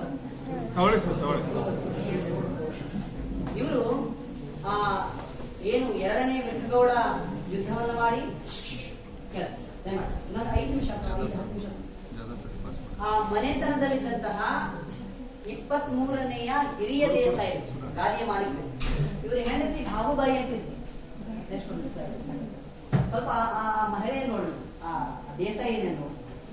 ಈ ಭಾಗುಬಾಯಿ ಅದಾರಲ್ಲ, ಭಾಗುಬಾಯಿ ದೇಸಾಯರು ಹಿರಿಯ ಮನೆತನದ ಗಾದಿ ಮಾಲೀಕರು. ದೇಸಾಯಿನಿ ಭಾಗುಬಾಯಿ. ಆ ಭಾಗುಬಾಯಿ ಮನೆಯೊಳಗಿರುವಂತಹ ಎಲ್ಲಾ ದೇವರುಗಳ ಪೂಜೆಯನ್ನು ಮಾಡಿ ಸದರವಾಡಿಯಲ್ಲಿ ಬಂದು ಕುತ್ಕೊಂಡ ನಂತರ 13 ತೊಲಿ ಬಂಗಾರದ ನತ್ತನ್ನ ಧರಿಸ್ತಾ ಇದ್ದಾರೆ. ಈ ನತ್ ಕಾಣುತ್ತಿದ್ದಲ್ಲ, ಸಣ್ಣದಿಲ್ಲ, ನೋಡಿ ಸೈಜ್ ನೋಡಿ. ಆ ದೇಸಾಯರ ವಾಡೆ ಬಗ್ಗೆ ಬಹಳ ಕಲ್ಪನೆಗಳು ಅದಾವ. ಆ ಮನೆತನಕ್ಕೆ ಹೋದ್ರು ಕೂಡ ಇತ್ತೀಚೆಗೆ ನಮ್ಮ ಹಂಪಿ ಕನ್ನಡ ವಿಶ್ವವಿದ್ಯಾಲಯದ ಶಾಸನಶಾಸ್ತ್ರ ವಿಭಾಗದ ಮುಖ್ಯಸ್ಥರು ಮತ್ತು ನನ್ನ ಮತ್ತು ನಿಧಿಯ ಅತ್ಯಂತ ನೆಚ್ಚಿನ ಗುರು ಡಾಕ್ಟರ್ ಅಮರೇಶ್ ಯತಗಲ್ ಸರ್, ನಮ್ಮ ಸರ್ ಕೂಡ ಮಾಡ್ತಾರೆ. ಅವ್ರು ದೇಸಾಯರ ವಾಡೆ ಬಂದಿದ್ರು. ದೇಸಾಯರ ವಾಡೆ ಮತ್ತು ಆ ಚರಿತ್ರೆ ಇದನ್ನ ಕುರಿತಂಗೆ ನೀವು ಬರ್ಲಿಪ್ಪ, ನೀನು ಬಾ ಅಂತ ಕರ್ಕೊಂಡು ಬಂದಿದ್ದ. ಒಂದು ಹಂಡೆ ನೋಡಿದೀವಿ ನಾವು ಇವತ್ತು. ಗಿರಣಿ ಮಲ್ಲಪದ ಗೊತ್ತಾ? ಯಾರು ಕೊಕಟ್ನೂರ್ ಇದ್ದವ್ರು ಗೊತ್ತಿರ್ತಾರೆ, ಕೊಕಟ್ನೂರವ್ರು ಇದ್ದಾರೆ. ಗಿರಣಿ ಮಲ್ಲಪತ್ಯ ಅಂತ ಗೊತ್ತಲ್ಲ? ಆ ಗಿರಣಿ ಮಲ್ಲಪತ್ಯ ಮತ್ತೊಬ್ಬ ದಾದಾ ಸಾಹೇಬ್ ಅಂತ ಒಬ್ಬಿದ್ದಾರೆ. ಅವ್ರಿಬ್ರು ಕುತ್ಕೊಂಡು ಆ ಹಂಡೆ ಒಳಗೆ ತೊಳಿತಿದಿರ್ತಾರೆ. ಹಂಡೆ ತೊಳಿತಿದ್ದಾರೆ. ಅದ್ರ ಒಳಗಡೆ ಹೋದ್ರೆ ನಾವು ಕೈ ಮಾಡಿದ್ರೆ ಕೈ ಕಾಣುದಿಲ್ಲ. ಆ ಹಂಡೆ ನೋಡೋದು ಅಂತಹ ಪರಿಕರಗಳು ನಮ್ಮಲ್ಲಿ ಇದಾವೆ. ನಾನು ಯಾಕೆ ಇದನ್ನ ಕಂಪ್ರಮೈಸ್ ಮಾಡಿ ಆದಷ್ಟು ಸಾಧ್ಯ ಆದಷ್ಟು ಕಡಿಮೆ ಮಾಡ್ತಾ ಹೇಳ್ತಾ ಬರ್ತಾ ಇದ್ದೇನೆ ಅಂದ್ರೆ, ಕೊಕಟ್ನೂರಿನ ಚರಿತ್ರೆ ನನಗಂತೂ ಮುಗುದಿಲ್ಲ, ನನಗೆ ಮುಗಿಸಕ್ ಮನಸ್ಸಿಲ್ಲ. ಜಾಸ್ತಿ ಸಮಯನ ತಗೊಳ್ಳಿ. ಕಡಿಮೆ ಅವಧಿಯಲ್ಲಿ ಒಂದು ಕಲಿಕೆ ಅಂತ ಇರ್ತಲ್ಲ, ಆ ಕಲಿಕೆಗೆ ಸೇತುವೆ ರಾಜೇಂದ್ರ ಸರ್ ಆಗಿದ್ದಾರೆ. ಕೊಕಟ್ನೂರ್ ಅಂದ್ರೆ ಏನು ಅನ್ನೋದನ್ನ ಹಿಡ್ಕೊಂಡು ಇವತ್ತಿನವರೆಗೆ ಕೊಕಟ್ನೂರಿನಲ್ಲಿ ಏನ್ ಇದೆ ಅನ್ನೋದನ್ನ ಓದ್ತೀವಲ್ಲ, ಇದು ನಮ್ಮ ಜವಾಬ್ದಾರಿ. ಎಷ್ಟೋ ಶಾಸನಗಳು ಕಳುವಾಗ್ಯಾವ, ಎಷ್ಟೋ ಶಾಸನಗಳನ್ನ ಮಿಸ್ಯೂಸ್ ಮಾಡ್ಕೊಂಡಿದ್ವಿ, ಎಷ್ಟೋ ದೇವಾಲಯಗಳನ್ನ ನಾಶಪಡಿಸಿದೀವಿ. ನಾವಿವತ್ತು ಏನು ನೋಡ್ತಾ ಇದೀವಿ, ನಾವು ಒಂದೇ ಒಂದು ಕಣ್ಣಿನ ನೋಟದಿಂದ ಇತಿಹಾಸವನ್ನ ನೋಡ್ತಾ ಇದ್ದೀವಿ. ಅದು ಯಾವುದೋ ಒಂದು ಪಕ್ಷ ಸಿದ್ಧಾಂತಕ್ಕೆ ಸೀಮಿತ ಅಲ್ಲ. ಇತಿಹಾಸ ಯಾರಪ್ಪನ ಮನೆಯ ಸ್ವತ್ತು ಅಲ್ಲ. ದೇಸಾಯರ ಮನೆ ತಂದವರು ದೇಶಕ್ಕೆ ಮಾಡಿ ಹೋದ್ರು. ಅವರ ಇತಿಹಾಸ ದೇಸಾಯರ ಬರೀಬೇಕಂತ ಏನಿಲ್ಲ. ದೇಸಾಯಿ ಮನೆ ಸಂಬಂಧ ಇಲ್ಲದಂತೂ ಯಾರೋ ಬರ್ತಿದ್ದಾರೆ. ಈ ಕೊಕಟ್ನೂರು ಚರಿತ್ರೆಗೆ ಸಂಬಂಧಪಟ್ಟಂತೆ ಸರ್ 2ನೇ ವಿಟಗೌಡ ಮೆನ್ಷನ್ ಮಾಡಿದ್ನಲ್ಲ, ಆ 2ನೇ ವಿಟಗೌಡನನ್ನ ಕುರಿತಂತೆ ಬೆಳಗಾವಿ ಜಿಲ್ಲೆಯ ಕನ್ನಡ ಸಾಹಿತ್ಯ ಪರಿಷತ್ತಿನ ನಿಕಟಪೂರ್ವ ಅಧ್ಯಕ್ಷರು ಮತ್ತು ನಿಕಟಪೂರ್ವ ತಹಶೀಲ್ದಾರರು ಆಗಿದ್ದಂತಹ ಹೆಮ್ಮೆಯ ಚರಿತ್ರೆಯ ಕಾದಂಬರಿಕಾರ ಯರು ಪಾಟೀಲ್ ಅವರು ಬಂದಿದ್ರು ಸರ್ ಬಿಜಾಪುರ. ಅವ್ರು ಹೇಳಿದ್ರು, ನೀವು ಕೊಕಟ್ನೂರು ಚರಿತ್ರೆ ಎಷ್ಟು ಸುಂದರ ಅದ, ನಾನು ಕೋಟಿಗೆ ಬಂದು ಒಂದು ಕಾದಂಬರಿ ಮಾಡತ್ತೀನಿ. ನಾನು ಆ 2ನೇ ವಿಟಗೌಡನ ಬಗ್ಗೆ ಹುಡುಕ್ತಾ ಬಿಜಾಪುರವರೆಗೆ ಬಂದೆ. ನೀವು ಅಲ್ಲಿಂದ ಕೊಕಟ್ನೂರವರೇ ಇಲ್ಲೇ ಇದೆ ಅಂತ ಗೊತ್ತಾಯ್ತು. ಕೊಕಟ್ನೂರು ದೇಶದ ಬಗ್ಗೆ ಬರ್ದಿದ್ದು ಗೊತ್ತಾಯ್ತು. ನೀವು ಇದ್ರ ಬಗ್ಗೆ ಚರ್ಚೆ ಮಾಡೋಣ ಅಂತ ಕರ್ಸ್ಕೊಂಡಿದ್ದೀರಿ. ಆ ವ್ಯಕ್ತಿಯ ಕಾದಂಬರಿಯಿಂದ ನಿಮ್ಗೆ ಸಿಕ್ಕರೆ ದಯಮಾಡಿ ಕೋಟಿಗೊಬ್ಬ ಅನ್ನೋಂಥ ಒಂದು ಕಾದಂಬರಿ ಬರುತ್ತೆ. ಆ ಕೋಟಿಗೊಬ್ಬ ಕಾದಂಬರಿ ಸಿಕ್ಕರೆ ಅದನ್ನ ದಯಮಾಡಿ ಕೊಡಿ. ಕಿತ್ತೂರು ರಾಣಿ ಚೆನ್ನಮ್ಮನ ಚರಿತ್ರೆಯನ್ನು ಕೊಟ್ಟಂಗೆ ಬರ್ತಾರೆ, ಬೆಳವಡಿ ಮಲ್ಲಮ್ಮನ ಚರಿತ್ರೆಯನ್ನು ಕೊಟ್ಟಂಗೆ ಬರ್ತಾರೆ. ಆ ಎಲ್ಲ ಕುರುಹುಗಳಲ್ಲಿ ಎಲ್ಲೋ ಒಂದು ಕಡೆಯಲ್ಲಿ ನಾವು ನಮ್ಮ ಛಾಪ್ ಮೂಡಿ ಹೋಗುತ್ತೆ, ಒಕ್ಕಟೂರಿನ ಒಂದು ಛಾಪ್ ಮೂಡಿ ಹೋಗುತ್ತೆ. ಇಲ್ಲಿ John and Twist mission to Bijapur ಅಂತ ಒಂದು ಲೇಖನ ಇದೆ ಸರ್. ಬಿಜಾಪುರದ ಆದರ್ಶಗಳಿಗೆ ಸಂಬಂಧಪಟ್ಟಂಗ John and Twist mission to Bijapur ಅಂತ. ಅವನು ಎಲ್ಲಿಂದ ಬರ್ತಾನೆ ಅಂತಂದ್ರೆ ಈ ನಮ್ಮ ಗೋವಾ ತೀರದಿಂದ ಬರ್ತಾನೆ. ಗೋವಾ ತೀರದಿಂದ ಬಿಜಾಪುರದ ಆದರ್ಶಗಳಿಗೆ ಹೋಗ್ಬೇಕಾದ ಸಂದರ್ಭದಲ್ಲಿ ಐಗಳಿಗೆ ಒಂದು ಜನ ನಿಲ್ಲಿರ್ತಾರೆ.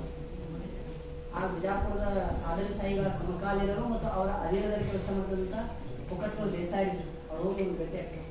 ಆ ದಾಖಲೆ ಎಲ್ಲೂ ಅದು ಯಾಕೆ ನಮ್ಗೆ ಸಿಗ್ತಾ ಇಲ್ಲ? ಆ ರೆಕಾರ್ಡ್ಸ್ ಅನ್ನು ಹೊರಡುವಂತ ಪ್ರಯತ್ನ ಏನಿಲ್ಲ, ದಯಮಾಡಿ ನಾನು ಕೂಡ ಮಾಡ್ತೀನಿ, ಸಾಧ್ಯ ಆದ್ರೆ ನೀವು ಮಾಡ್ರಿ. ನಮ್ಮ ನೆಚ್ಚಿನ ಗುರುಗಳು, ನಮ್ಮ ಮಾರ್ಗದರ್ಶಕರು ಕೂಡ ಹೌದು, ಉದ್ಯೋಗಿ ಬಂಧು ಮಿತ್ರರನ್ನು ಕೂಡ ಆಗಿರುವಂತಹ ರಾಜೇಂದ್ರ ಸರ್ ಕೂಡ ಮಾಡ್ತಾರೆ ನನ್ನ ಭರವಸೆ ಇದೆ. ನಿಮ್ಮ ಕಾಲೇಜಿನಲ್ಲಿದ್ದಂತಹ ಆ ಸ್ಮಾರಕ ಏನೈತಲ್ಲ, ಒಂದು ಸ್ಮಾರಕ ಆಗ್ತಾ ಇದ್ದೀನಿ ಸರ್, ಆನೆಯ ಪ್ರತಿಬಿಂಬ ಅನ್ನೋದಿಲ್ಲ, ಅದನ್ನ ಸ್ಮಾರಕ ಅಂತ ಹೇಳ್ತೀನಿ. ಆ ಸ್ಮಾರಕದ ಸಂರಕ್ಷಣೆ ಮಾಡಿರಲ್ಲ, ಒಕ್ಕಟ್ನೂರಿನಲ್ಲಿ ಇಂಥವು ಇನ್ನೊಂದು 1000 ಸಿಗ್ತದೆ. ನೀವು ಪ್ರಯತ್ನ ಒಂದು 1000 ಅವೆಲ್ಲವನ್ನು ನಿಮ್ಮನ್ನು ಸ್ವಲ್ಪ ಈಸಿ ಮಾಡಿಬಿಡ್ರಲ್ಲ, ಒಂದು ನೆನಪು ಕೊಡುವಂತ ಒಂದು ಕೆಲಸ ಮಾಡೋದಲ್ಲ. ಇಲ್ಲಿ ಲಕ್ಷ್ಮೀ ಗುಡಿ ಇತ್ತಲ್ಲ, ಲಕ್ಷ್ಮೀ ಗುಡಿ ಎದುರುಗಳಿಗೆ 8 ಶಾಸನಗಳಿದ್ವು. ಆ ಶಾಸನಗಳು, ಅಲ್ಲಿರುವಂತ ಕಲ್ಲುಗಳು, ಅಗ್ನಿಗೆ ನಾವು ವರ್ಗಾಯಿಸ್ತೀವಿ ಅಂತ ನೋಡಿದ್ವಿ.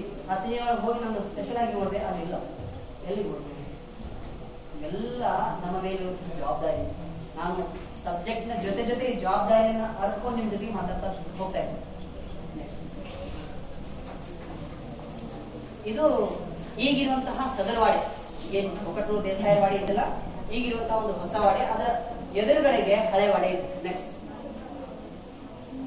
ನೆಕ್ಸ್ಟ್ ಇವರು 27 ಜುಲೈ 2020 ಈ ದೇಸಾಯಿ ಅವರ ವಾಡೆಯ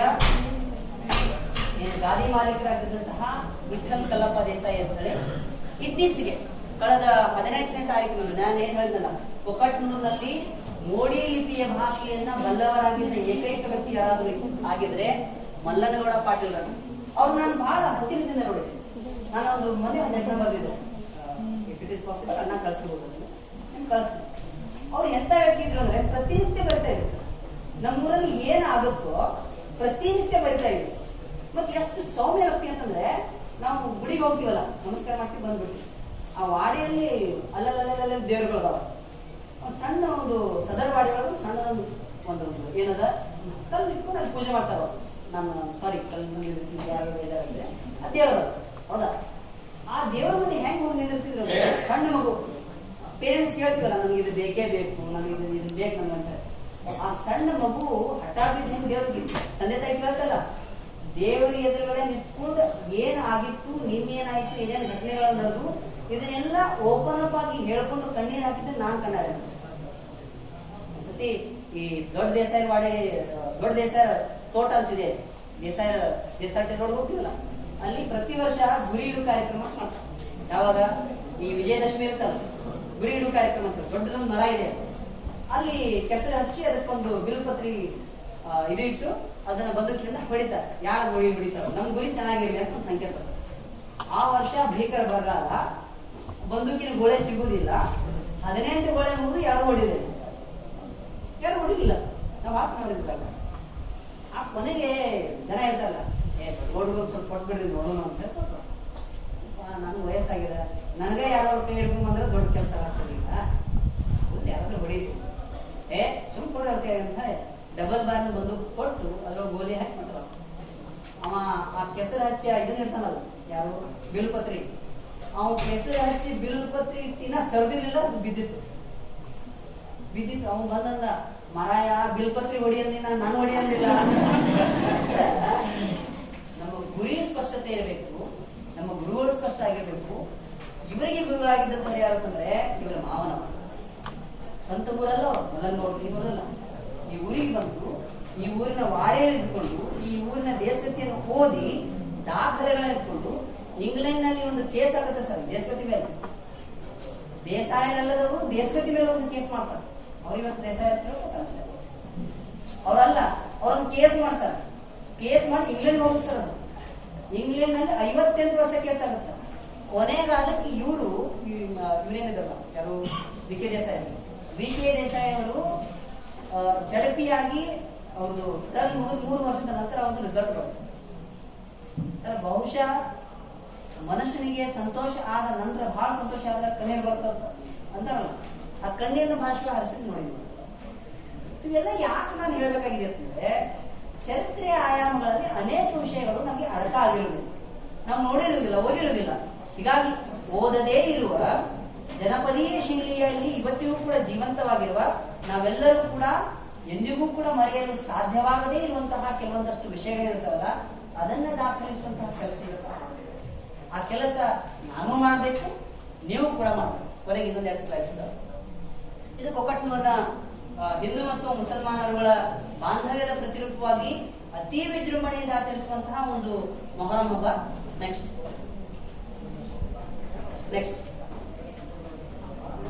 ಇನ್ನೊಂದಿದೆ, ಇಲ್ಲ ಬ್ಯಾಕ್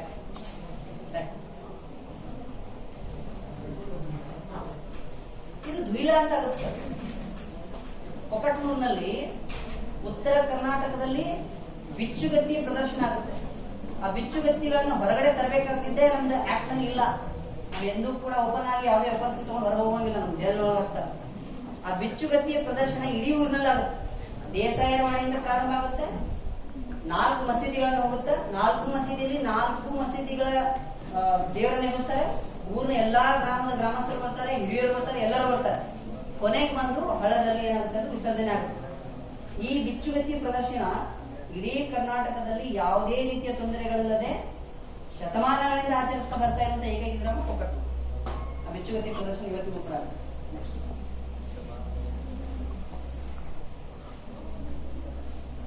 ನಮ್ಮೂರಿನಲ್ಲಿ ಕಲಾವಿದರಿಗೂ ಕೂಡ ಏನು ಕಡಿಮೆ ಇಲ್ಲ. ಇಲ್ಲೊಬ್ಬ ವ್ಯಕ್ತಿ, ಇವರು ನಮ್ಮ ಅಜ್ಜಾರ ಕೂಡ. ಈ ವ್ಯಕ್ತಿ 38 ವರ್ಷಗಳ ಕಾಲ ಅವ್ರೊಂದು ತಂಡ ಇತ್ತು, ಎಲ್ಲಮ್ಮನವಾಡಿಯಲ್ಲಿ ಇಂದ್ರಮ್ಮ ಮಾದಾರ್ ಅಂತ ಈ ನಮ್ಮ ಚೌಡಕಿ ಕಲಾವಿದರ ಇನ್ನೊಬ್ರು ಇಂದ್ರಮ್ಮ ಮಾದಾರ್, ಅವರು ಇವರೊಂದು ತಂಡ ಇತ್ತು ಸರ್. ನಮ್ಮ ಕನ್ನಡ ಮಿನಿಸ್ಟರ್ ಇದನ್ನು ಹೇಳಬೇಕು ಸರ್. ಇವರು ಒಬ್ಬ ಮುಸಲ್ಮಾನ, ಒಬ್ಬ ಮರಾಠ, ಒಬ್ಬ SC ST ಕಾಸ್ಟ್ದವರು, ಬೇರೆ ಬೇರೆ ಬೇರೆ ಎಲ್ಲ ಕಾಸ್ಟ್ ಸೇರ್ಕೊಂಡು ಸರ್. ನಮ್ಮ ಪಾರಿಜಾತ ಅಂತಂದ್ರೆ ಅದನ್ನ ಸಣ್ಣ ಪ್ರಮಾಣದಲ್ಲಿ ಬೋಧನೆ ಮಾಡಕ್ಕಾಗುದಿಲ್ಲ, ಅದನ್ನ ಹೇಳಕ್ಕಾಗುದಿಲ್ಲ. ಪಾರಿಜಾತ ಪ್ರದರ್ಶನದಲ್ಲಿ ಕೇಂದ್ರ ನಾಟಕ ಸಾಹಿತ್ಯ ಅಕಾಡೆಮಿಗೆ ಹೋಗಿ ಬಂದಂತಹ ನಮ್ಮೂರಿನ ಹೆಮ್ಮೆಯ ಕಲಾವಿದರ ತಂಡದ ಕೃಷ್ಣನ ಪಾತ್ರ ಮಾಡ್ತಾ ಇದ್ದಾರೆ ಸರ್. ಕೊನೆಗಾಲಕ್ಕೆ ಸರ್ ಅವ್ರಿಗೆ ಒಂಥರ ಇವ್ರು ಬಂದ್ರು, ನಮ್ಮ PDO ಸಾಹೇಬ್ ಶಂಕರ್ ಸರ್ ಒಂದ್ಸತಿ ಮನೆಗೆ ಬಂದ್ರು. ಅವರು ಅಲ್ರಿ ಕಾಕ ನೀವು ಇಷ್ಟು ವರ್ಷ ಕೆಲಸ ಮಾಡಿದ್ರಿ, ಕೇಂದ್ರ ನಾಟಕ ಸಾಹಿತ್ಯ ಅಕಾಡೆಮಿಗೆ ಹೋಗಿ ಬಂದಿದ್ರಿ, ರಾಜ್ಕುಮಾರ್ ಭೇಟಿಯಾಗಿರಿ, ಆಮೇಲೆ ನಮ್ಮ ಫಕ್ರುದ್ದೀನ್ ಅಲಿ ಅವ್ರು ಭೇಟಿಯಾಗಿದ್ರಿ ರಾಷ್ಟ್ರಪತಿ ಅವ್ರಿಗೆ, ನಿಮ್ಗೆ ಯಾಕೆ ಪೆನ್ಷನ್ ಆಗ್ತಿಲ್ಲ ಮಾತು ಹೇಳಿದೆ ಸರ್. ನಾನು ಅದಕ್ಕೆ ಜೀವಂತ ಸಾಕ್ಷಿ. ಅವ್ರೊಂದು ಮಾತು ಹೇಳಿದ್ರು, ಕೃಷ್ಣ ಅಂದ್ರೆ ಯಾರಪ್ಪ? ಕೃಷ್ಣ ಅಂದ್ರೆ ದೇವರು, ಜಗತ್ತನ್ನ ಸಲುವಾಗಿರುತ್ತವನು. ಅವನು ಹೆಂಗ್ ನಿಂತ್ಕೋತಿದ್ದ ಅಂತ ಕೇಳಿದ. ಅವ ಹೆಂಗ್ ನಿಂತ್ಕೋತಿದ್ದ? ಹೌದಾ, ನಾನು ಕೃಷ್ಣನ ಪಾತ್ರ ಮಾಡಿರ್ಬೋದು, ನಾನು ಮುಸಲ್ಮಾನ ಆಗಿರ್ಬೋದು. ಕೃಷ್ಣನ ಪಾತ್ರ ಮಾಡಿದಾಗ ನಾನು ಹಿಂಗ್ ನಿಂತಿದ್ದೆ, ಸರ್ಕಾರದ ಮುಂದೆ ಹಿಂಗ್ ಮಾಡೋದಿಲ್ಲ. ಸಾಯುವವರೆಗೆ ₹1 ಕೂಡ ಯಾವುದೇ ರೀತಿಯ ಮಾಶಾಸನವನ್ನು ತಗೊಳ್ಳದೆ ಸತ್ತು 2017 ನೆಕ್ಸ್ಟ್ ಇವರಂತೂ ನಿಮ್ಮೆಲ್ಲರೂ ಕೂಡ ಗೊತ್ತಿರಲೇಬೇಕು. ಕೊಕಟ್ನೂರಿನ ಅತ್ಯಂತ ಕಡಿಮೆ ಶಿಕ್ಷಣವನ್ನು ಪಡ್ಕೊಂಡು ಬಾಲ್ಯದಲ್ಲಿ ಊಟಕ್ಕೂ ಕೂಡ ಸಿಗದೆ ಇರುವಂತಹ ಕಷ್ಟದ ಮನೆತನದಲ್ಲಿ ನೋಡ್ಕೊಂಡು ತಂದೆ ಹೇಳಿಕೊಟ್ಟಂತಹ ಚೌಡಿಕಿಯ ಕಲೆಯನ್ನ ಕಲಿತು ಅದನ್ನೇ ಜೀವನದ ಒಂದು ಉಪಾಯವನ್ನಾಗಿ ಮಾಡಿಕೊಂಡು ಅಪಾಯದ ಅಂಚಿನಲ್ಲಿ ಸಾವು ಬದುಕಿನ ಮಧ್ಯದಲ್ಲಿ ಹೋರಾಟ ಮಾಡಿ ಬದುಕಿ ಕೊಕಟ್ನೂರಿನ ಈ ಕಲೆಯನ್ನ ಅಮೆರಿಕದ ವಿಶ್ವ ಕನ್ನಡ ಸಾಹಿತ್ಯ ಸಮ್ಮೇಳನದವರಿಗೆ ಹೋಗಿ ನಿಲ್ಲಿಸುವಂತಹ ರಾಜ್ಯೋತ್ಸವ ಪ್ರಶಸ್ತಿಯನ್ನು ಪಡೆದುಕೊಂಡಂತಹ ಕರ್ನಾಟಕದ ಬೆಳಗಾವಿ ಜಿಲ್ಲೆಯ ಪ್ರಪ್ರಥಮ ಚೌಡಿಕಿ ಕಲಾವಿದೆ ಯಾರಾದ್ರೂ ಆಗಿದ್ರೆ ಅದು ರಾಧಾಬಾಯಿ ಅವರು ನಮ್ಮ ಕೊಕಟ್ನೂರು ಇದೆ ಎಲ್ಲಮ್ಮನ ಮಾಡಿ ಇಲ್ಲ ಬಹಳ ಇದೆ. ನಾನು ಯಾವ್ದನ್ನ ಹೇಳಿ ಯಾವ್ದನ್ನ ಬಿಡ್ಲಿ ಅಂತ ಗೊತ್ತಾಗ್ತಿಲ್ಲ. With your own permission sir. So ಕೊನೆಗೆ ಈ ತಾಯಿಯ ನೆನೆಸಲಿಲ್ಲ ಆಗುದೇ ಹೌದಲ್ಲ. ಕರ್ನಾಟಕದಲ್ಲಿ ಏನು ನಮ್ಮ ಸೌದತ್ತಿ ಇತ್ತಲ್ಲ, ಸೌದತ್ತಿಯ ನಂತರದಲ್ಲಿ ಜಾಗೃತ ಸ್ಥಳ ಯಾವ್ದಾದ್ರು ಇದ್ರೆ ಇದು ರೇಣುಕಾ ಯಲ್ಲಮ್ಮನ ದೇವಾಲಯ. ಇವತ್ತೇನು ಯಲ್ಲಮ್ಮನ ಒಡೆಯ ನೋಡ್ತೀವಲ್ಲ, ಆ ನದಿಯ ಆ ಹಳ್ಳದ ತಟದಲ್ಲಿ ಸ್ವಯಂಭೂ ಮೂರ್ತಿಯಾಗಿದ್ದಂತಹ ಅಂತ ಉಲ್ಲೇಖ ಇದೆ.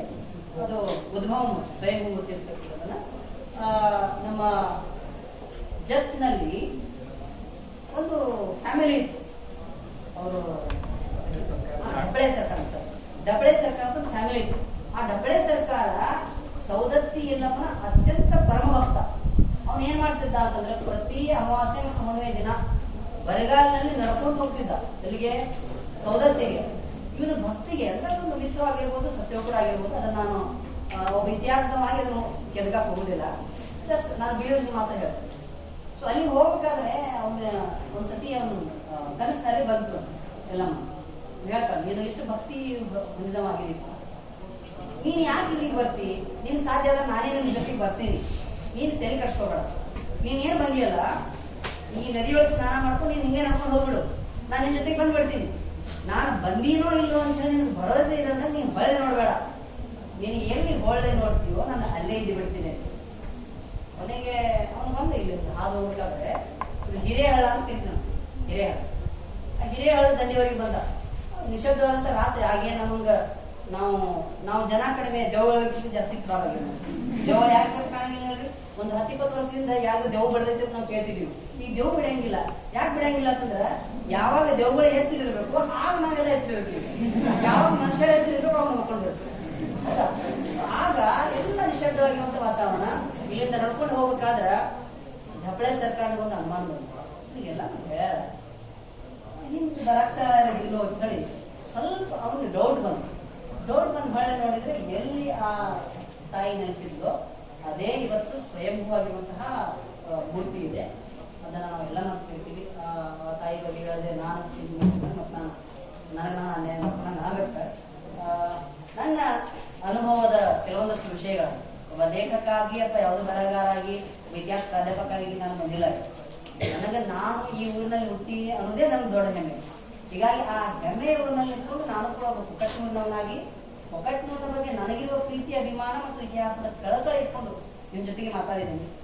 ಇದರಲ್ಲಿ ಯಾವ್ದಾದ್ರು ವಿಷಯದ ಲೋಪ ಆಗಿದ್ರೆ, ಭಾಷಾ ಲೋಪ ಆಗಿದ್ರೆ ನಮ್ಮ ಕನ್ನಡ ಮೇಷ್ಟ್ರು ತಿದ್ದಬೇಕು, ಇತಿಹಾಸದ ಲೋಪ ಆಗಿದ್ರೆ ನಮ್ಮ ಮೇಷ್ಟ್ರು ತಿದ್ದಬೇಕು. ನಾಳೆ ಅಂತೂ ನೀವು ತಿದ್ದಿರುವಂತ ಭರವಸೆ ನಮ್ಗೆ ಹೋಗ್ತದ. ಅದ್ರ ಜೊತೆಗೆ ನಿಮಗ್ ಒಂದು ಜವಾಬ್ದಾರಿ, ನನ್ನ ಒಂದು ಕಳಕಳಿ. ಇಷ್ಟೊತ್ತಿನವರೆಗೆ ಏನು ತಾಸು 1 ತಾಸು ಕೊಡ್ದಿನಲ್ಲ, ಇಲ್ಲೇ ಬೇರೆ ಹೋಗ್ಬಿಡ್ರಿ, ಅದು ಬ್ಯಾಕ್ ಹೋಗ್ರಿ. ಕೆಲಸ ಏನ್ ಮಾಡ್ರಿ, ನಿಮ್ಮ ಗುರುಗಳು ನಾನು ಅವ್ರು ಮುಂದಿದ್ದಾರಂತ ಅವ್ರು ಮುಖಸ್ತುತಿ ಮಾಡಕ್ತಿಲ್ಲ. ನಮ್ಮ ಕಾಲೇಜು ಶಿಕ್ಷಣ ಇಲಾಖೆಯ ಒಕ್ಕಟ್ನೂರಿನ ಸರ್ಕಾರಿ ಪದವಿ ಮಹಾವಿದ್ಯಾಲಯ ಏನಿದಲ್ಲ, ಬಹುಶಃ ನಾನು ಅನ್ಕೋತೀನಿ ಯಾವ ಎಡೆಡ್ ಕಾಲೇಜು ಏನ್ ಕೆಲಸ ಮಾಡ್ತಲ್ಲ ಆ ಎಡೆಡ್ ಕಾಲೇಜಿನಲ್ಲಿ ಸಿಕ್ಕಾಪಟ್ಟೆ ಸೋರ್ಸ್ ಇರುತ್ತೆ. ಇಲ್ಲಿ ಗೌರ್ಮೆಂಟ್ ಯಾವಾಗ ಸೋರ್ಸ್ ಕೊಡುತ್ತೋ ಆಗ ನಿಮ್ ತಗೋಬೇಕಾಗುತ್ತೆ. ಕಡಿಮೆ ಸೋರ್ಸ್ ಸಿಕ್ಕರೂ ಕೂಡ ಸಿಗಬೇಕಾದಂತ ಸಾಧ್ಯತೆಗಳು ಬಹಳ ಇದ್ರು ಸಮಯಕ್ಕೆ ಸಕಲ್ ಸಿಗದೆ ಹೋದ್ರು ಕೂಡ ಅದನ್ನ ಹೆಂಗ್ ಯುಟಿಲೈಸ್ ಮಾಡ್ಕೋಬೇಕು ಅನ್ನೋದನ್ನ ಬಳಸ್ಕೊಂಡು ಈ ಮಹಾವಿದ್ಯಾಲಯ ಒಂದು 4 ವರ್ಷದ ಹಿಂದೆನೂ ಕೂಡ ಬಂದಿದೆ. ಆ ಕಾಲೇಜ್ ಕಟ್ಟಡ ಆಗುತ್ತಿತ್ತು, ಈಗ ನಾನು ಮಹಾವಿದ್ಯಾಲಯ. ಈ ಮಹಾವಿದ್ಯಾಲಯದಲ್ಲಿ ಎಲ್ಲವನ್ನೂ ಕೂಡ ಚೆನ್ನಾಗಿ ನಡೆಸ್ತಾ ಇರುವ, ಇನ್ನೇನು ಕೆಲವೇ ದಿನಗಳಲ್ಲಿ ನ್ಯಾಕ್ PRT ವಿಸಿಟ್ ಬರ್ತಾ ಇದೆ. ಆ ಸಂದರ್ಭಕ್ಕೆ ನಾನು A ಗ್ರೇಡ್ ಕಾಲೇಜಿನಲ್ಲಿ ಓದ್ತಾ ಇದ್ದೀನಿ. ನನ್ನ ಊರಿನ ಕಾಲೇಜಲ್ಲಿ ಕೂಡ A ಗ್ರೇಡ್ ಫಸ್ಟ್ ಗ್ರೇಡ್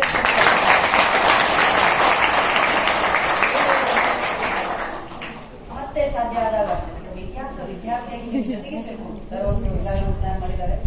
ಆ ಅಡಿಗೆಯನ್ನು ಮಾಡುವಂತಹ ಕೆಲಸ ಮಾಡೋಣ. ಇಲ್ಲಿವರೆಗೆ ನನ್ನಿಂದ ಸಾಧ್ಯ ಆದಂತಹ ಕೆಲವಷ್ಟು ಸಣ್ಣ ಅನುಭವದ ಐತಿಹಾಸಿಕ ದಾಖಲೆಗಳನ್ನು ಕೇಳಿದ್ರು. ನೀವು ಅದನ್ನ ನಿಮ್ಮ ಅನುಭವಕ್ಕೆ ತೆಗೆದುಕೊಳ್ತೀರಿ, ನಿಮ್ಮ ಜವಾಬ್ದಾರಿಯನ್ನು ಹೊಂದುತ್ತೀರಿ ಅನ್ಕೊಳ್ತಾ ನನ್ನ ಮಾತುಗಳಿಗೆ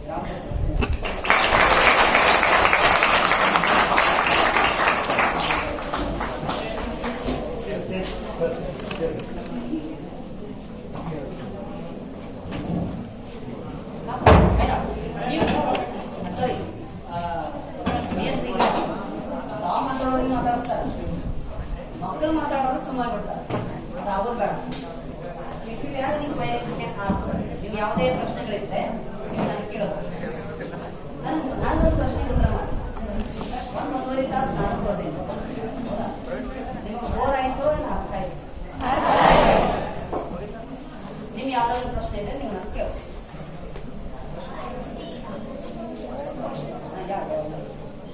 ಫಸ್ಟ್ ಅಂದ್ರೆ ಅದು ಹನುಮಾನ್ ಟೆಂಪಲ್ ಅದಲ್ಲ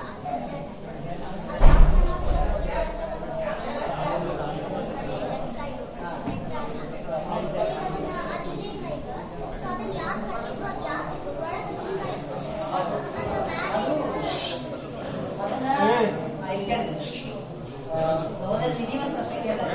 ಈ ಹೆಣ್ಣುದೇವ್ರ ಗುಡಿ ಅದ ಹೌದಾ? ಒಬ್ಬಟ್ಟು ಯಾರಿದ್ರೆ ಒಂದು ಗೊತ್ತದ. ಅದು ಮಾಧವನ ಗುಡಿ ಅಂತ ಇತ್ತು. ಮಾಧವನ ಗುಡಿ ಅಂತ ಇತ್ತು ಅಲ್ಲಿ ಒಂದು ಶಿವಲಿಂಗನೂ ಕೂಡ ಇತ್ತು. ಪ್ರತಿ ವರ್ಷ ಕಾರ್ತಿಕ ಮಾಸದಲ್ಲಿ ಮತ್ತು ಶ್ರಾವಣ ಮಾಸದಲ್ಲಿ ಅಲ್ಲಿ ರುದ್ರಾಭಿಷೇಕ ಕೂಡ ಆಗ್ತಾ ಇತ್ತು, ಪ್ರವಚನವೂ ಕೂಡ ಆಗ್ತಾ ಇತ್ತು. ಕಲ್ಮೇಶ್ವರ ಜಾತ್ರೆ ಆಗ್ತಿತ್ತಲ್ಲ, ಕೊನೆಗೆ ಅಲ್ಲಿ ಸಮಾರಂಭ ಆಗ್ತಾ ಇತ್ತು. ಅಲ್ಲಿ ಏನಾಯ್ತು, ಒಂದು ಸ್ಕೂಲ್ ಇತ್ತು.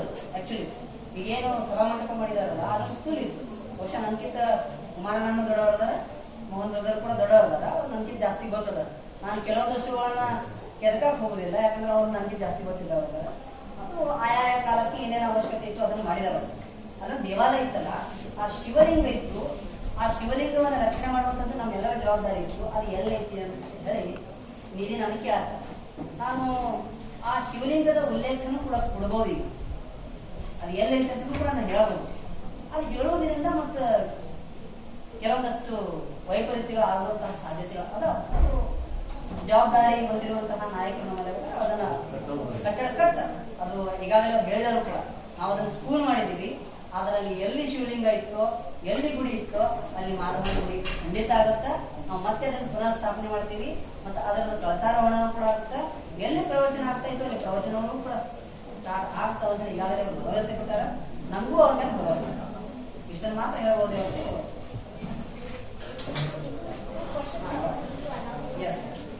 ಒಂದೇನಂದ್ರೆ ಕೋನಮ್ಮ ಟೆಂಪಲ್ ಬಗ್ಗೆ ನೀವು ಎಕ್ಸ್ಪ್ಲೇನ್ ಮಾಡಿದ್ರೆ ಫಸ್ಟ್ ನಾವು ಗೊತ್ತಿಲ್ಲ. ಬಟ್ ಅವ್ರ ಡೆಡ್ ಬಾಡೀಸ್ ಎಲ್ಲೂ ಸಿಗ್ಲಿಲ್ಲ. ಅವರು ಅಂದ್ರೆ ಒಳಗಾದ್ರೂ ಸಹಿತ ಅವ್ರ ಡೆಡ್ ಬಾಡೀಸ್ ಆಗಲಿ ಅಸ್ಥಿ ಪಂಜರ ಇಲ್ಲ ಈಗ. ಸೊ ಐತಿಹಾಸಿಕವಾಗಿ ನೋಡಿದ್ರೆ ಮೈಥಾಲಜಿಕಲಿ ಸ್ಟೋರಿ ಓಕೆ, ಅವ್ರ ಡೆಡ್ ಬಾಡೀಸ್ ಹೋಗಿ ಮೈಥಾಲಜಿಕಲಿ ಅದೇ ನಾನು ಹೇಳ್ತೀನಲ್ಲ, ಮಿಥಾಲಜಿಕಲಿ ಅನೇಕ ಪ್ರಶ್ನೆಗಳು ಬರ್ತವೆ. ಕರೆಕ್ಟ್ ಕೂಡ ಒಬ್ಬ ವ್ಯಕ್ತಿ ಸತ್ತ ಅಂತ ಹೌದಾ? ಈಗ ನಮ್ಮ ಕಾರ್ಬನ್ 14 ಮೆಥಡ್ ಇಂದ ಎಷ್ಟು ಸಾವಿರ ವರ್ಷಗಳ ಹಿಂದೆ ಸತ್ತ, ಹೆಂಗ್ ಸತ್ತ, ಗಂಡಿತ್ತು ಹೆಣ್ಣಿತ್ತು, ಏನ್ ರೋಗ ಸತ್ತಿತ್ತು, ಮುಖದ ಚೆರೆ ಹೆಂಗಿತ್ತು, ಕೂದಲುಗಳು ಎಷ್ಟು ಬುದ್ಧಿದ್ದು ಅನ್ನೋದನ್ನು ಕೂಡ ನಾವು ಹೇಳ್ಬೋದು. ಕಾರ್ಬನ್ 14 ಹೌದಾ? ಅಲ್ಲಿ ಅಸ್ಥಿ ಪಂಜರ ಸಿಗಲಿಲ್ಲ. ಹಾಗಾದ್ರೆ ಕೋನಮ್ಮನ ಕಥೆ ಒಂದು ಮಿಥ್ ಆಗಿರಬಹುದು, ಅದು ಕಟ್ಟು ಕಲ್ಪನೆ ಆಗಿರಬಹುದು ಅನ್ನೋದನ್ನ ಸಹೋದರಿ ನಿಧಿಯವರು ಕೇಳಿದ್ದಾರೆ. ಇದೇ ಪ್ರಶ್ನೆ ನನಗೂ ಕೂಡ ಸುಮಾರು 6 ವರ್ಷಗಳ ಹಿಂದೆ ಹುಟ್ಟಿರ್ತೀವಿ. ಅದು ಸ್ವಲ್ಪ ಇರುತ್ತೆ. ಯಾವುದೇ ಪ್ರದೇಶ ಇರಲಿ, ಆ ಪ್ರದೇಶದ ಬಾಹುಳ್ಯ ಮತ್ತು ಆ ಪ್ರದೇಶದ ಮೇಲುಗಾರಿಕೆಯನ್ನು ಹೊಂದಿರ್ತಾರಲ್ಲ, ಅವರಿಗೆ ನಿಜವಾದಂತದ್ದು ಕೆಲವೊಂದಷ್ಟು ದಾಖಲೆಗಳು ಇರ್ತಾವೆ. ಅದಕ್ಕೆ ಸಂಬಂಧಪಟ್ಟಂತಹ ಮಾಹಿತಿನೂ ಕೂಡ ಇರುತ್ತೆ. ಆ ಮಾಹಿತಿಯನ್ನ ಕೇಳಲಿಕ್ಕೆ ಹೋದಾಗ ಬೇಸ್ಕೊಂಡು ಬಂದಿದ್ದೀವಿ. ಮಿತ್ ಆಗಿರಬಹುದು, ಆದರೆ ಮಿತ್ ಅನ್ನೋದಕ್ಕಿಂತಲೂ ಕೂಡ ಜಾಸ್ತಿಯಾಗಿ ದಾಖಲೆಗಳಲ್ಲಿ ಅವಳ ಹೆಸರು ಮತ್ತು ಆ ಕಾಲದ ಚಾರಿತ್ರಿಕವಾಗಿರುವಂತಹ ಒಂದು ಕಟ್ಟಡ, ಅದಕ್ಕೆ ಸಂಬಂಧಪಟ್ಟಂತಹ ಹಕೀಂ ಸಾಬ್ನ ಉಲ್ಲೇಖ, ಬೀದರ್ನ ಬರೀದ್ ಶಾಹಿಗಳು ಕೊಟ್ಟಂತಹ ಫರ್ಮಾನು ಎಲ್ಲವೂ ಕೂಡ. ಹೀಗಾಗಿ ನಾನು ಅದನ್ನ ಒಂದು ಸಮತೋಲಿತವಾಗಿ ಅರ್ಥ ಮಾಡ್ಕೊತೀನಿ. ಅದು ಮಿತ್ಗಿಂತಲೂ ಕೂಡ ಜಾಸ್ತಿ ಸತ್ಯ ಇತ್ತು ಅಂತ. ಇದನ್ನು ಹೊರತುಪಡಿಸಿ ನೀವು ಇನ್ನ ಇಲ್ಲಿ ದೇಶಪಾಂಡೆ ಅವರು ಕೊಟ್ಟಿದ್ದಾರೆ. ಅಲ್ಲಿ ಸಾಳುಬಾಯಿ ಸಕ್ಕುಬಾಯಿ ಅಂತ ಒಂದು 2 ಗೋರಿಗಳು. ಅವ್ರು ಸತಿ ಹೋದಂತವ್ರು, ಸತಿ ಹೋಗ್ತಿದ್ರಲ್ಲ ಬ್ರಾಹ್ಮಣರಲ್ಲಿ. ಅದೇನಂತಂದ್ರೆ ಗಂಡ ಸತ್ತ ಅಂತಂದ್ರೆ ಸತ್ತ ಗಂಡನ ಜೊತೆಗೆ ಚಿತೆಯಲ್ಲಿ ಇವರು ಕೂಡ ಸತ್ತು ಹೋಗುದು. ಆ ರೀತಿಯಲ್ಲಿ ಸತಿ ಹೋದಂತಹ ಸತಿ ಸಾವಿತ್ರಿಯರಿಬ್ಬರ ಗೋರಿಗಳಿಂದ ಮತ್ತೆ ಅವರೇ ಸರ್, ಪ್ರಶ್ನೆಗಳಲ್ಲ, ಖಂಡಿತವಾಗಿಯೂ ಒಂದು ನಾವು ಚರ್ಚೆ ಮೂಲಕ ನಮ್ಮ ಅರಿವನ್ನ ವಿಸ್ತಾರ ಮಾಡಿಕೊಳ್ತಕ್ಕಂಥ ಒಂದು ಪ್ರಯತ್ನ ಅಷ್ಟೇ. ಒಂದು ದೇವಸ್ಥಾನ ತೋರಿಸಿ ಹೇಳ್ತಿದ್ರೆ, ಕಾಶಿದೇಶ್ವರ ದೇವಸ್ಥಾನ ತೋರಿಸ್ತಾ ಹಿಂದೂ ಮತ್ತು ಮುಸ್ಲಿಂ ದೃಷ್ಟಿಕೋನದಲ್ಲಿ ಅಲ್ಲೊಂದು ಸೂಫಿ ಅಲ್ಲಿ ಏನೋ ಒಂದು ದರ್ಗಾದಲ್ಲಿ ಅದು ಕೊಡ್ತಾರೆ ಅಂತ. ಬಹುಶಃ ನೋಡೋ ದೃಷ್ಟಿಕೋನ ಹಿಂದೂ ಮತ್ತು ಮುಸ್ಲಿಂ ಅನ್ನೋದ್ರಲ್ಲಿ ಸಮಸ್ಯೆ ಇದೆ ನಮ್ದು. ಭಾರತದ ವೈದಿಕ ಪಂಥಗಳೇನಿದ್ದಾವೆ, ಆ ವೈದಿಕ ದರ್ಶನಗಳೇನಿದ್ದಾವೆ, ಸಿದ್ಧ ಪಂಥ ಮತ್ತು ಸೂಫಿ ಪಂಥ, ನಾಥ ಪಂಥ ಮತ್ತು ಸೂಫಿ ಪಂಥ ಒಂದ್ರ ಜೊತೆ ಒಂದು ಅವಿನಾಭಾವ ಸಂಬಂಧ ಇದೆ. ಹಾಗಾಗಿ ನಾವು ಆ ಪಂಥಗಳ ಹಿನ್ನೆಲೆಯಲ್ಲಿ ನೋಡೋದು ಅದಕ್ಕೆ ಸರಿಯಾದಂತ ನಾವು ಏನೋ ನ್ಯಾಯ ಕೊಟ್ಟಂಗ. ನಾವು ಧರ್ಮದ ಹಿನ್ನೆಲೆಯಲ್ಲಿ ನೋಡೋದು ಅದು ಸರಿಯಾದ ನ್ಯಾಯ ಒದಗಿಸ್ಕೊಳಕ್ ಆಗಂಗಿಲ್ಲ. ಸರ್ ಹೇಳ್ತಾ ಇರುವಂತದ್ದು 101% ಕರೆಕ್ಟ್. ಯಾಕಂದ್ರೆ ನಾವು ಸಿದ್ಧ ಪಂಥ ಮತ್ತು ನಾಥ ಪಂಥ ಅಂತ ಎರಡು ಪರಂಪರೆಗಳನ್ನು ನೋಡ್ತೀವಿ. ಸಿದ್ಧ ಸಾಧುಗಳ ಪರಂಪರೆಯಲ್ಲಿ ನಮ್ಮ ಅಪ್ಪಯ್ಯ ಸ್ವಾಮಿ ಇದಾರೆ, ಅವರು ಕೂಡ ಬರ್ತಾರೆ. ನಾನೊಂದು ಇದು ಮಿಥ್ ಅನ್ನಿಸ್ಬೋದು. ಇವತ್ತು ಎಕ್ಸಾಕ್ಟ್ಲಿ ಇವತ್ತು ನಮ್ಮ ಮನೆತನದಲ್ಲೇ ಒಂದು ಘಟನೆ ಹೇಳ್ತೀನಿ. ಯಾಕಂದ್ರೆ ಹೇಳ್ತೀನಿ ಅಂದ್ರೆ ಸರ್, ಎಲ್ಲರೂ ಮಾಡಿರುವಂತಹ ಪೂಜಾರಿಗಳ ಮನೆತನದವರು ಒಕ್ಕಟ್ನೂರಿನ ಈ ಖಾಜಿ ಸಾಬ್ ಅಲ್ಲ, ಇವರ ಮುತ್ತಜ್ಜ ಖಾಜಿ ಸಾಬ್, ಇವರಿಬ್ರು ಕೂಡ ಒಂದು ತರ ಸಿದ್ಧ ಪಂಥದ ಸಾಧುಗಳೇ ಇದೆ. ಅವರ ಸಮಕಾಲೀನದಲ್ಲಿದ್ದಂತವರೇ ಅಪ್ಪಯ್ಯ ಸ್ವಾಮಿ. ಒಂದ್ಸತಿ ಏನಾಗುತ್ತಾ, ಅಪ್ಪಯ್ಯ ಸ್ವಾಮಿ ಕೆಳದರ್ಜೆಯ ಅಥವಾ ಕೆಳವರ್ಗದ ವ್ಯಕ್ತಿ ಅನ್ನುವಂತ ಕಾರಣಕ್ಕೆ ಯಲ್ಲಮ್ಮನವಾಡಿಯ ಏನು ಪೂಜಾರಿಯವರ ಏನು ತೋಟದಲ್ಲಿ ಬೆಲ್ಲ ಮಾಡ್ತಿರ್ತಾರೆ. ಆ ಬೆಲ್ಲ ಮಾಡ್ಬೇಕಾದ್ರೆ ಆ ಅಪ್ಪಯ್ಯ ಸ್ವಾಮಿ ಅಲ್ಲಿ ಹಾದು ಹೋಗ್ತಾರೆ, ಹಾಗೆಲ್ಲ ನಡ್ಕೊಂಡು ಹೋಗ್ಬೇಕಲ್ಲ. ಈ ಖಾಜಿ ಸಾಬು ಅಲ್ಲೇ ಇರ್ತಾ ಇದ್ರು. ಖಾಜಿ ಸಾಬ್ರು ಅವ್ರು ಬಹಳ ಆತ್ಮೀಯರು. ಯಾರು? ಮೀನಪ್ಪ ಪೂಜಾರಿ, ಈ ಮೀನಪ್ಪ ಇಲ್ಲ, ಅವ್ರು ಮೀನಪ್ಪ ಅವ್ರಿಬ್ರು ಬಹಳ ಆತ್ಮೀಯರು. ಇಬ್ರು ಸೇರ್ಕೊಂಡು ಏನ್ ಮಾಡ್ತಾರೆ ಅಂದ್ರೆ, ಇವರು ಸಿದ್ಧರೇ, ವ್ಯಕ್ತಿಯ ಕಣ್ಣೋಟಲ್ಲ ಹೃದಯದಿಂದ ನೋಡ್ತಾ ಇದ್ರು.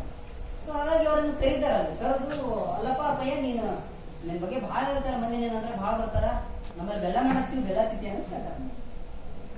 ಇವತ್ತು ಸರ್ ನಿಜವಾಗ್ಲೂ ಘಟನೆಗಳನ್ನ ಹೇಳ್ತಾ ಇದ್ದೀನಿ ನಾವು. ಮಿತ್ ಅನಿಸ್ಬಹುದು, ಇದು ಮಿತ್ ಅಲ್ಲ. ಇವತ್ತಿಗೂ ಆ ಅಪ್ಪಯ್ಯ ಏನ್ ಕೇಳಲ್ಲ, ಅವ್ರ ಎರಡೂ ಕೈಗಳಲ್ಲಿ ಸರ್ ಬೊಗಸೆಯಲ್ಲಿ ಸುಡುವ ಬೆಲ್ಲದ ಗಾಣ ಏನಿರ್ತಲ್ಲ, ಆ ಬೆಲ್ಲ ಏನ್ ಸುಡ್ತಿರ್ತಲ್ಲ, ಇನ್ನು ಲಿಕ್ವಿಡ್ ಫಾರ್ಮ್ ನಲ್ಲಿ ಇರ್ತಾರೆ, ಅವ್ರ ಕೈಯಲ್ಲಿ ಹಾಕ್ತಾರೆ, ಅದನ್ನು ಕುಡಿತಾರೆ. ಅವ್ರ ಕೈ ಸುಡುದಿಲ್ಲ ಅಥವಾ ಅವ್ರ ಹೊಟ್ಟೆಯಲ್ಲಿ ಏನು ಕೂಡ ಆಗುದಿಲ್ಲ. ದೊಡ್ಡ ಸಂತರಿದ್ರಲ್ಲ, ಅವ್ರು ಏನಾಗ್ಲಿಕ್ಕೆ ಸಾಧ್ಯನೇ ಇಲ್ಲ. ಅವ್ರು ಏನ್ ಹೇಳ್ತಾರ, ಆಯ್ತಪ್ಪ ನಾನು ನೀವು ಏನು ಫರಕ್ ಇರಲಿಲ್ಲ, ನಿಮ್ಮಲ್ಲಿ ನಮ್ಮಲ್ಲಿ ಏನೋ ಫರಕ್ ಇರಲಿಲ್ಲ, ಕೆಳಜಾತಿಯೊಳಗೆ ಬಿಟ್ಟಿರಬಹುದು, ಆದ್ರೆ ನಾನೇನು ಕೆಟ್ಟ ಕೆಲಸ ಮಾಡಿರಲಿಲ್ಲ, ನೀವು ಸಣ್ಣ ತಪ್ಪು ಮಾಡಿದಿರಿ. ಏನ್ ತಪ್ಪು ಮಾಡಿದ್ರಿ, ನೀವು ನನಗೆ ಈ ತರ ಟ್ರೀಟ್ ಮಾಡಬಾರ್ದಾಗಿತ್ತು.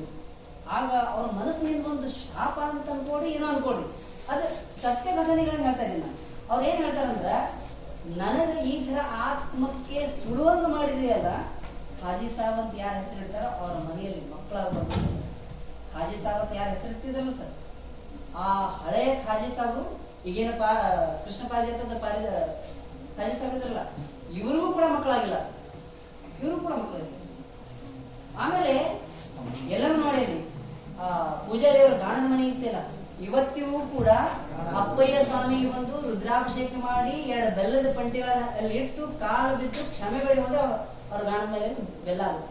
ಇಲ್ಲಾಂದ್ರೆ ಅವ್ರು ದಿನ ಪೂರ್ತಿ ಸುಡ್ಲಿ ಅದನ್ನ, ಬೆಲ್ಲ ಲಿಕ್ವಿಡ್ ಇರ್ತದೆ, ಬೆಲ್ಲ ಆಗುದಿಲ್ಲ. ಇದನ್ನ ಹೆಂಗ್ ಮಿತ್ ಅನ್ಲಿಕ್ಕೆ ಸಾಧ್ಯ ಆಗುತ್ತೆ? ಮಿತ್ ಆಗಿರ್ಬೋದು, ಇಲ್ಲ ಅಂತಿಲ್ಲ, ಆದ್ರೆ ನಮ್ಮ ಜೀವನದ ಜೊತೆಗೂ ಕೂಡ ಕೆಲವೊಂದಷ್ಟು ಘಟನೆಗಳು ನಡೆದವಲ್ಲ, ಹಾಗಾಗಿ ನಮಗೇನು ಕೂಡ ಒಂದು ಬರುತ್ತೆ. ಐನ್ಸ್ಟೈನ್ ಅದಕ್ಕೆ ಹೇಳ್ತಾನೆ, ಬಹಳ ದೊಡ್ಡ ವಿಜ್ಞಾನಿ, ಎಲ್ಲ ದೊಡ್ಡ ವಿಜ್ಞಾನವನ್ನು ಹೇಳಂತ, ಆದ್ರೂ ಕೂಡ ಒಂದು ಶಕ್ತಿ ಇದೆ ಅಂತ ಹೇಳಿ ಒಪ್ಪಿದಂತ ಐನ್ಸ್ಟೈನ್ ಕೂಡ ಹೌದು.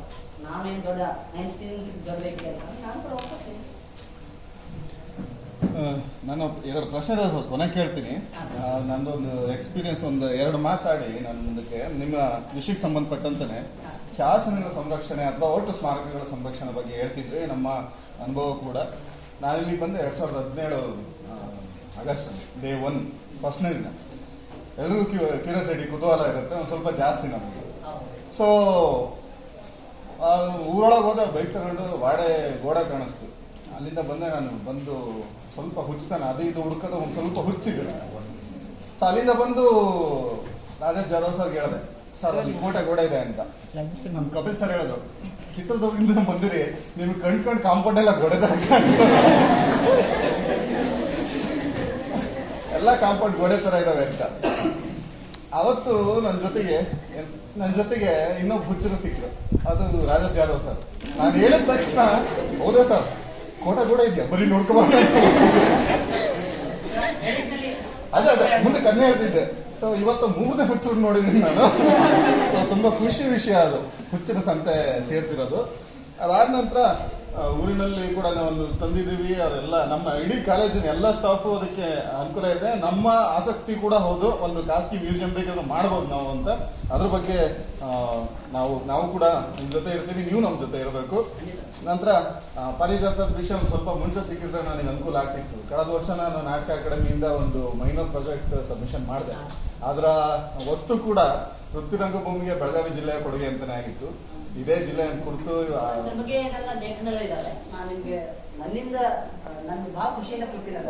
ಈಗ ಪ್ರಶ್ನೆ ಅಂದ್ರೆ ಸರ್, ಹನುಮಾನ ದೇವಸ್ಥಾನದ ಮುಂದೆ ಒಂದು ಜೈನ ಧರ್ಮಕ್ಕೆ ಸಂಬಂಧಪಟ್ಟಂತ ಒಂದು ಇದೆ, ಅದು